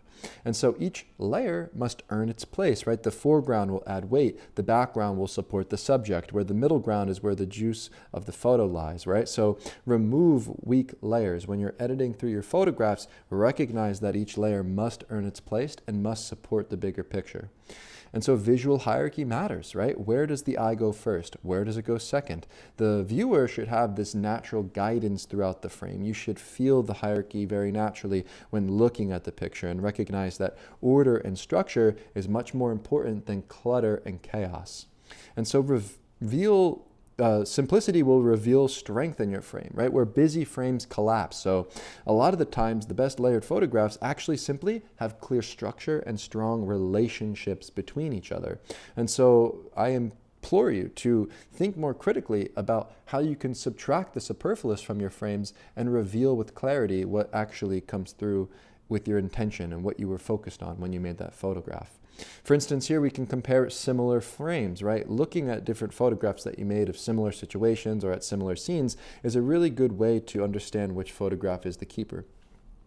And actually, I attended a workshop with Alex Webb. I received the scholarship actually to learn under Alex Webb very early on in my journey. And I presented these photographs to him in a bookmaking workshop. And I asked him about sequencing and editing. And I discussed this frame with him. And in particular, he told me which photograph actually is the keeper. He told me that this photograph is the keeper. Despite there being two similar scenes and both photographs being strong, you have to avoid emotional editing. You have to forget the effort involved in creating which frame, when you created a certain frame, right? Judge the structure. Judge the sort of structure of the frame over the emotional weight that a picture might have with you. That sort of subjective attitude that you may have, where when Webb told me that this photograph is stronger, it really did just click for me. The fact that the structure and the emotional weight of the facial expression of this subject in the picture sort of carries more impact as opposed to the complex moment, it makes more sense to me. This is a much more simplified frame that you can read more clearly, and the structure and the hierarchy is much more visible, despite the scene being extremely similar of children playing within a tree. And so I have two photographs of these children playing in a tree, and only one can survive and be the one that we keep. And so you can see when I look at these two frames, they're very similar. However, the photograph on the right-hand side is the keeper due to the way that the structure and the hierarchy and also the facial expression of the girl is much more visually engaging, right? There's something about the way that I actually removed more from the frame that allows this more structured picture, and the moment, it's much more defined. And so layers must read clearly, right? Separation is non-negotiable. So think more critically when viewing your images, whether or not your eye is being guided throughout the frame clearly. So clarity will always win in the end. And so we're going to now talk about contact sheets as a proof of skill, right? The contact sheets tell the truth. When you review your contact sheets, they're not highlight reels now. They're not lucky frames anymore, right? You're going to be showing the process, and that will ultimately reveal your skill. Actually, one fun thing about this contact sheet that I want to share with you, I was photographing these boys and these girls playing here in the streets of Baltimore, and I was there at the scene, and I was looking at so many different things, and it was really hard to put order to the frame as the children are playing. And we made a photograph right here. It's very blurry, but the moment was beautiful of this child leaping against the wall. And so to make a decision and pick which photograph came together and made more sense was actually kind of difficult because both frames were very strong. However, this frame wound up being the keeper because of the energy. There's something more about the emotional weight of this picture. The joy, the smiles, and the shadow looming created more drama in the frame. And so when you look at a contact sheet, you can understand how you're moving through the street and how you see. And also, funnily enough, I gave my Ricoh GR2 at the time to one of the kids and allowed him to play. It was kind of funny because, this all connects to my idea of engaging with humanity. And I think that sort of snapshot of me kind of reveals the truth of my process and how I genuinely work this way. And so layering is something that I believe will allow you to achieve more depth in your pictures visually, but also emotionally, where the photographs you make with layers will have more impact on a viewer. I believe that when you're editing and you're sequencing and you're looking through your work, it's important to pick the photographs that actually carry weight and that have depth and that allow the viewer to hold their position looking at the picture and allowing the sort of visual feast to create the impact on the viewer. And so a contact sheet is interesting where it sort of shows your process. It shows how you see, right? Where the micro adjustments and the movement of your body throughout the scene reveal itself very naturally. And it shows how you solve the visual puzzle. And so a weak contact sheet will reveal something about your work and how you're seeing. Sometimes you'll be photographing way too loosely and shooting too many different things. But the real beauty of reviewing the contact sheet is dissecting how you see and how you moving through the world influences the things that you make. And so you'll see your progress very visibly by looking at a contact sheet. You'll see how you start to, look at a scene and how you break things down, where I'm photographing this boy playing against the wall in relationship to the man smoking a cigarette. And I eventually wound up moving my physical body and waiting with repetition at that same angle at the same scene, but photographing with repetition over and over again with consistency to then reveal the moment very naturally. And so firstly, photographing with a flat frame, but then eventually coming home with the photograph with depth and layers through me adjusting my body. And so progress is visible in these contact sheets, and you'll start to dissect how you see and how you work in the street. And so you'll also learn about how you think and how you solve these visual problems. And so when you're looking through your contact sheets, notice patterns, right? Ask why certain photos work over others. You'll start to see very naturally how your sort of senses are activated when on the street. I'm here photographing these shadows looming on the wall in Baltimore, and then I move back and start to add the human elements within my frame, building my frame by recognizing that thing that triggered me initially, being the shadows, and then moving back to photograph the scene and actually capture more depth and layers at this particular moment in Baltimore. And so I value contact sheets because it essentially reveals my consistency. It shows that I'm not necessarily just getting lucky, but I'm solving problems visually by moving my body through the world and making sure that I create a strong frame. By revealing the process in the contact sheet, you can start to discover how those frames were made. And so essentially your habits will begin to show when looking at contact sheets. You'll start to recognize why the process matters and start to understand more critically about how you see. And so why some photos fail, right? Sometimes you'll have those almost moments, right? And so those almost unresolved moments might feel close but incomplete. And so sometimes it could occur where a gesture falls short or something overlaps, right? Maybe the frame is slightly off and there's some clutter in the picture. You'll start to notice these things when you go through your work, where sometimes one layer may break the image, and so you want to make sure that all of the layers work in harmony. If the foreground works but the background fails, the photograph may be unsuccessful. And so recognize why certain photos are weak and why certain photos are strong. And oftentimes it has to do with the way in which the structure holds the photo together. And so sometimes timing can be the issue, where you stopped too soon or you didn't wait long enough. And so it's important to make sure that you're staying there and present at the scene. Where bad positioning can't be fixed. You can't simply make yourself go back in time and fix the photo by you positioning yourself in a different way, but you can go through the contact sheets and learn from the way that you positioned yourself and understand that you should have moved to the left or moved to the right to create more structure and use the geometry to your advantage. No amount of editing can solve this problem. And so when we're photographing and making layers, recognize that adding too much complexity essentially hides the weakness of the photograph. And so sometimes a busy frame can feel exciting, but then later at the moment that you're editing, it can fall short and fall apart. So always remember that the goal of you as a photographer working with layers is to create strong hierarchy.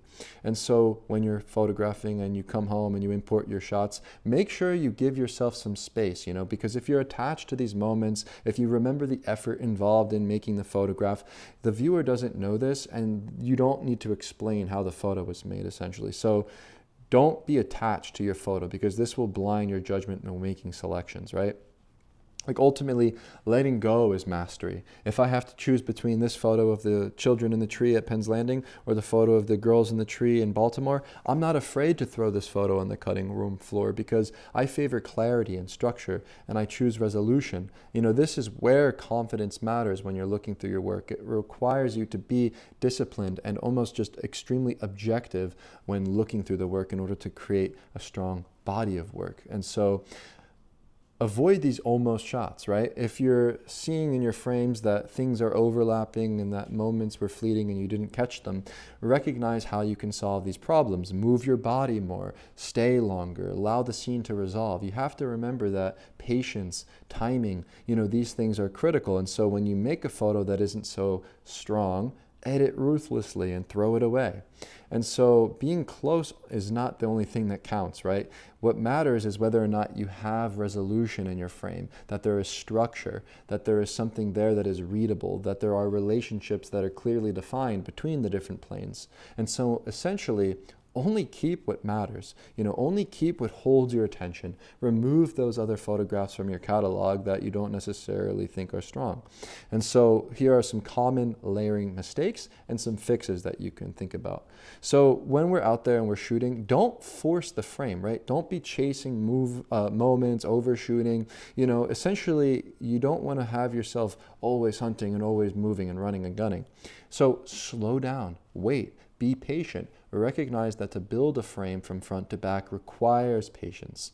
Overcomplicating is one of these big problems in layering in street photography, where you're trying to include too many elements. There is no hierarchy. There's lots of visual noise and complexity, but the goal is to actually reduce and simplify these things so you can create proper structure and relationships throughout the frame. Sometimes you may have poor positioning, where there's subjects that are merging or the photograph falls flat. And so it's important for you to move your body and adjust your body in relationship to the subject and the background to create strong hierarchy and depth within your picture. And so if you're ignoring light, you're going to start having weak separation, because with flat contrast, the photograph becomes more difficult to read. And so without light, there is no form. And so find the light firstly and build your structure secondarily. And so if you're just adding layers just for the sake of adding layers, but they don't provide meaning, it's going to essentially fall flat. I don't think that you always need to add. You can actually think more so about how you can subtract in order to create stronger relationships. And so make sure that you're layering with intention and you're not just adding things superfluously.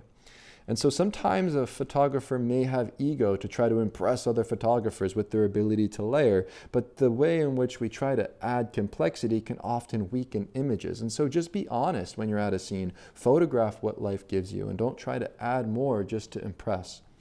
Sometimes patience can be boring and tedious, but if you leave too early, you're going to miss the shot. So you need to make sure that you stay longer at these scenes.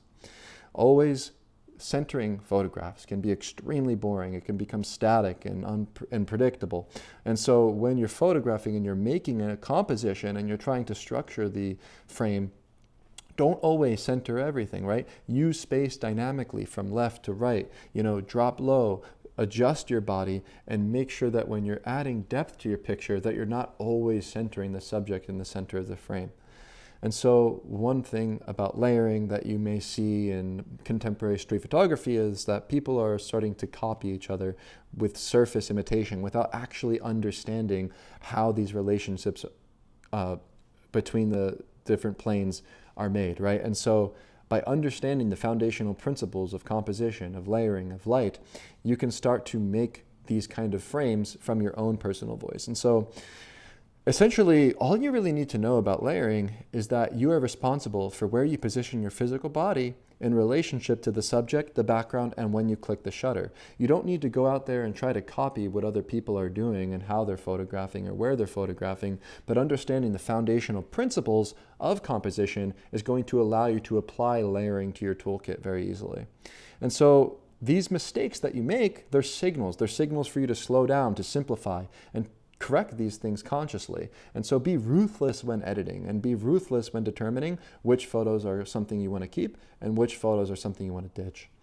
And so now we'll be discussing repetition and walking the same streets. This is one of the most important things to hone in on, because repetition, this is where novelty will fade, right? You start to sharpen your perception by returning to the same streets over and over again. You're going to be reacting less and responding more, where the more you go out there and walk the same mundane lane every single day, the more you will start to see.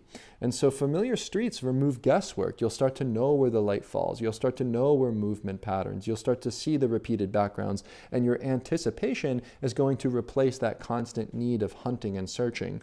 And so in my hometown, I like to stick to one route and follow it for an entire year. I think it's important for you to hone in on repetition and consistency. And so I encourage you to find a route and stick to it. With repetition comes the removal of guesswork. And so layering improves through recognition. It requires you to have this ability to recognize pattern and spatial awareness and time the moments with intuition. And so essentially, by going out there and practicing your photography, by following the same route with repetition, you can improve through your intuition and recognition as you're out there in the streets. And so treat the street as a visual gym. I like to return to bus stops, corners, crosswalks. I take endless walks the same way every single day in order for me to hone in on my photography. And so progress will start to become visible as you start to see your photographs have more clean separation, better timing, stronger layering. When you're looking at your frames, think about the hierarchy between the foreground, middle ground, and background, and whether or not these things are easy to read. This is how progress starts to become visible in your results. And so repetition is going to allow you to work the muscle, that sort of creative muscle, and so the more that you walk, the more that you see, right? The more that you see, the more that you photograph, and the more that you photograph, the more curious you become. And through that curiosity, there's going to be less overshooting. There's going to be more timing. There's going to be more patience. You're going to know when to stop when you're working a scene. Because when you're curious and you're out there in the world and you're photographing with repetition, you're going to then build restraint. You're going to have the confidence that replaces the anxiety when you're out there trying to make frames, right? So essentially, the more that you're doing the thing itself, the stronger you will become at doing this thing. And so shoot more, okay? And so with depth, you can go so much deeper in one location as opposed to trying to spread yourself out at a million different spots, right? I think when you go and you travel, right, this can inspire you, of course, but repetition is what's going to train you. And I honed in on repetition in my hometown in order for me to build my sort of ability to practice layering, and then when I go and travel to a new place, I'm able to execute. But it's important for you to know a place deeply, and so go deep in your hometown over trying to travel to a million different places, right? And so boredom is a signal, right? Once the surface novelty is exhausted, you're going to start seeing deeper, right? When you're feeling boredom, that's a sign that you're doing something, because really when you sit in that boredom, this is where you start to level up. So stay longer, stay patient, and watch life unfold. And so when you photograph in the same streets over and over again, you're going to build mastery. This street, Market Street, is where I learned how to practice layering in my photography in my hometown, Philadelphia. I saw this man with the rooster pretty much every single day, it seemed, when I would go out there. And so I remember him, and I would always look for him if I was out there on Market Street, and then eventually make a photograph. And so when you're familiar with the locations that you're shooting, you start to recognize the patterns of the people and where they're going to be. You start to study the light and commit to these locations, because once you're in a sort of flow state, that's where all of your improvement comes from. It comes from the repetition of putting in the actual reps and staying committed to the practice. So repetition is where you start to train. And so training your eyes for layers is, it's all about seeing and perception. Seeing in layers isn't something that you can sort of force, right? It's something that you learn, right? It's not a talent. It's not something that you just innately possess, but it's training your perception to form objects and form moments to structure, right? You start to see the relationships between the different moments that occur on a street corner. And so slow down. This is how you're going to see more. I find that by walking 75% slower than everybody around me, I start to see more deeply and recognize the patterns and recognize the relationships that I can build all throughout my frame. And so scan in planes, not subjects. Here in Fairmount Park, Philadelphia, I made a photograph of these people playing here and sledding on a winter day in the snow. And what I did was set my stage and structure in relationship to that gazebo. I found my background firstly and then worked back to front, filling the rest of the frame naturally by making that relationship between the background and the foreground in my frame. And so repetition will train the eye. Go back to the same location, recognize the patterns, sense the possibility by anticipating these moments. Because once you become in tune with a route, the prediction is going to start happening before the moments even occur. And so when you're in tune with the light, this is also going to train your vision faster. Look for the light firstly. Watch the shadows. Recognize that separation through contrast is what's going to give form to the layers in your frame. And so structure without light can sometimes fall flat. So find the light, study the light, and go to the places where you're nearest, where there will be light.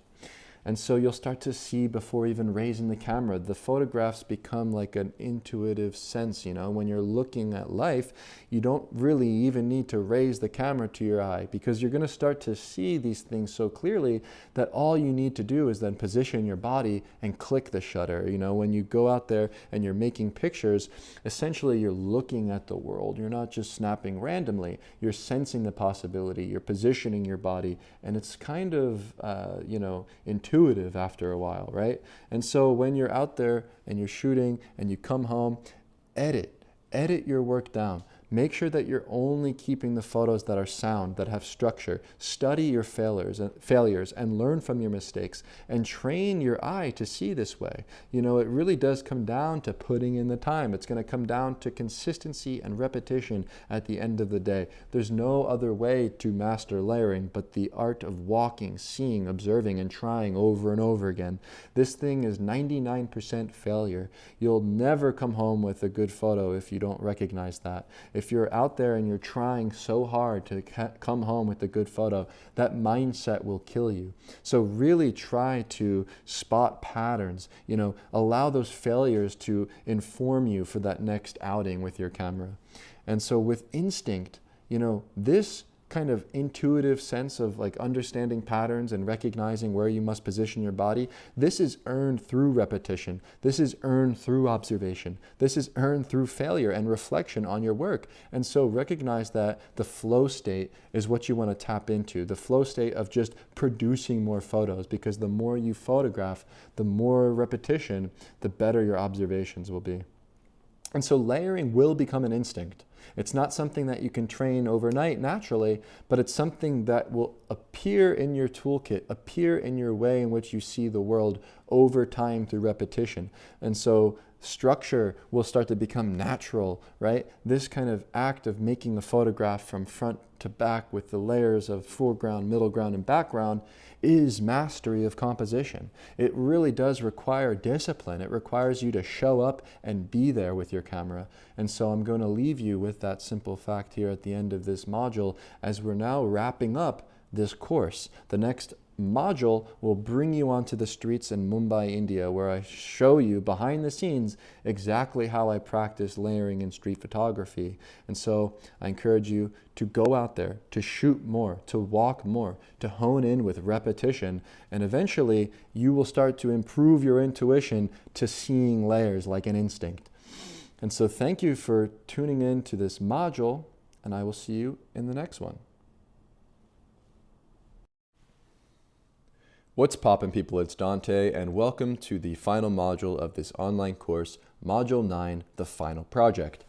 And so in today's lecture, I will be teaching you how to apply layering in a local assignment that you can work on with consistency to improve your photography. And so essentially the goal of making these photographs on this assignment is for you to prove your understanding of layering, right? To actually put it into practice. The point isn't for you to come home with the best single images, right? The point is to embrace the process, to start to recognize how you can put together a frame with intentional structure and clarity with control. And so here in my hometown, Philadelphia, my personal assignment that I worked on was essentially photographing bus stops. And so I have two special locations that I visit time and time again. One being the bus stops on Market Street or similar bus stops that I can find on various streets in my hometown. Another one being Penn's Landing, where I have a place in my city by the riverside. And these two locations are places that I return to time and time again. And so by working the same scene over and over again, I increased my ability to put together order in these layered frames. And so I encourage you on this assignment to find a location that you can visit that is very close by, that is easy for you to access, so that you can practice every single day. Even if it's 30 minutes a day, these kind of reps that you put in go a long way, seriously. And so I encourage you to find somewhere that you can walk to, drive to, or take a bus to that's local, that's close, and that allows you to work with this process of making a layered frame. And so the goal is to avoid chasing novelty. The goal is to remain consistent with your practice by finding a scene that you can work over and over again. Find a location, whether it's a marketplace, a bus stop, a street corner, some place where you know the light is just right.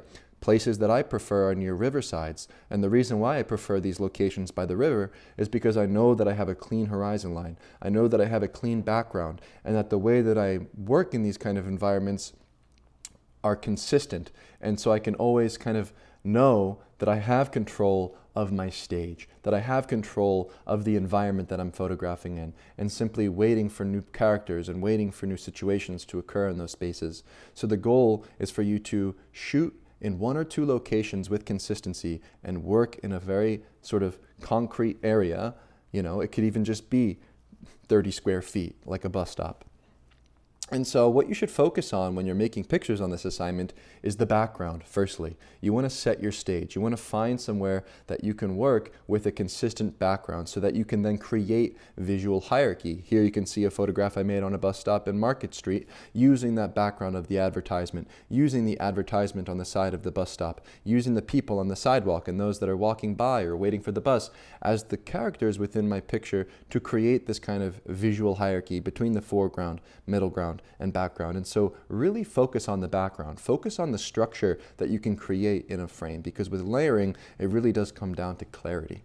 And so when you're photographing, recognize that you're going to have to shoot a lot. You know, it's going to be important for you to shoot a lot of photos. And so quantity is important. But when you're going through and editing, you're going to have to edit ruthlessly. You're going to have to only pick those one or two strong photos so that you can start to see how long it takes for you to make these kind of frames. You know, it's going to be a month of you shooting every single day, and you may have one or two frames. You know, and so don't focus on making 100 great photographs. Focus on making one or two photographs over volume. You know, you're going to be making lots of frames. You might go out there and shoot thousands of photos in a month, but when you come home and you review the work, you want to have an objective view. When you're editing, I encourage you to hopefully, be detached emotionally, right? That's the goal. So when you're going out there and you're shooting and you return home to look at the photos, I would suggest not looking at the photographs immediately. I think that the best editing comes when you're detached and looking at the work objectively. And so spend about 1 month working on this assignment. And at the end of the month, go through the photographs. I think you should import the photographs every day, right? Get them on your hard drive, get them on your computer or your iPad, and make sure that the photos are ready for you to view. But don't go through them and make any serious selections until the end of the month. I think that's really critical, is for you to be detached so that when you're editing, you can really start to compare the different frames and start to analyze which photographs are worth keeping and which photographs are worth ditching. And so another example here on the screen, a photograph I made of these women that are wearing all red, right? And this relationship I built was through that assignment, just returning to the same bus stop every day. And this is a bus stop. These are people waiting at a bus stop. So this assignment does work, and it's something that I've used in my own personal process. Now moving into some photographs and examples that I made in Penn's Landing by the river. And so the final set that you build on this assignment should showcase your ability to see clear layers, where you'll start to see that you have the ability with intentional positioning to place different people throughout your frame from the foreground, midground, and background. The goal for you on this assignment is to increase your patience. You're going to have to embrace the mundane nature of life. You're going to be sitting there with your camera for some time, waiting for things to occur, looking and sort of staying put for a long time, because that's really what layering looks like in practice. And so you're going to start to recognize that. And so with the process of you going out there and making these photos, don't get attached to the idea that you're building a portfolio, right? The goal isn't for you to go out there and make your 10 best photos of all time. The goal is for you to start to see differently. The goal is for you to start to return to the same location with consistency so that you can start to create visual hierarchy. Because when you return to the same location over and over again, you have more control over the scene. And so when you're making these pictures and you're reviewing the images, some simple signs of success is simply being able to recognize patterns in your work. Recognize that you're starting to be patient and that patience is starting to pay off. Recognizing that you can explain why an image works. You can explain how the visual hierarchy in a frame is creating success in those photographs, right? And so trust your editing decisions over time. Once you start to get comfortable, you'll start to recognize which photographs stand out over others. And so signs of success typically look like being able to recognize the visual hierarchy within your frames. And so when you're out there and you're shooting, embrace the process. Really, you want to be detached from the fact that you're making anything great. You really want to be in the flow state. You want to be in the moment when you're photographing. And at the end of the month, after some time of shooting every single day, then you can start to put things together and see where you're at with your process. And so the goal is for you to grow. The goal is for you to learn and start to understand and explore this process through giving yourself a creative constraint by returning to the same place every single day. And then over time, you'll start to improve. But don't seek perfection firstly. The goal is for you to start to become more patient and observant and start to see deeply and start to build visual hierarchy and start to make decisions in these certain locations when it comes to your physical body's position in relationship to the subjects in the background. And so now we're going to discuss building a consistent layered set. And so here you can see a photograph that I made at Penn's Landing on this foggy morning. We have the Benjamin Franklin Bridge. We have two simple subjects in the frame, and they're all given their individual space. Everything is clearly separated with hierarchy. This photograph is calm and legible. And so with consistency, essentially what that means is that you're going to start to see similarly across your different frames and across the different places that you photograph, right? And the point is for you to not necessarily repeat the same picture over and over again, but start to understand how your frames come together with cohesion. You'll start to recognize similar tricks or similar ways that you're seeing, right? When it comes to placing a subject in the foreground, placing something in the background, and that kind of relationship that you start to build with the world and the way that you start to see will become calm and legible throughout your frames. And so I encourage you when returning to these locations to look for deeper relationships that you can make between the different people, between the environments. I have here in Penn's Landing a carnival throughout the summertime, and I know that by returning to this location, there's going to be some energy, there's going to be some people, and there's going to be a consistent background that I can work with. And so I try to find new ways for me to relate different subjects from the foreground to the background and try to play with those relationships more so than the idea of me stacking complexity and always looking for variety. And so you want to start to look and seek the sort of rhythm of the street that you are photographing in and start to understand how you can create hierarchy in these similar locations that you visit. And so when editing and looking at your work, recognize that you're only going to come home with a few keeper photos. 5 to 10 images max should be within this set of photographs, right? We have another view of Penn's Landing. You can see the same Ferris wheel in the background from that previous picture. You can see the same bridge. We have the Benjamin Franklin Bridge. And so what happens is when you go out there and you're photographing in these similar locations, it's also very easy for you to build a consistent set simply due to the fact that the light in that location is nice and you always can predict it. The background is clear and you can always return to it. And so when you're making the relationships of the photos that you have and you're creating a consistent set of images, really you want to pick the ones that are strong, that stand on their own, but then also complement each other in a set. With layering, you're looking for the photographs that have structure. You're looking for the photographs that are stronger. You're not looking for the photographs that just fill your set. You really want to make sure that you limit the amount of photographs that you present. And so with the photographs that you make, you'll start to recognize where harmony matters, where there's something in the photograph that sings, whether it's the person and the gesture or the way the background and structure hold the photograph together with a similar weight. You're going to start to notice the sort of balanced energy in your frames that you start to develop naturally through consistency. And so watch for transitions on the streets when you're photographing. You might notice, that you're shooting in similar lighting conditions. You're shooting with a similar background. You're shooting a particular kind of subject. And so when you're sequencing the photos and you're looking at the consistent set, notice how these different frames kind of work together and create cohesion. And so with repetition builds confidence, right? The more you go out there and you practice, the more you go out there and explore that location over and over again with a controlled environment that you can return to with familiar backgrounds, you will start to go deeper in that location. And the deeper you go in these locations, the more you will improve and enter the flow. And so seek depth in these similar locations over and over again, rather than seeking novelty of trying to, go to a million different places.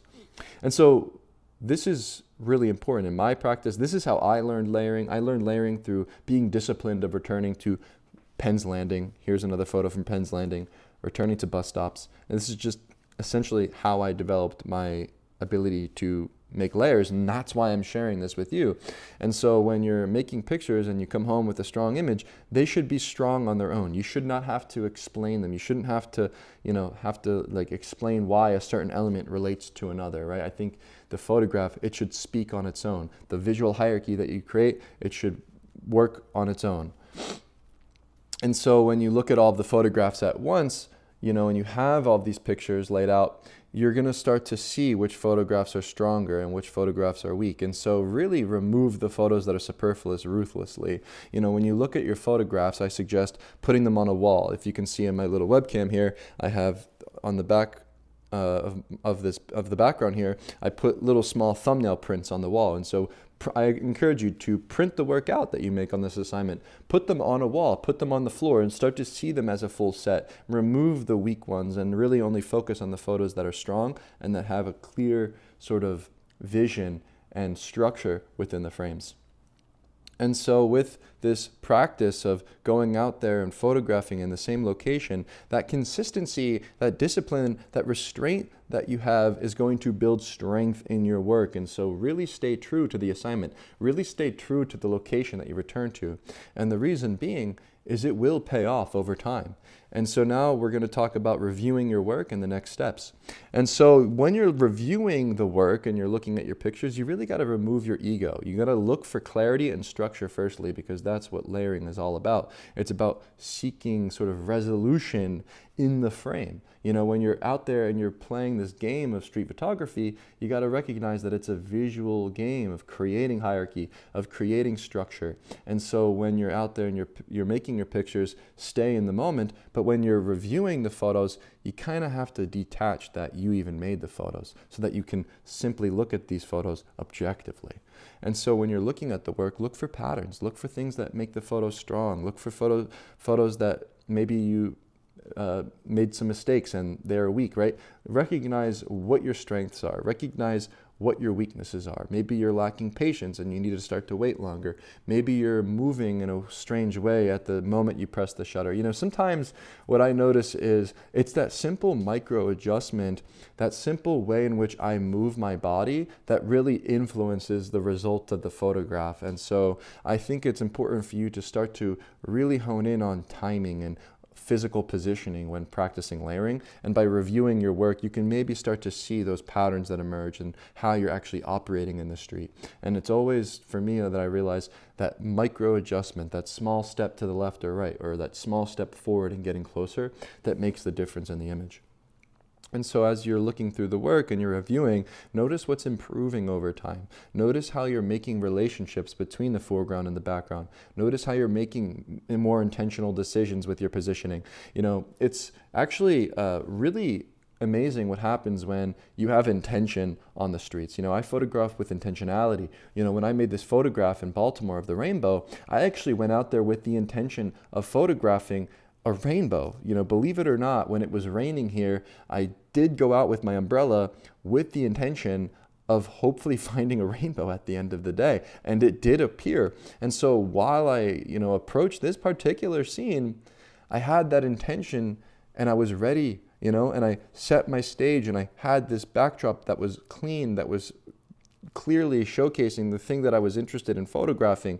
And so as you go out there and you start to photograph with more intention, as you go out there and you start to find things in the location that you're photographing that you can include within your frames, you will start to photograph with more clarity. You will start to have that sort of vision come together naturally. And so really think about when you're looking at the photos, whether or not the photo that you made was a haphazard random composition, or whether or not you actually set the stage and set the composition up with intention, because that's going to be the difference between you actually improving or not, is whether or not you can wait longer, be more patient, photograph with intention, and then create structure. And so accept your current level, right? Every photograph that you make is merely a snapshot in time of where you are now. You're not going to be there forever. You're going to improve incrementally, but it's going to take a lot of time. And so just recognize that as you're getting started with layering, as this is a lifelong pursuit. It's something that requires you to really be out there and be in the process. And it's going to take a lot of time, not only throughout the year, but also simply during the day as you're out there working a scene. It could take an hour for you to just wait and watch as things kind of align patiently. And so when you're looking at your photographs, recognize that sometimes you can actually improve based upon what you're looking at. Sometimes you may see weak separation between your subjects. Sometimes you might find yourself making flat frames. Sometimes you might be impatient. These traits and these failures and these mistakes are very much easy for you to improve upon. When you're impatient, stay longer. When you're making flat frames, try to add depth and sort of move your physical body so that you can create those sort of hierarchies between the different planes. When you're making a photograph and you have weak separation between different elements, it could simply just be due to the fact that you weren't photographing with strong light, because light is the glue that will hold these frames together. And so find yourself photographing when you're making layered frames in good light. A lot of the best times to shoot is during the golden hour for this kind of work, because with light, you can clearly see separation and contrast between the subjects that you're photographing. And so make sure that these failures that you find, these sort of mistakes that you make, are something that you simply use as a way for you to learn and improve. And so keep this assignment alive, right? Return to those bus stops, return to those locations, wherever you may be, over and over again, and return monthly. Keep tracking your evolution by looking at the frames at the end of the month and sort of train yourself to embrace the mundane. You know, you're going to become more patient, you're going to become more observant and see deeply when returning to these locations. So that's the goal, is for you to sort of become a disciplined photographer. You know, I think that really is the goal of these kind of assignments, where I want you to work in a constrained sort of place, is to just build that discipline, right? Build that muscle, right? Like you see the gym behind me, I'm always lifting, always doing physical exercise. You know, it's the same kind of thing. You know, treat the street that you return to like a visual gym, and the more that you shoot, the more your muscle will grow visually. And so it's really important for you to treat layering as this sort of lifelong skill. You know, I'm never going to stop lifting weights and trying to get stronger. I'm always going to go out there and try to practice my photography and see deeply. I'm always going to try to look for more relationships that I can build. So treat this practice like a lifelong skill. It's not something that you learn once and move on. This is something that you're constantly developing over time. And so walk the same streets, right? Walk fewer scenes, you know, or work fewer scenes, you know. Try to just find that location that you can return to. You know, we're looking at photos here that I've made in Baltimore in this consistent set, you know, where I walk the same streets every day in Baltimore in these really small areas, you know, basically just a few blocks in Baltimore.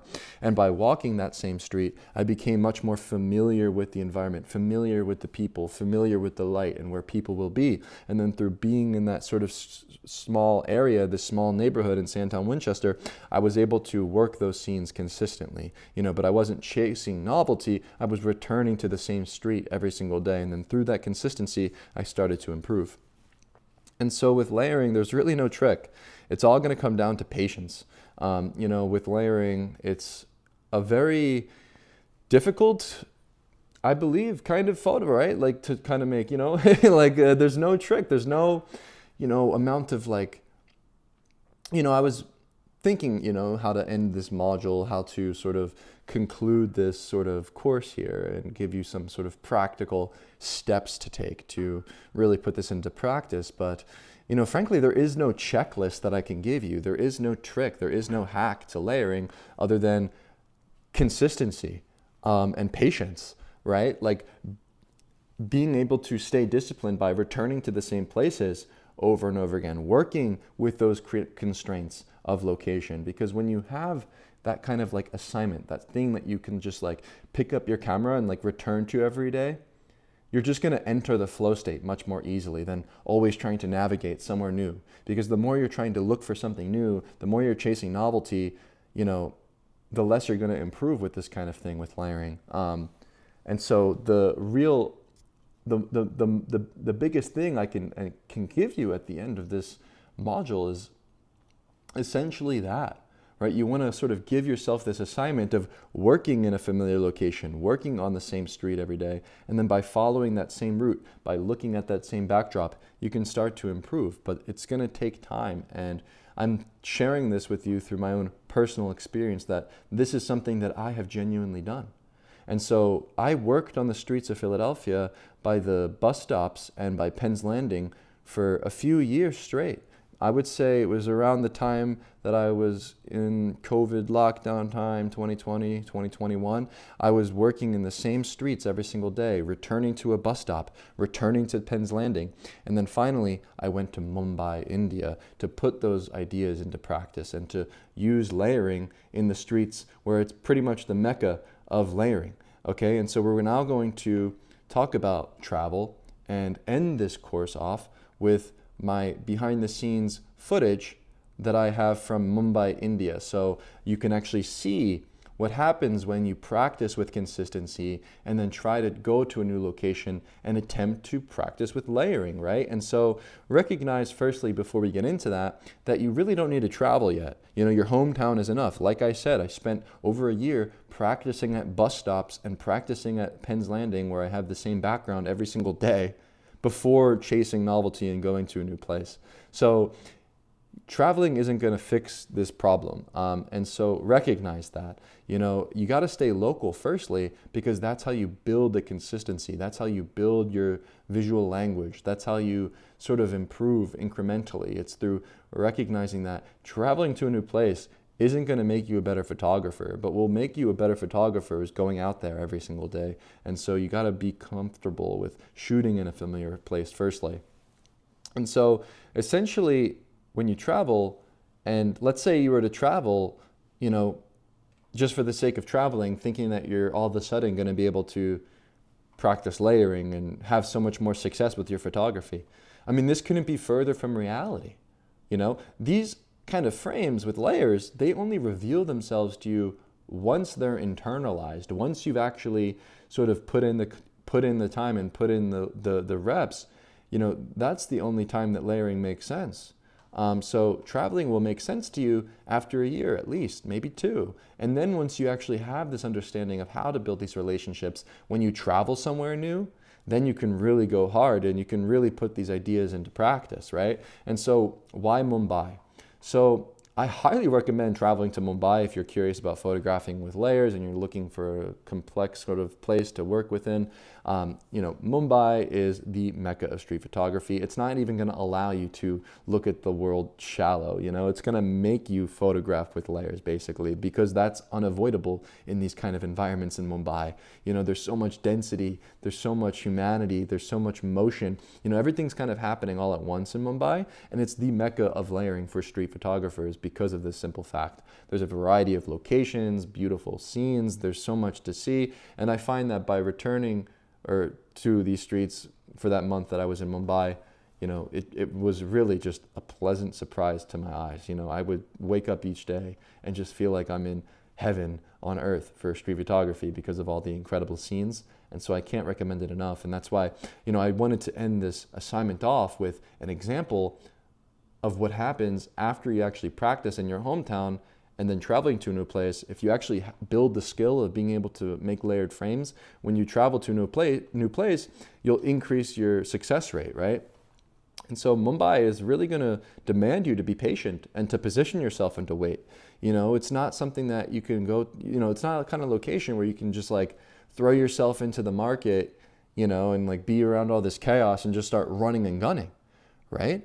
And so you're not going to be able to control all of this motion and chaos. But what you can control and internalize is your patience, your observation. And then when you're in these scenes in Mumbai, it's going to demand you to slow down, right? That's really important when traveling to these places, is you want to slow down and kind of just allow life to unfold, allow life to flow, and then you can start to build control and structure.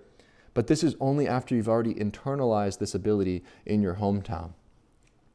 And so with Mumbai, it really gave me a lot of opportunity to practice layering, because pretty much every single day I would return to these kind of similar streets, and I would return to similar locations in Mumbai, even in a new place, because I started to be able to recognize the patterns of people. I started to recognize where people position themselves. I started to understand the backgrounds. And so there was a few familiar locations that I would return to in Mumbai that really demanded me to be patient, you know, because you can go to these new places and be in the chaos and start to photograph aggressively and run and gun and always seeking novelty.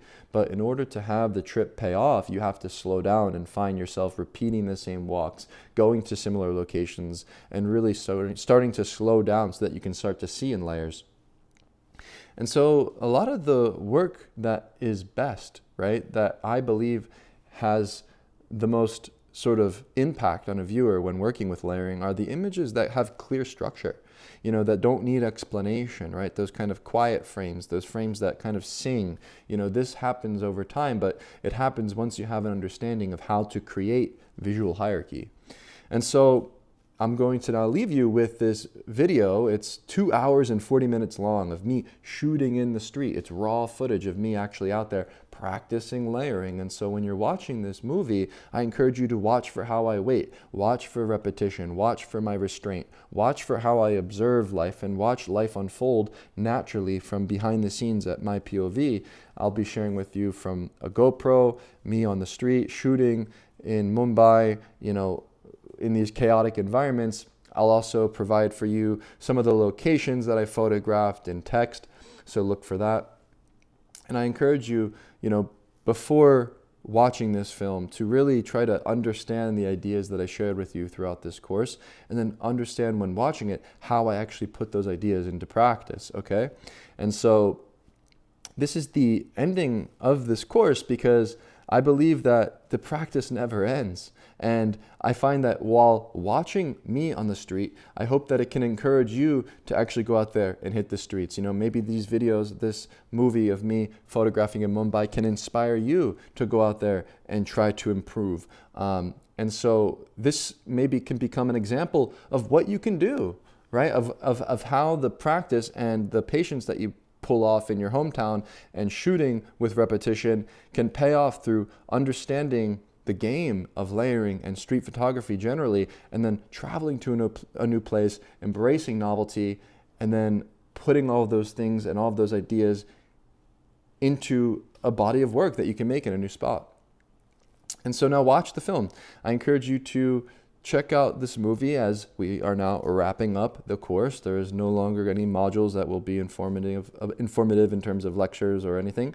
It's pretty much done now. And I thought that this movie of me photographing in Mumbai is the perfect ending so that it will inspire you to go out there and photograph and see differently. And now that you have a deeper understanding of how I approach layering, when you watch this film, it'll hopefully give you a deeper understanding.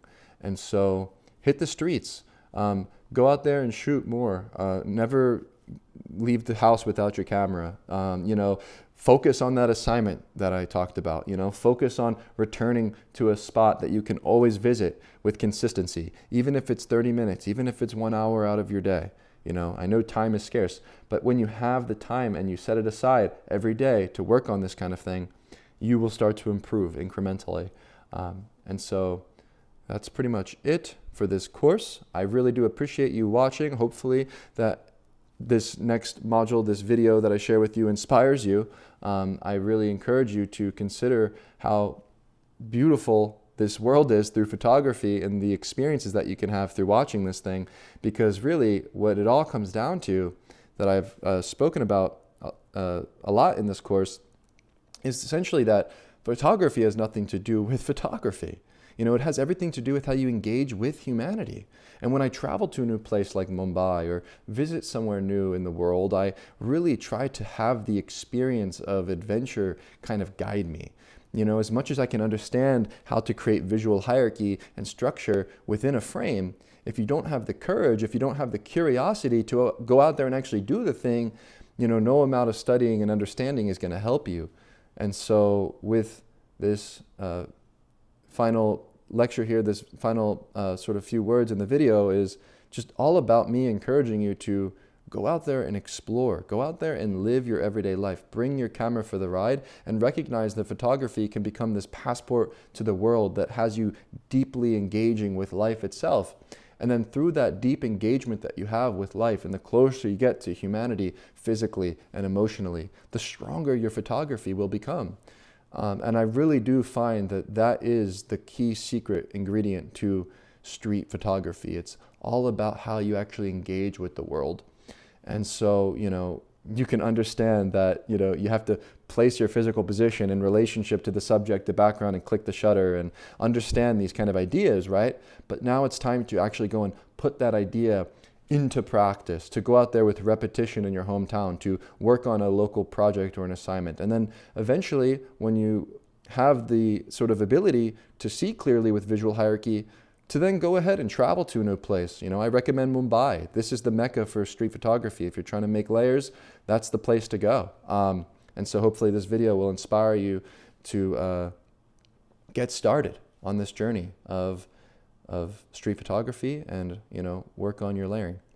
So thank you for tuning in to this course. I really do appreciate it. Make sure you revisit some of these modules. There's going to be lessons with the photos, with the behind the scenes content that you can always revisit. If you're curious about a certain topic, you can always go through the course and revisit that and sort of refresh your memory and go back out there and practice in the streets. So this course will always be available for you and to review and to study.